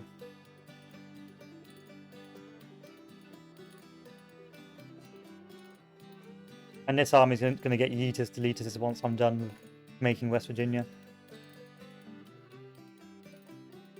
There we go, West Virginia formed, Virginia divided, Union victorious in the mountains. And then you will never fight in here ever again because the terrain is awful. So what army was that? That army was the Army of Pennsylvania.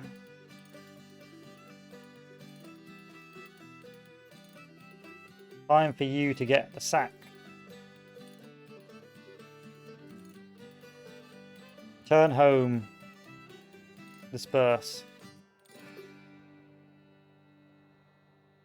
Yeah, West Virginia, Mountain Mama. Supply depot hell.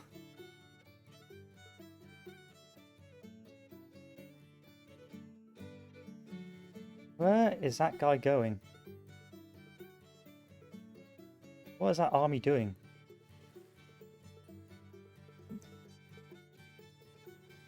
So Hampton just marched up, got slapped by the army. And then I've got the army of Shenandoah marching up. They're all piecemealing it again. I'm a bit disappointed by that. How is the army of the Tennessee?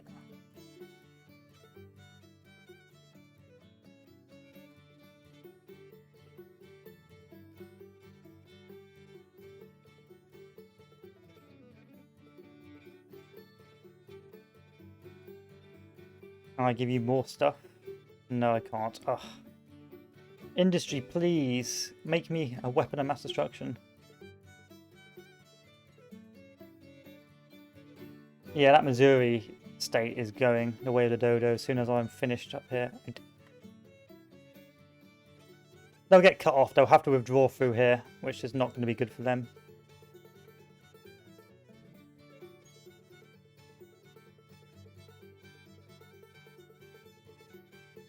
Next fort, Fort Humphreys. You're going to get another boys.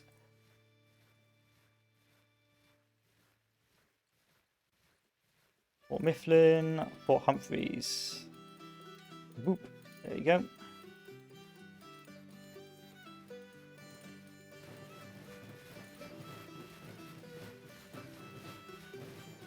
And let's not forget to upgrade the Army of Northeastern Virginia.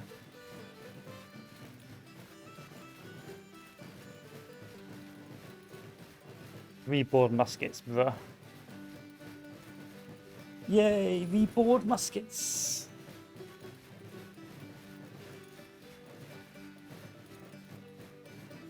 No, you're not doing that.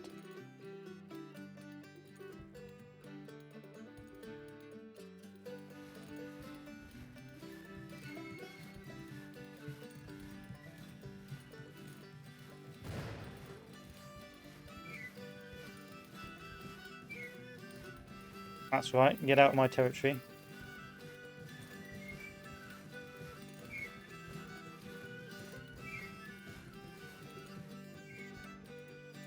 That's good. Next step. Okay, industrialization policy 2.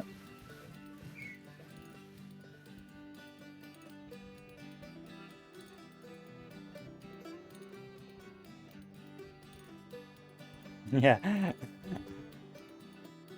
Well, Lincoln's just been a bad boy right now. Well, Lincoln's probably a bit upset how Mclellan hasn't moved once. I'm doing an historically accurate Mclellan right now, where Mclellan doesn't move in the slightest.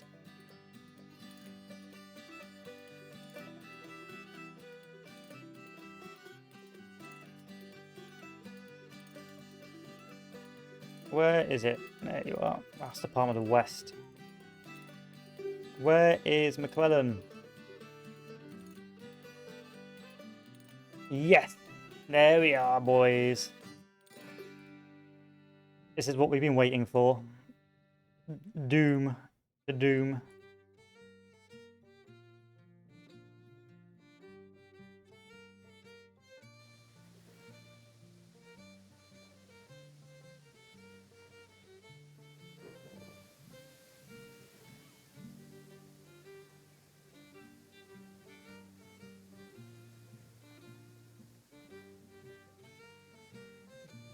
Okay. So we got 3 more to upgrade, and then we can begin advancing. Into what? Into absolute hell. I think this guy's been stuck. Hampton's division. He's like forever stuck now. He's never going to be doing anything.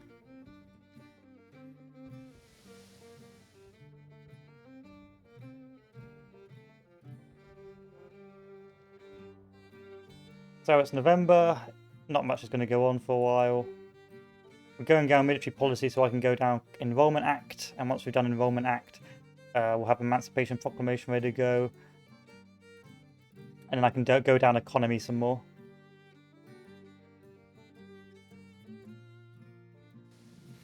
Like, these guys are marching forward, but they're not. Like, why are you doing this?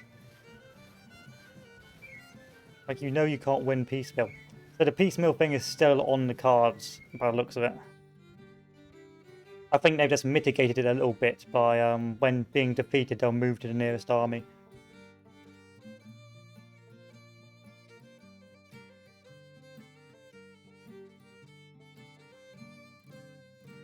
Okay, the Army of the Tennessee is moving up. Where's the Department of the West?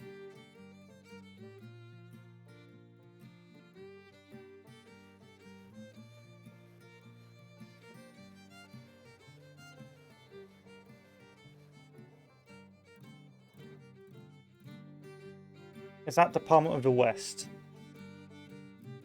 I'm going to get to Fort Lay before I finish building my fort.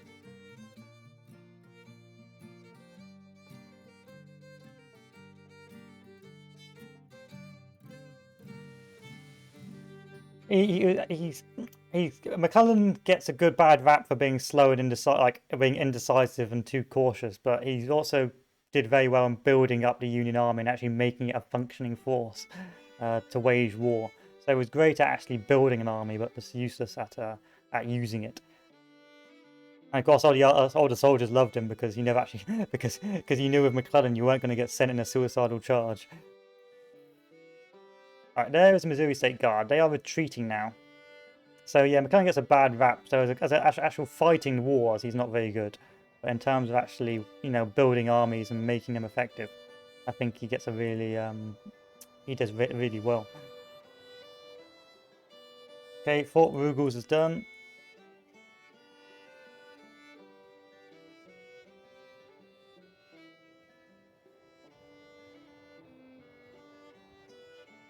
There we are. And now that's done, I'm going to move forward to crush that Missouri State Guard. With that crushed, I'm going to move up to secure the Army of Tennessee.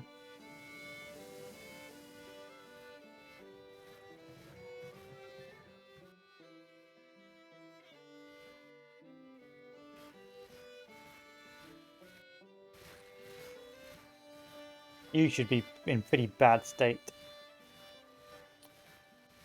Like, the Missouri State Guard must be in a really bad state. It's just been cut off from its base. It should be an easy clap.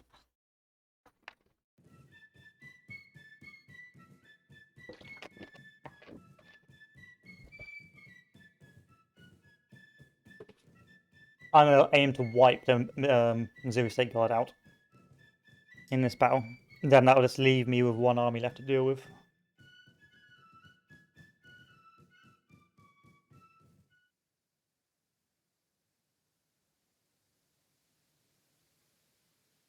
So where is it? Okay, they're coming from the north. Oh, I do like the steady progression of the battles as well. It starts out, you like 24,000, 30,000 size armies, and towards the end of it, you're running around with bloody 70,000, 100,000 men. I do like to role play as when I go on the offensive. I like to role play as being the aggressor in the campaign. Where do you belong? So we're going to try and be aggressive. Cavalry's going to stay on the left as per usual, do my wide flank. I'm going to turn this to long range. I'm going to move Lawton up as close as possible. There you are. And let's look at a map. So the enemy's coming here. Its main route will be down and along. So really it's going to have a frontal engagement, which I'm more than happy to participate in because I know he's undersupplied. I know he's been starving for most of the winter. I know his army's morale is going to be in an awful state. So I should be able to win a crushing victory here.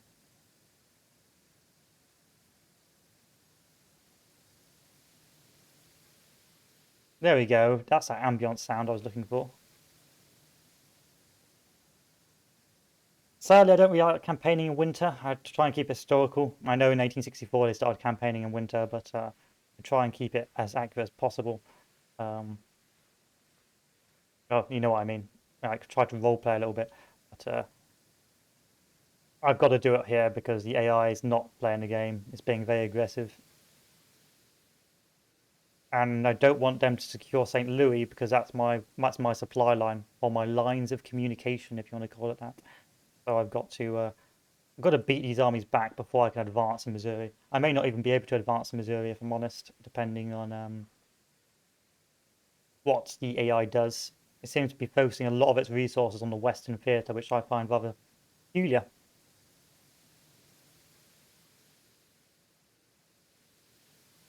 Yeah, barren, wintry weather, and I keep on forgetting to promote Lynch. Ah, where you do this game?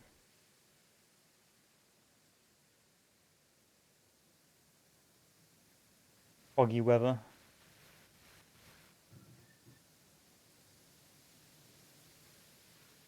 What sort of equipment do these guys have? Springfield rifled muskets. Good. Good equipment for what I need them for.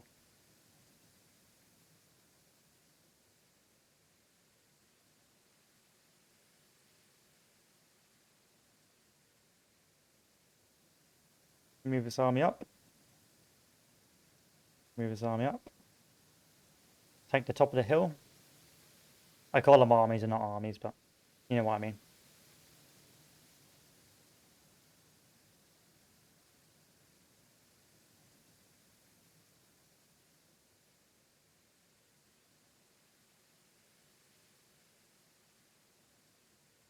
So far with this update, I've had quite a few blow-up battles at the start, but that's to be expected. But the other battles have been rather entertaining, rather enjoyable. And I can't even remember how many battles I've fought, if I'm honest, but so far I have enjoyed my time with this latest update. There were some teething issues on the campaign map, but it's still early days. It's only been 3 hours, and I haven't really seen what else the AI is prepared to do. We haven't really had the mass engagements yet.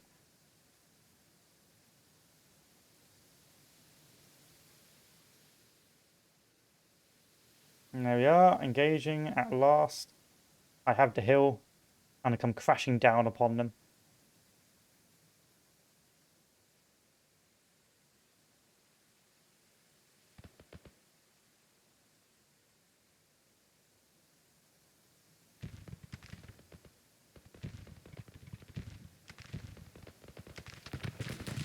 And first engagement with Colonel Joseph Conrad and McCulloch. in the barren wasteland of Springfield.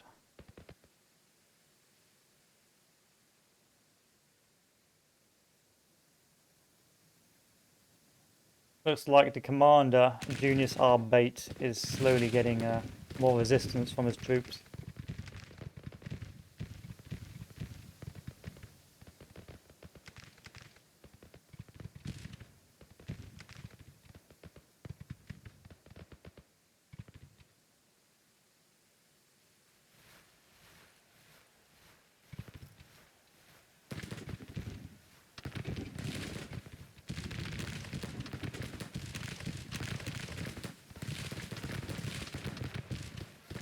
Maximum aggression. I want this army destroyed.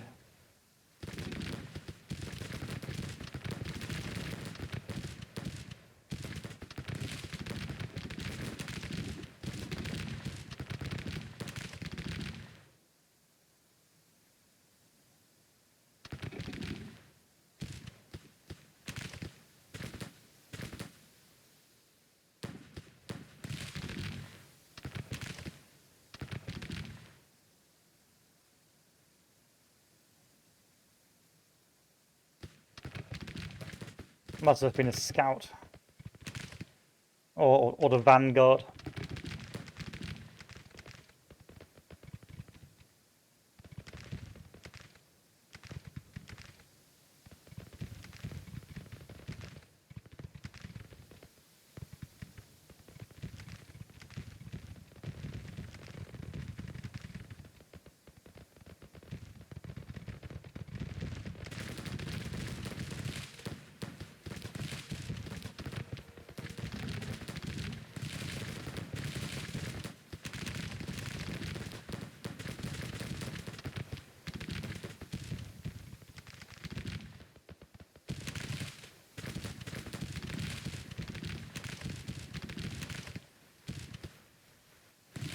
Advance! I want these guys crushed. I sort of feel bad for the Confederates here. They've been starving up north, cut off from the supply line for like the best part of a month, like well, best part of 6 months. And then they have to engage this.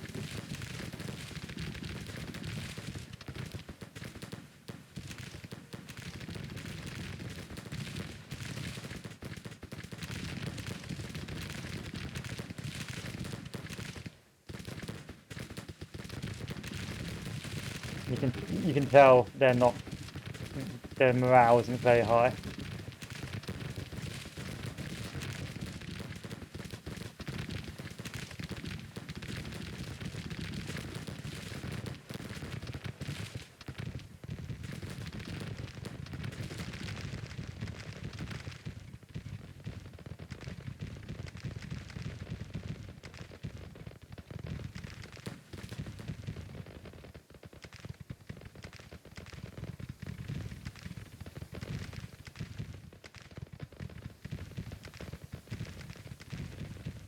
Who do you belong to? Oh, he's stuck there, okay.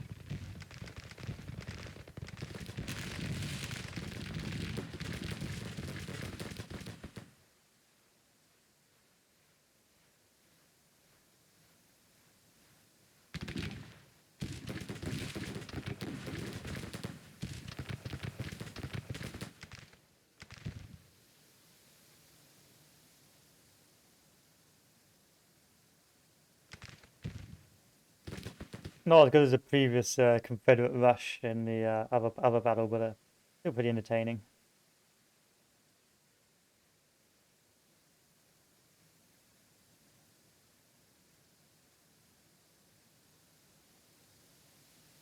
Oh, we know the drill now, boys. Like, their army's been wiped. They've got no food, no supply, no hope. It's just a case of trying to do as much damage as possible before they flee.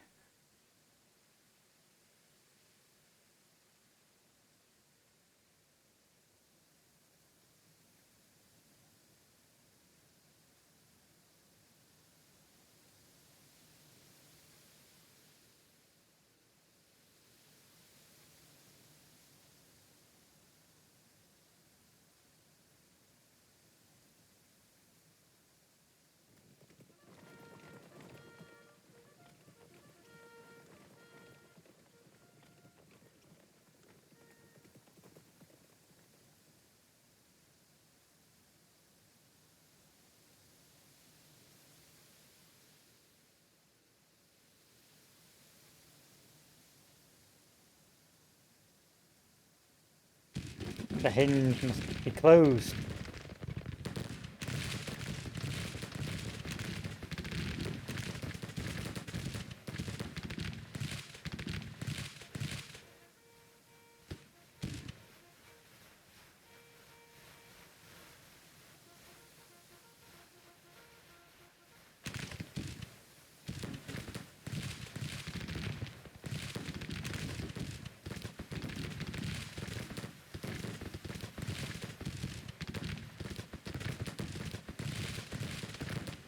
There's just no fighting them. There's just nothing there.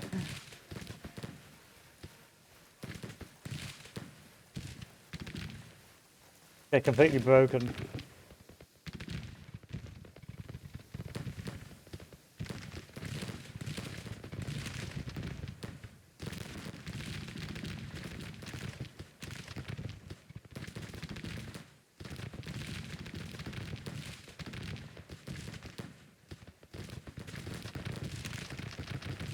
Still, I like how the AI is actually trying to withdraw.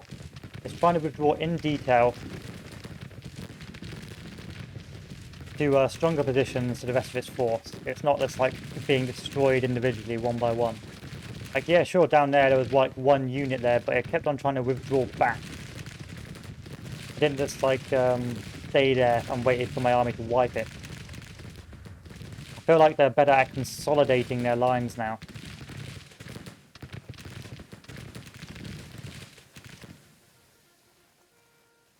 Couldn't get that decisive victory I wanted. It's not over yet. I want to do some damage. I've got 30 minutes to crush as much of these guys as possible.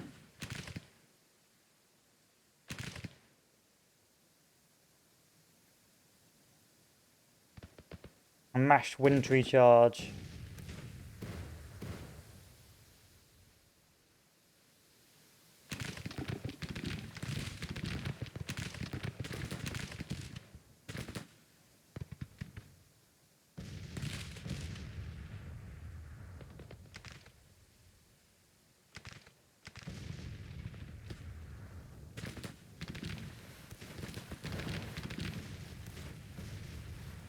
Come on, Reed.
An absolute slaughter.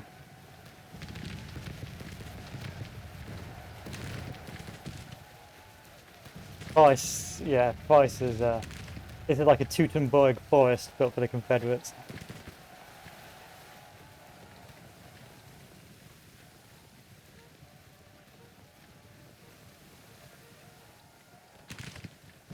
Don't give them a chance to retreat, boys. Keep chasing them down.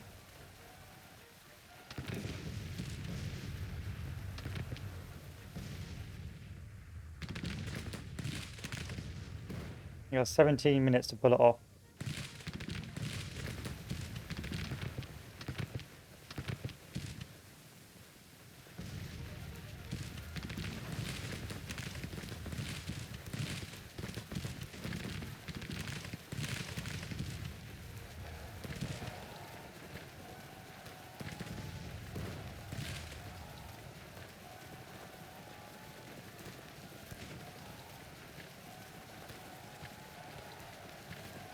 What a decisive battle. That is disgusting. Over half his army has been wiped out.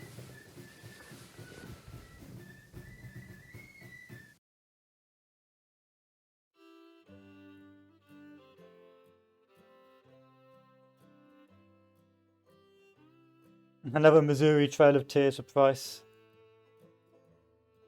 Internally dying over the infinite. See if it's my Twitch. Oh, it should be fine. Like I'm recording fine. Try lowering your settings, old boy. Oh, it's going to be on YouTube anyway, so it's not too bad.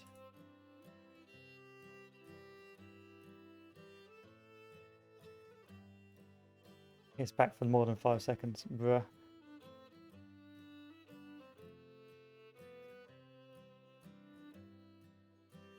All you missed was something quite sad. It's just like Captain Price, well, not Captain Price, but Major Price's army just wiped out. Treating in panic. 13,000 men, 6,000 captured, 6,500 captured. Morale is believed to be nervous.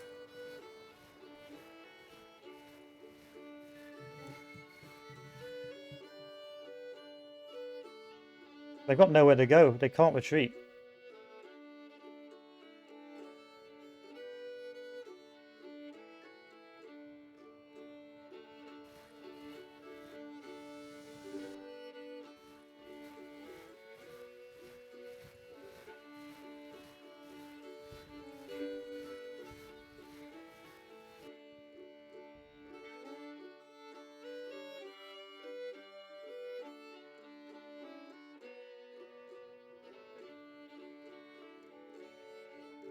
Alright. So, the Missouri State Guard is smashed. Now we have to turn our attention to the Army of the Tennessee with its 18,000 men. So we've defeated the armies in detail, and then we're going to consolidate. How's my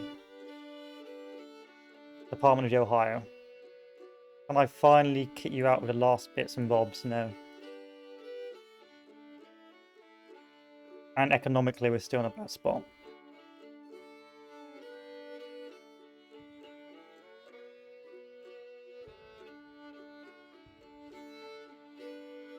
Sorry for moving you guys around a little bit, but I needed to. What's the next national objectives? Invade Confederacy, yes. Capture Richmond, no. Invade Confederate morale, no.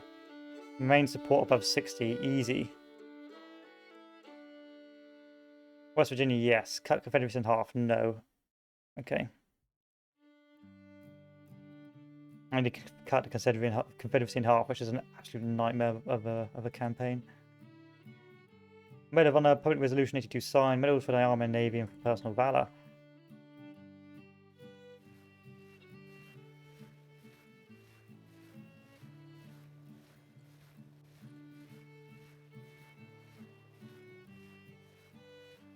Okay, the Missouri State Guard is retreating into the Army of the Tennessee. But still, it'll be no match for my army.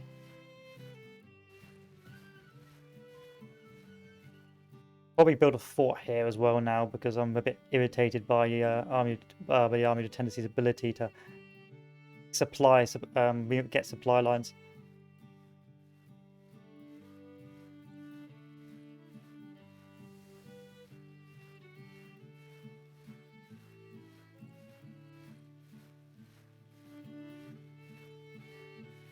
$17,000 versus my 43,000.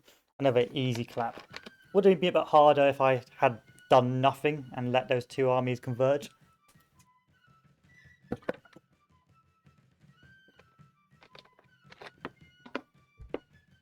But now it's just an easy stomp.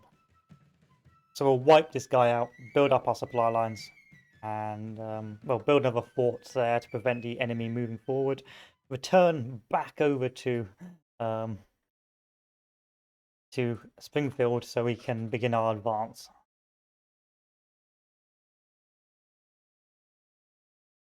But I can tell that the Western Theatre has more or less been decided.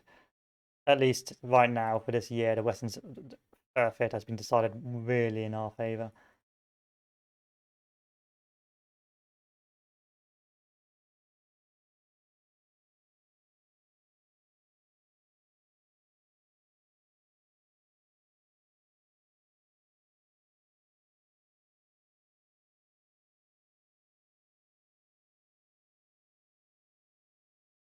I'm just going to do a general advance here because I'm totally unworried by the enemy's resistance. Totally unfazed by it.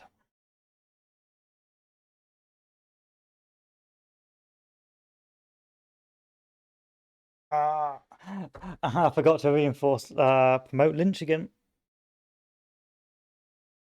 You'd think that's something I'd remember. Hello, boys. It's winter time. What are you out and about?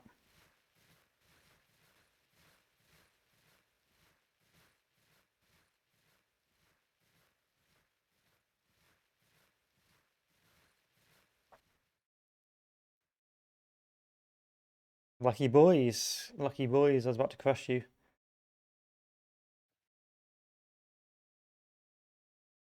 Very lucky boys.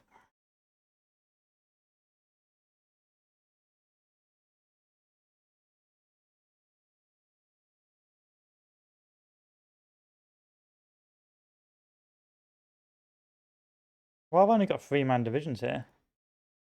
This does not bode well with me. 3-man division, 2-man divisions. I'm guessing people's voluntary services running out. Or, yeah, volunteers are finishing their contracts. I'll have to make sure I reform the armies there.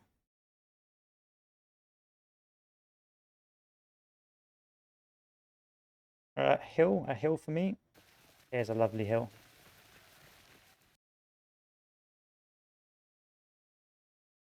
Low, bad formation there, gentlemen. You're going to pay for that.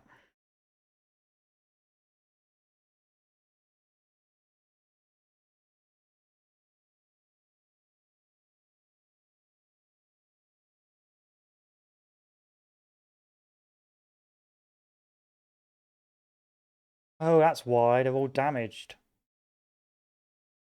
They're all broken, boys.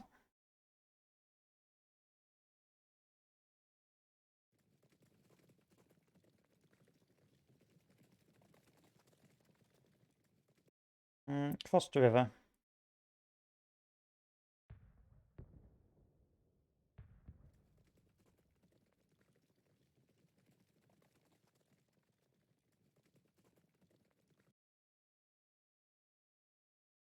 Once again, the AI is reacting pretty well. It's not just sitting there waiting to get smashed.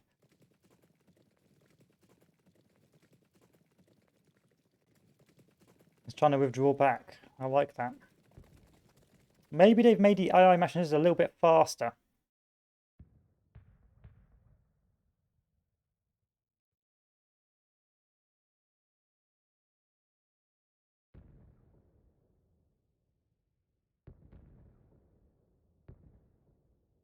Which I really can't complain about.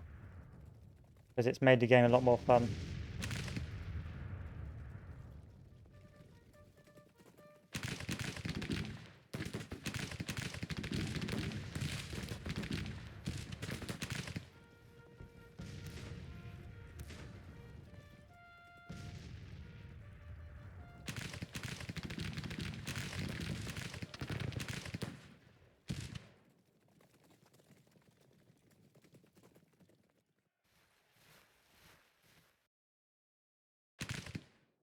This corps can move forward as well.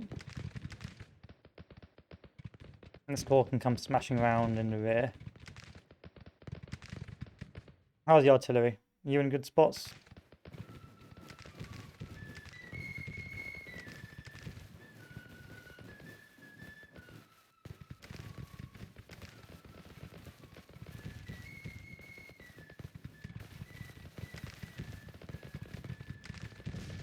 Yep, you're firing. That's all I needed to know.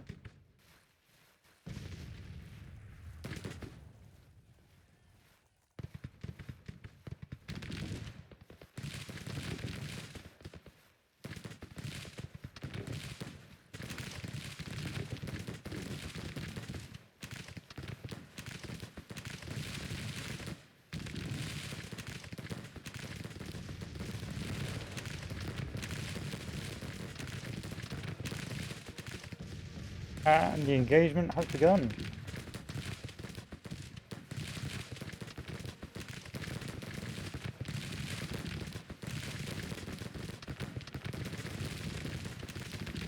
Don't expect to win this engagement because of the bad cavalry equipment.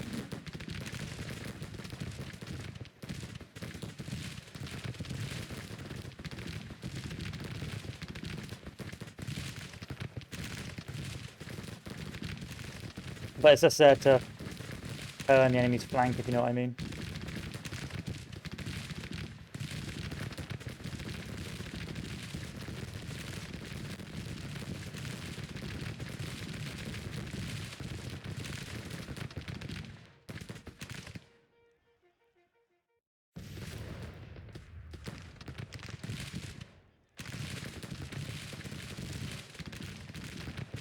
I would charge you, but don't want to take the risk.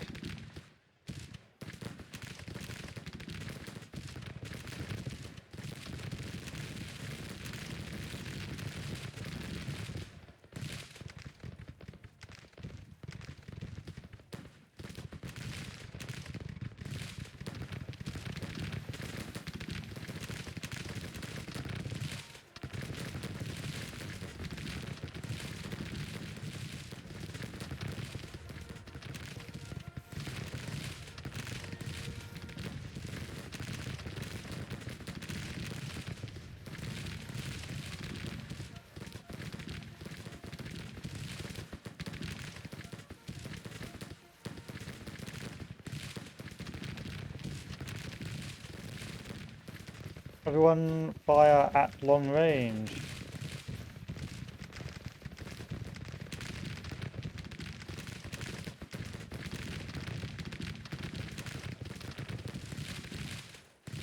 We've got a lovely little encirclement coming.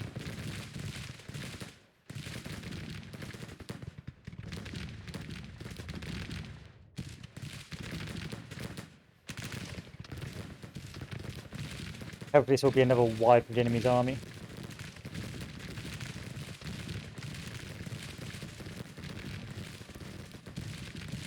None of you guys like your commander very much.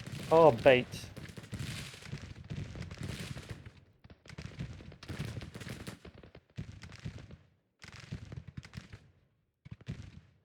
Interesting.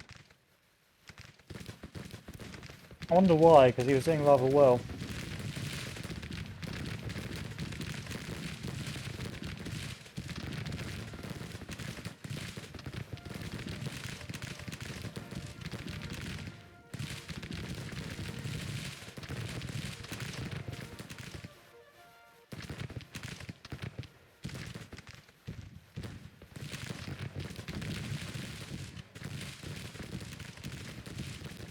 This winter weather is making orders really slow.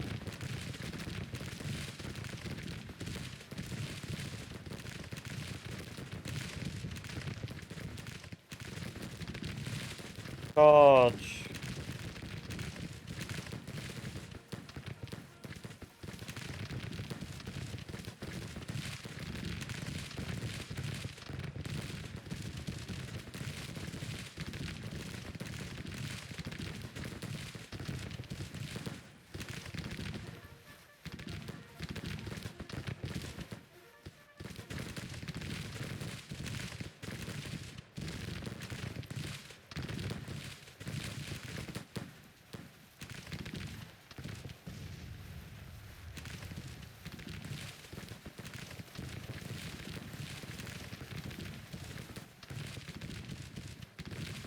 Grand encirclement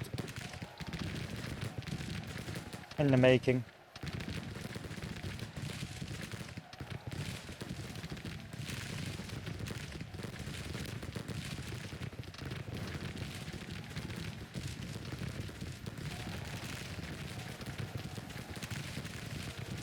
Okay, send the infantry charging into this one as well. Come on, Coburn, you've done well so far.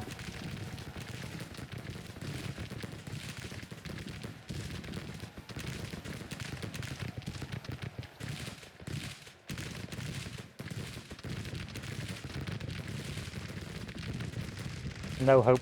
No hope. Suddenly the victory scores has gone from there to whoop. Like, ah.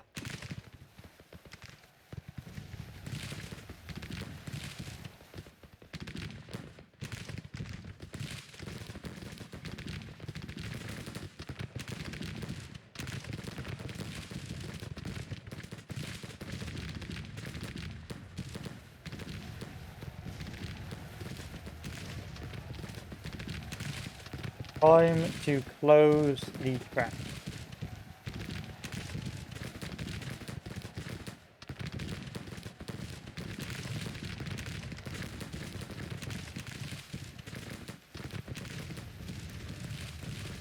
That's if my commanders will listen to what I say. Alfred W. Elliot just refuses to move anywhere. Charge forward, gentlemen.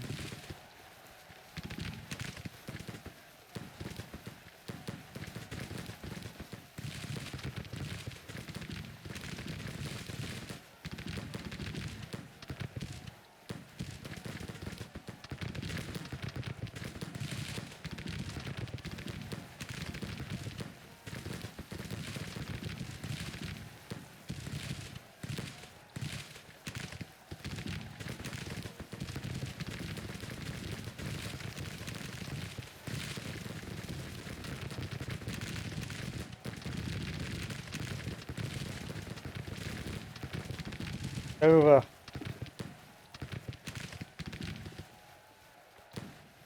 Victory is mine. Whoa, whoa, whoa. Not letting you escape that easy. Charge it. Come on, Alfred. Don't make me replace you.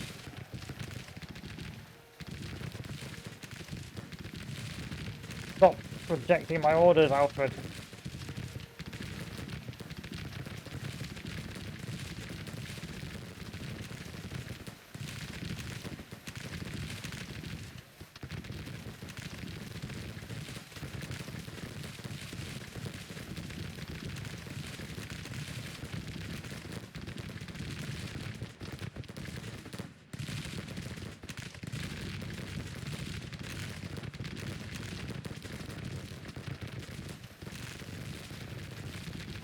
Damn you, Alfred.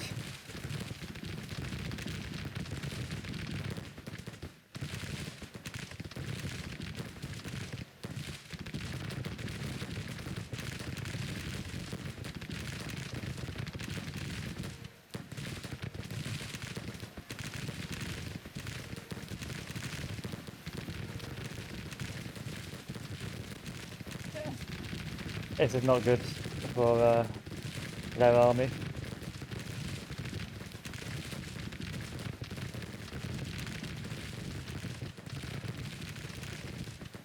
Right, time to begin the crushing blow. Mount up the cavalry.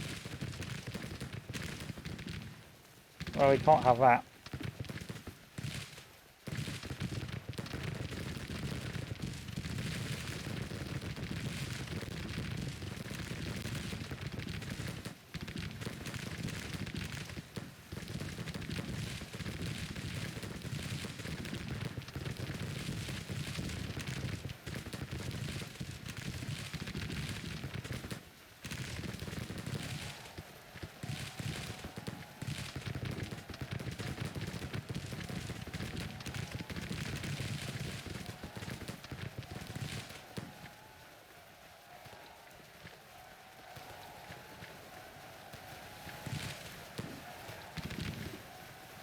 It's over.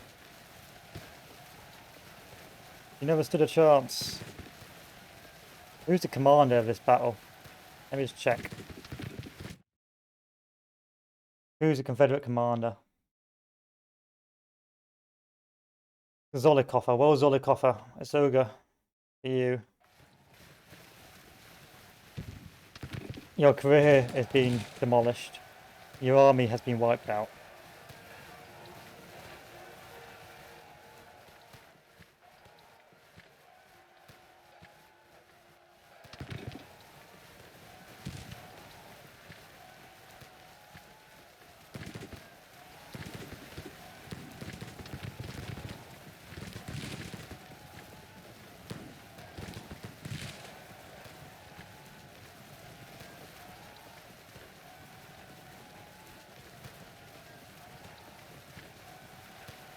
That's almost the entirety of his army. I think that is the entirety of that Confederate army, just gone.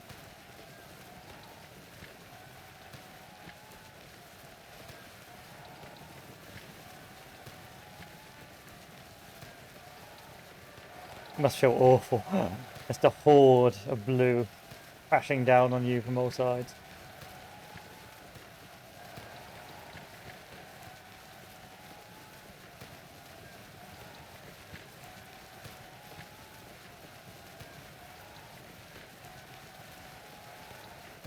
I mean, those guys might escape if my AI refuses to do its job.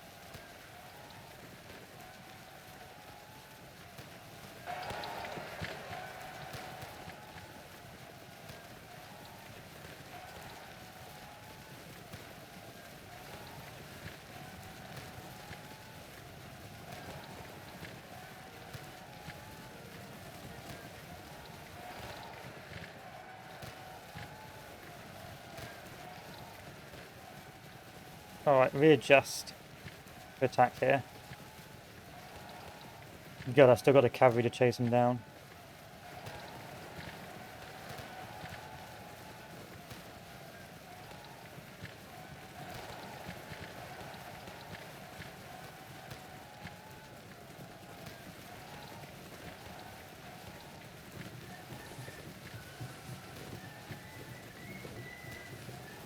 What's that? 10% of that army is 2,000. 2, 4, 6, 8, 10. Like, over 90% of that army has been wiped out.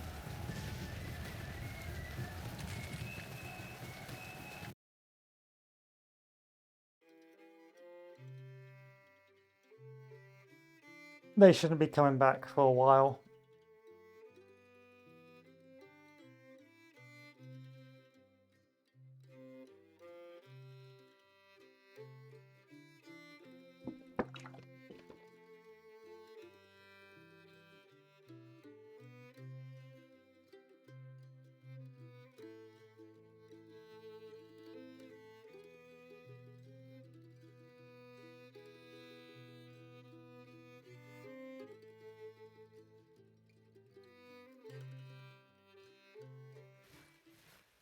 Glorious victory at Rolla.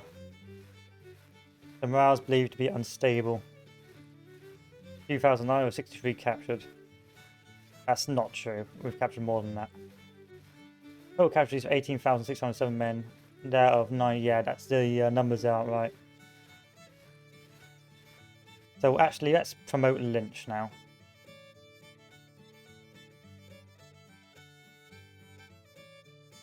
I think Lynch was in the army of Northeastern Virginia. He was a cowboy, wasn't he? Nope. Pennsylvania? Nope. There's Lynchy boy. So Lynch, you're getting moved off over here. So you can become the corps commander.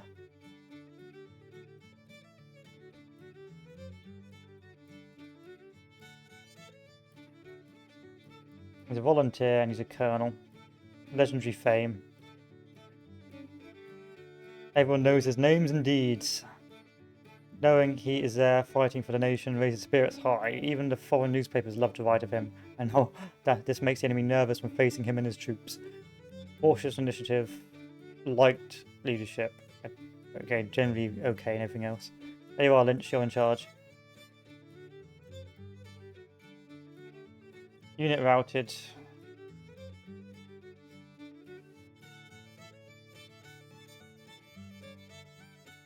Wipe it out, come on.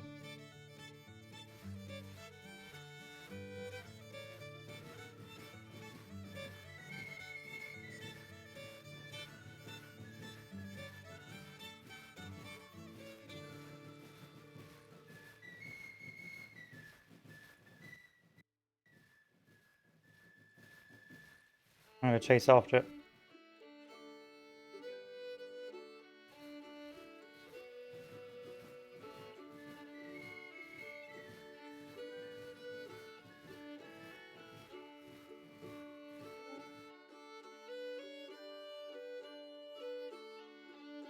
Someone's sieging me. Over here. The army in Shenandoah.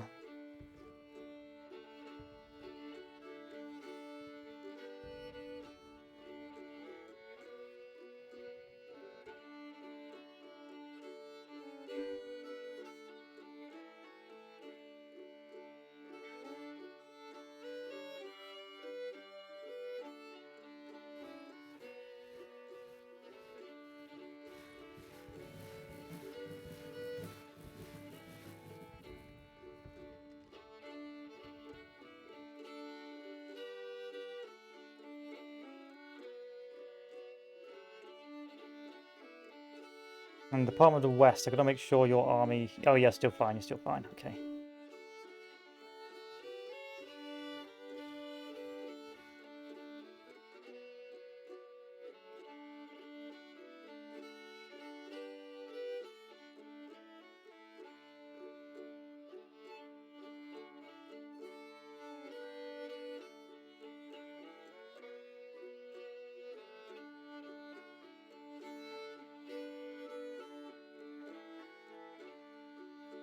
Motherfuckers. Let's build a supply depot if possible.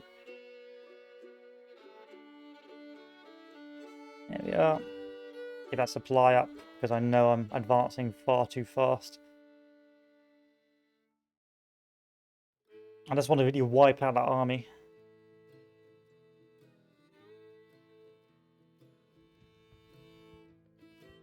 Yeah, they're in a bad state right now. That's like they've lost like 40,000 of their men. As soon as April comes round, we are going to wipe the floor.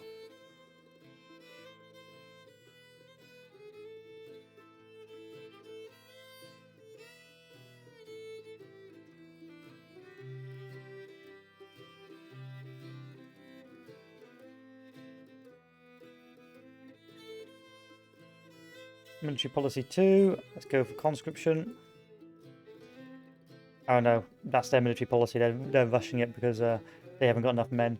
So they'll be going for conscription as well.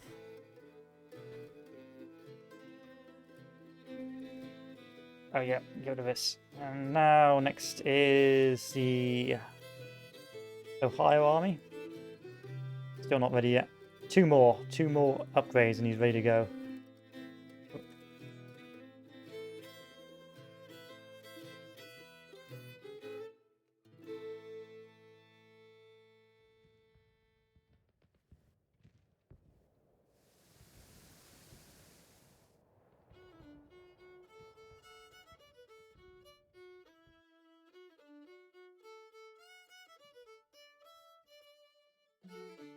You should stop starving now.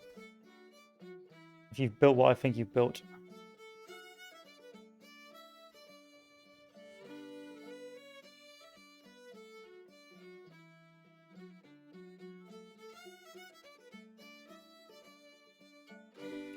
Come on. Build it up. Make it appear. Glory, hallelujah. Yes.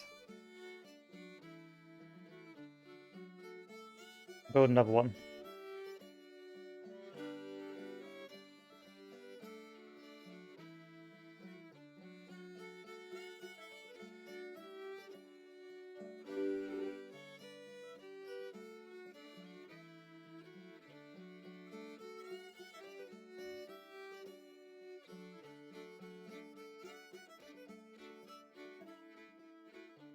Oh, they're getting it from here. Oh, that's cool. Getting supplied from the river. Or the bridge. And from the town. Still, I hate campaigning in Missouri. I want to start moving south.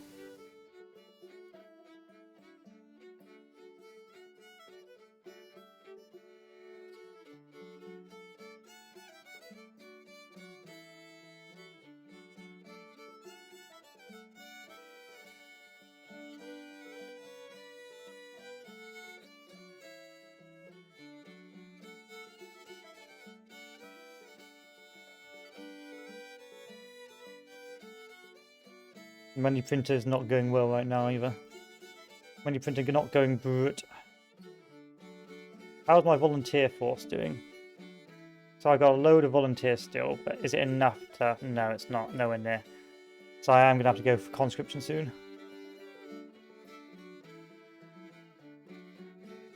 Otherwise my army's going to start reducing in size.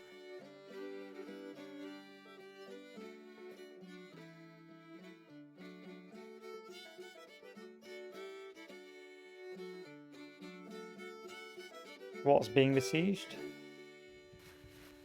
Okay. How big is this force? 5,000 men? Yeah, this is not a problem.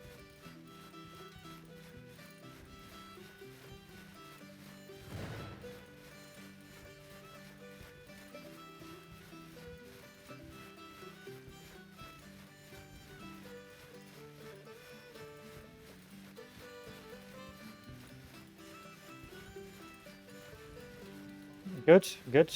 So far, no game-breaking bugs. Save, actually, because that made me paranoid for a second.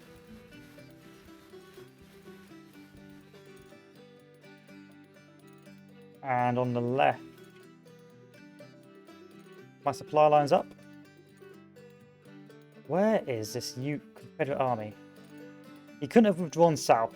He couldn't have withdrawn south unless he's gone through here, but I doubt it because you can only get there. So I think he is lurking over here somewhere. Let's go find him.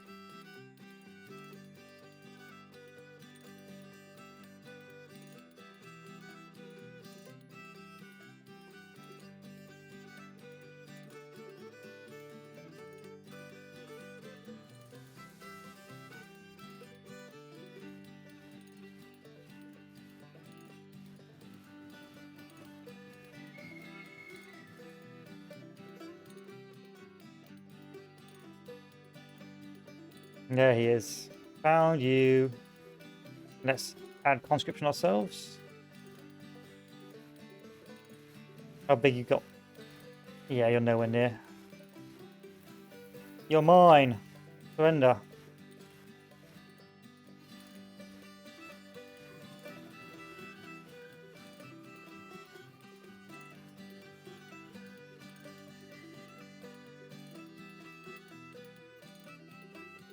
The forever war in Missouri. Missouri Bush War. He's moved up there. Can I move one more turn? No.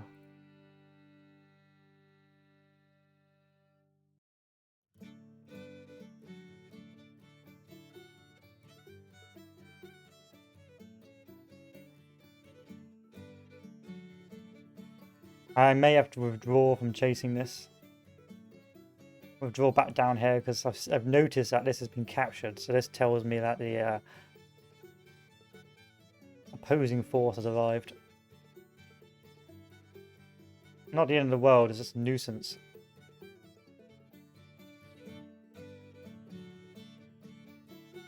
Could build a fort here to keep them out. I'll build a fort here so they can't move around.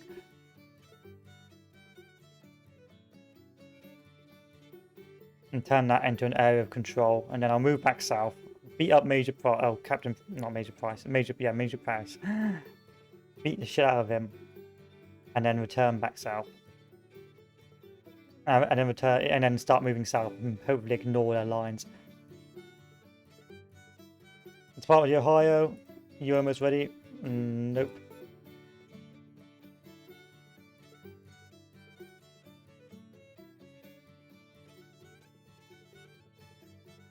Another attempt at siege from who? Hampton's division.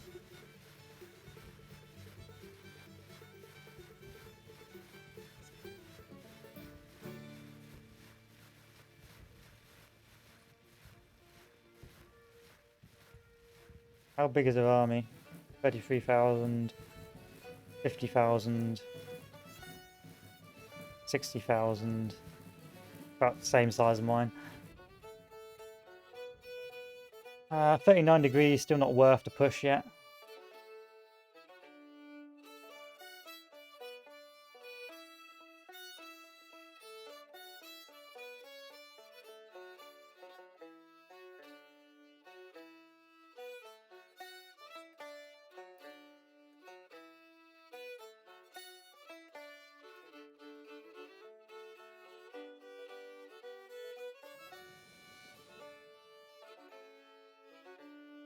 Campaigning over here has been a nightmare.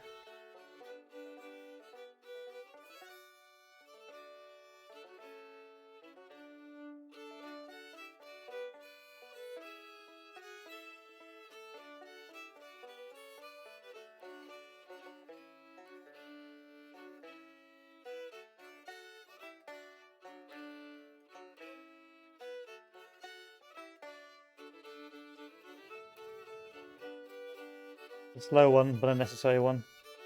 Slow campaign season. We'll be coming in soon to wipe the rest of them out. Looks like they've really put most of their forces on the Western Theatre, which I find quite interesting.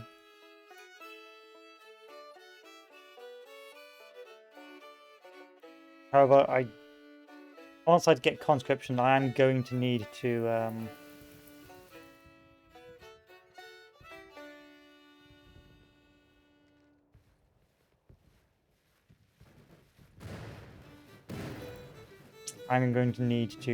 focus on economy again.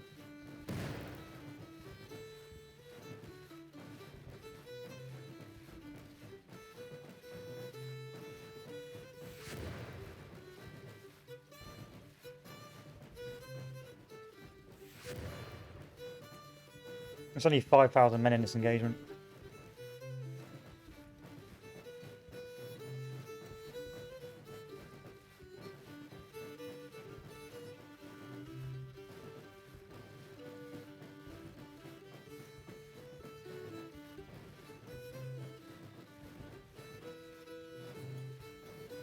I don't understand why it's taking so long for you to win it. You're 67,000 versus 5,000. Come on now, boys.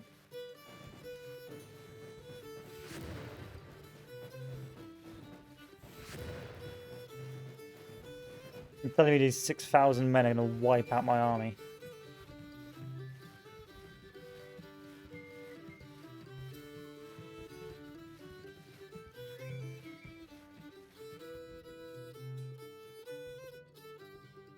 $50, 61 degrees. That's around about campaigning time, I reckon. Okay. Start moving this army south. It's time for the Department of Ohio to make its debut, even though it's still not technically ready yet. It's better than nothing.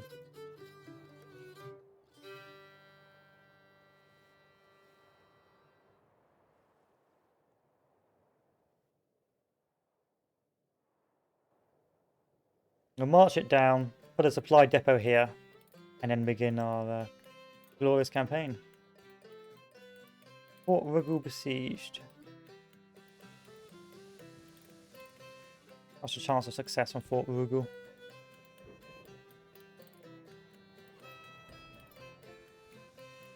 I'm going to have to withdraw from building that. Come down and sort it out.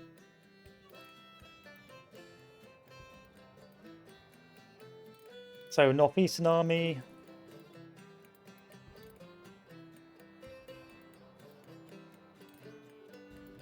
Mass upgrade. Western Army. Mass upgrade. And yeah, Department of Pennsylvania, mass upgrade.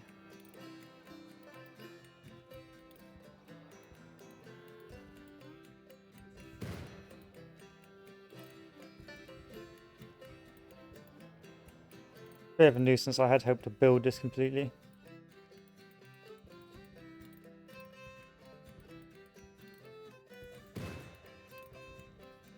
I mean, I could build a light army to support there. I guess not. There we are. Build it in Kentucky. But, name it the... Can I rename you? No. Anyway, just have like 5 divisions, 5 infantry divisions, just to build what I want.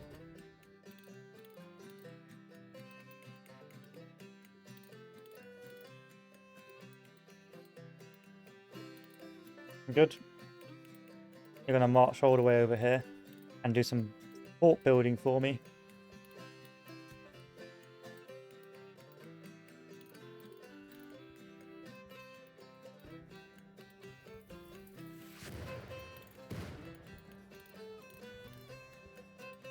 Mclellan.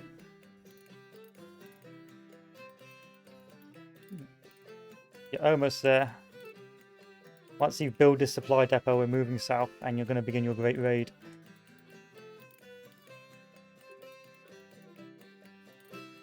I have no idea how you're losing this.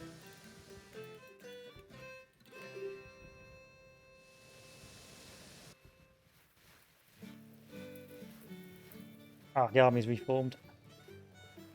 About time.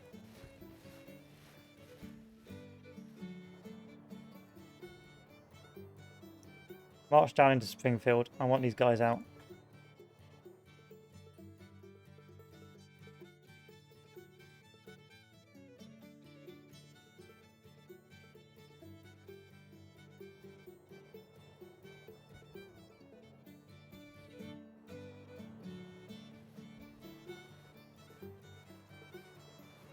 It's going to be a slow campaign here.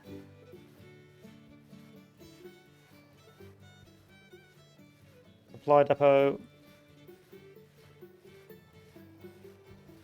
Fort.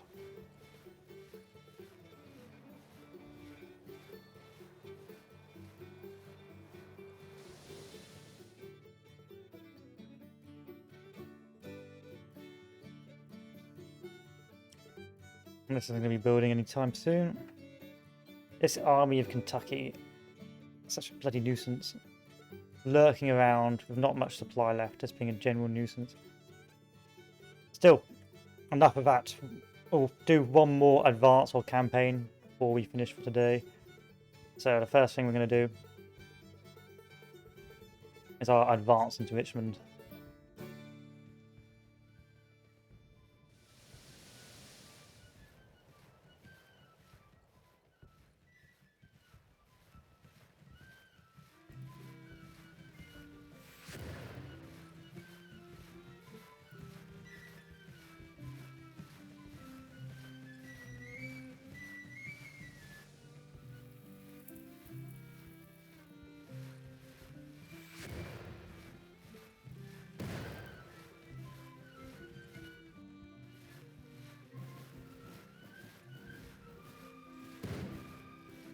Come on.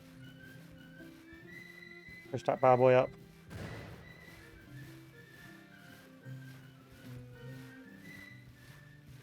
$17,658 versus my 46,000. You can see where this is going to end up. Because the other forces have been pushed elsewhere. Well, the other forces have been sieging, and so they're no longer able to reinforce. Yeah, it seems like most of the Confederate forces in the west.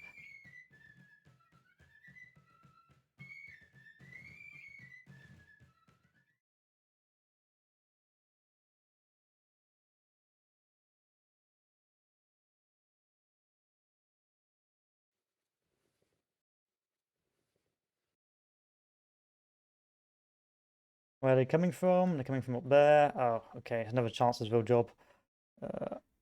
Imagine it. Let's throw everything up there.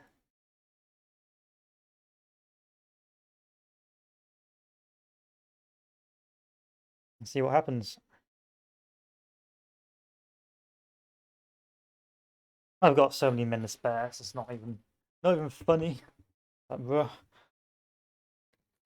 Everyone's so disposable.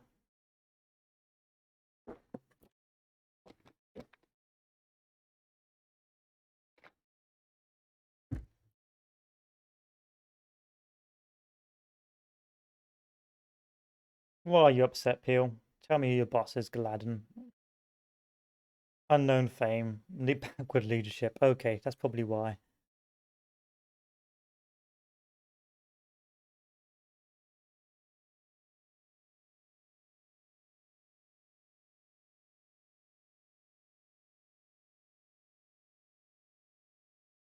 I can't wait to get out of Chancellorsville and start moving into Virginia territory. Sooner the better.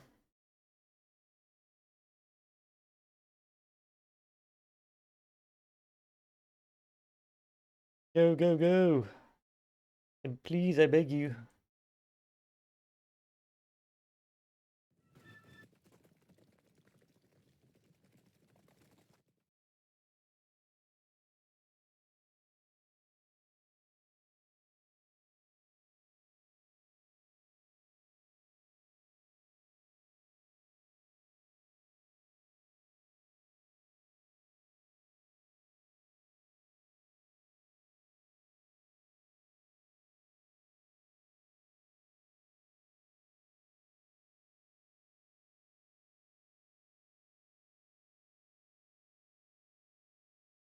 So yeah, I think most of their forces are in the west, just waiting. There's like 56,000 down in I think Arkansas, and I know there's like 30,000 in Missouri. And that just leaves the 60,000 in West in Virginia. And then there's another, like, probably another 50, 60,000 somewhere, but I'm not sure where. Yeah, this is a slow marching army. I don't think we'll have an engagement today. Might be able to get into contact with them first, though, to see where they are. But once I finish this battle, we'll do a tactical situation of what's going on, and I'll end the stream, and I'll be back probably later to play maybe some Enlisted or something like that. And then for Strategy Sunday, it's going to be some Gates of Hell. Gates of Bruh.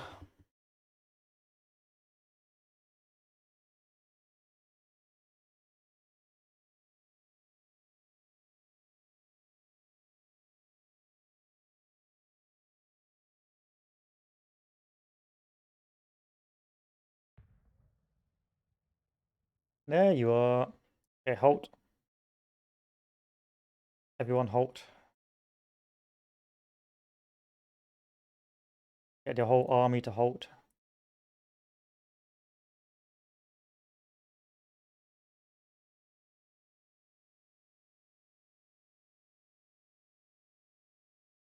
Alright, engage. Engage. Engage. Engage. Engage.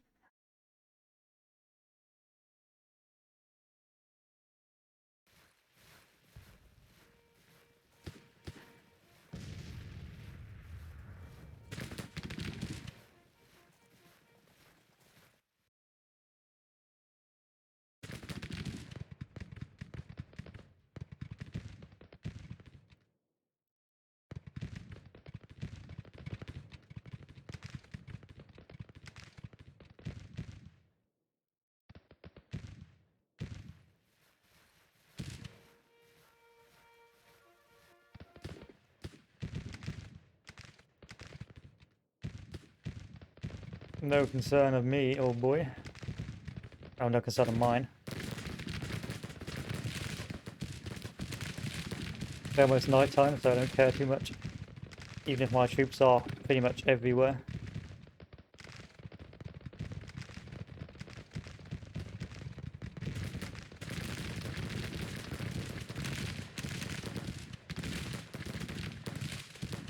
Orcaran, wounded in action. There you go. Oh, my boys are all over the place. Ah, oh, half my army's behind. What a shame. What a shame. Where are you? Go over here. Artillery, move over here as well. Okay, the artillery's in its own realm of influence.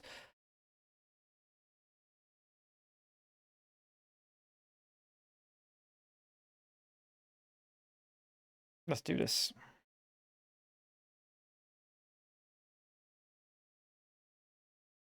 Crush them.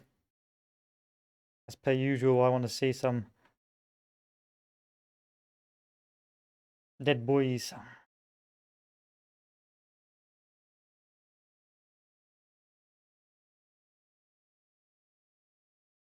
There we are. 10 speed it. Because it's a not particularly interesting battle. We're still waiting for like 1862, late 1862, 1863 mega battles. But as the Union, you're not really going to see that, if I'm honest. That's why I like the Confederacy the most, because of the difficulty in combat. Sometimes I feel like you're actually going to have a bad time as Confederacy.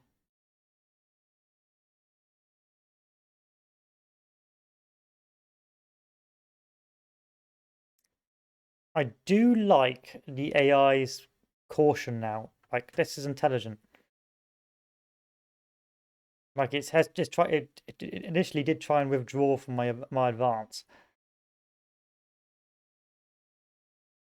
Now it's advancing back into it.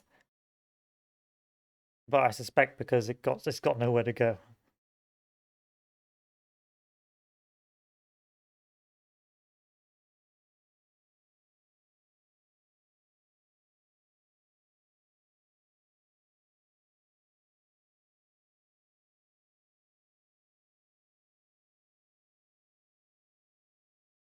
Just throw everything at it. You were about to get smashed.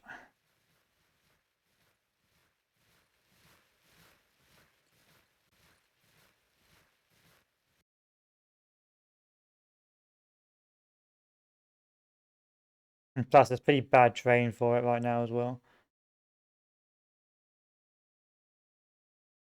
No, let's do it. Hello again. Stuart, old boy. I was wondering when you turn up.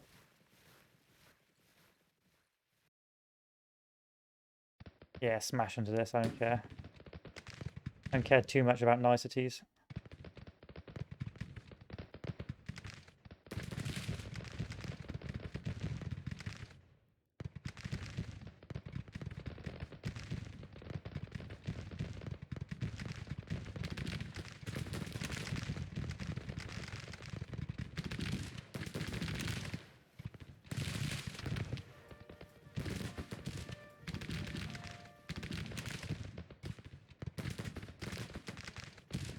I'll have an easy wipe. I'm just going to go 10 speed on this because of, well, the obvious reasons.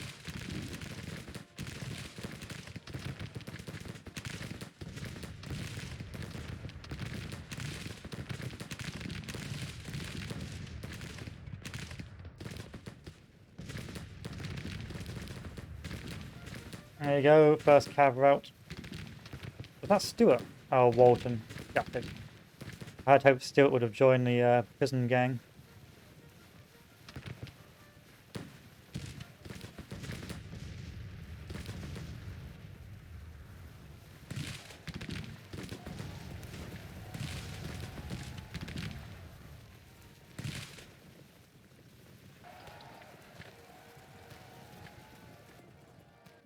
There's Stuart. Hello, Stuart. Can I get you? Come on, Stuart. You know you want to go and to POW camp.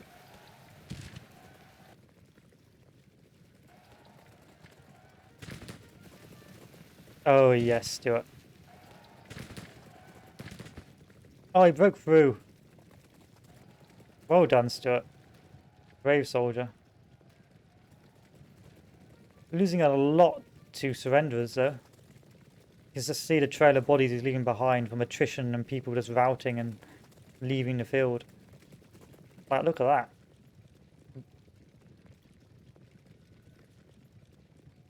I'm gonna get you though. I'm gonna get you. Ah.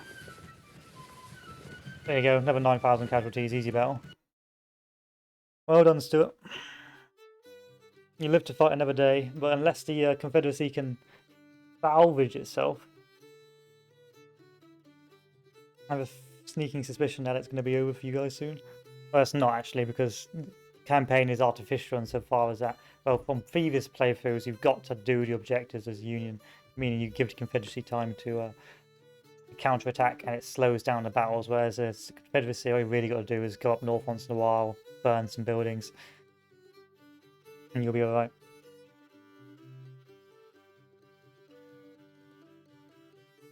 $99, $99, come on, hit me with that 99. There we are.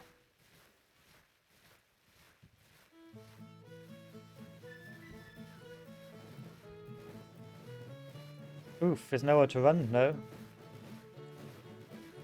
There's literally nowhere to run.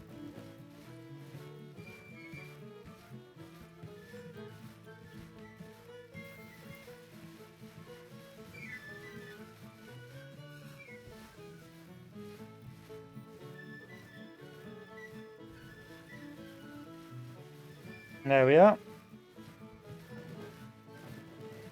A rather well secured line. So, let's do a save and then let's do a strategic recap. So, start of the war, pretty simple. I wanted to stress test the AI a little bit and see if an AI rush would work, or an early rush would work. Although initially it did work and you did see the weaker armies of the Confederacy get pushed back, the other mechanics the developers have put in, such as supply, forts and readiness, has meant that I couldn't just do an early blitzkrieg, which has given the AI time to at least make a sizable force or a force on par. So that's why I tried on east and it didn't work, and it led to this situation where I've got some fortifications here, and a defensive line set up, ready to advance down into Richmond. So it bought the Confederacy because of the AR, the new coding or the new patch. The AI is actually trying to keep on par in terms of manpower, and with the other new mechanics like readiness and supply, I can't break the AI as much as I used to, or break the game as much as I used to, which is pretty good. In the center, I've decided to build a completely cavalry-only AI, not AI, army, under Mclellan.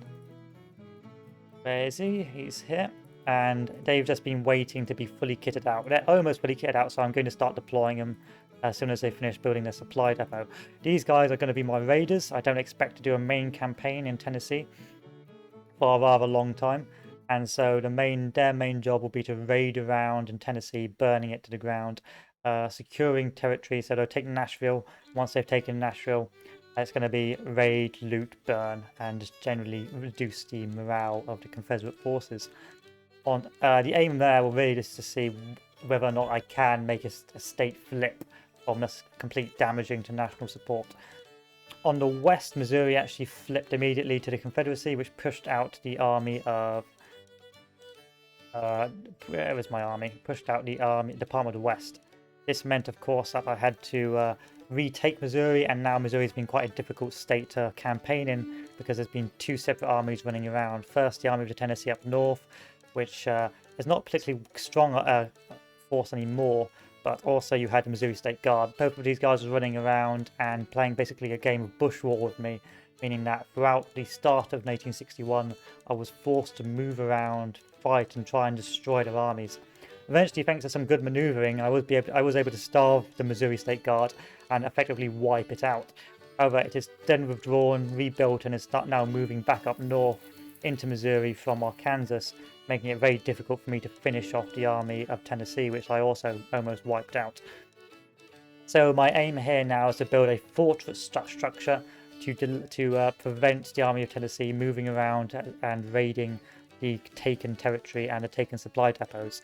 To do this, I'm going to use this mini useless army of 14,000 men to basically rove around and build fortifications along the main supply lines. So this should hopefully cut Missouri in two, and then this small army can start moving north and securing the northern state, whereas the main force down south can keep moving through Arkansas and slowly but steadily keep on advancing into Confederate heartland. So look forward to, on the Eastern Front it was a pretty slow process. I sent a small detachment to take West Virginia, and from there we've been fighting some minor battles, but mostly it's just been relieving the sieges. The Confederate army has been well and truly smashed several times and is no longer really on par with my army. I mean, there's 38,000 there. Well, there should be 38,000 men there, but there's only 8,000 actually in their force. There's 30,000 men here, meaning that there should be really 68,000 men, but they don't have it yet. They just haven't been reinforced yet. So what I've done is I've pushed forward slowly and steadily. I've secured the flank route to prevent Washington being taken. And now, after a sort of a trap, I moved the Department of Pennsylvania around to almost wipe out, once again, another army. And we are set to converge on Virginia, which is not good for the Confederacy. I suspect we'll take it rather easily because we have got 55,000, so about 110,000 men. These guys, however, only have 38,000 men. Yeah, only 38,000 men. Only 50,000 men, so they've only got that half my size, which is not good for the Confederacy. And until if I wait, maybe they'll be able to get their second army up to strength. But I'm not going to wait. I'm going to push in. I'm going to stress test this AI. I'm going to take Virginia, smash them back, and see what they're going to do about it. This will push them further down into Petersburg, where they'll slowly begin to starve, and they'll have to build their supply depots once again, meaning I can keep my momentum and keep pushing them back further and further south. Let's hope that works. Altogether, what do I think of the latest patches? I think they're pretty good. With the combat AI on the battles, I've actually had some close calls in terms of combat, and I've stopped seeing the AI just do these weird sticking their flanks out to get encircled and wiped out within 5 seconds. Apart from one major bug, which of course, well, not major, one minor bug of the floaty troops, I haven't seen any bugs really. And in terms of trying to fix the constant reinforcement, the constant piecemeal combat. Sorry, oh, that's a notification. In terms of the constant piecemeal combat, it's still a bit ongoing in terms of sieges, but not so much if you don't have any forts. But you can see they're starting to withdraw it together, meaning that if I do push, I fight them all and not just one at a time. But we will see to see if it's improved. Do I think the AI combat as AI in the battle has improved massively? I do believe that's been improved massively. It's no longer suicidal. It's no longer stupid. And do I think the campaign AI has improved a bit? I think it's improved a little bit. In terms of actual piecemeal attacks, I mean a little bit. In terms of trying to keep manpower on the same scale, actually it's improved quite a lot. It's no longer a case, well, it's still a case of you're pretty strong, but I think that is due to my actions on the field rather than the game, rather than the AI being broken. So, what happens next? Oh yeah. So there's 264,000 men. As you can see, there's only like 50,000 men there. There's only 30,000 men there. So the question is, where is the other 130,000 men? And I think they are all here. So you have Neil's Corps, Bond Jr.'s Corps, the Army of West Tennessee of 48,000 men. And down here is another disgustingly large force of 27,000 men. It's 18,000 men. 18,000 men. A lot of troops. Now, whether or not this is bugged, I am unsure. I will save, but this looks actually like a big old bug, because why are these not on the front line? I don't know. I think this is a recurring bug, but I find it interesting that this has come back again after they've tried to fix it. This is a bit of a minor nuisance, especially from the Union perspective, because it's like, well, you know, I'm fighting only half the Confederate army here. I should be fighting more. We will see what the AI does with this next playthrough or next part, but fingers crossed we will persevere and see what happens. Hopefully these guys will move up into combat, or we'll slowly push down into Atlanta and have to face them anyway.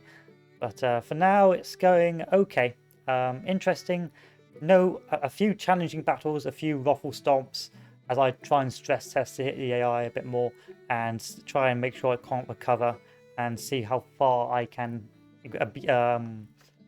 take my how much I have to pull my punches. Still, enough talking.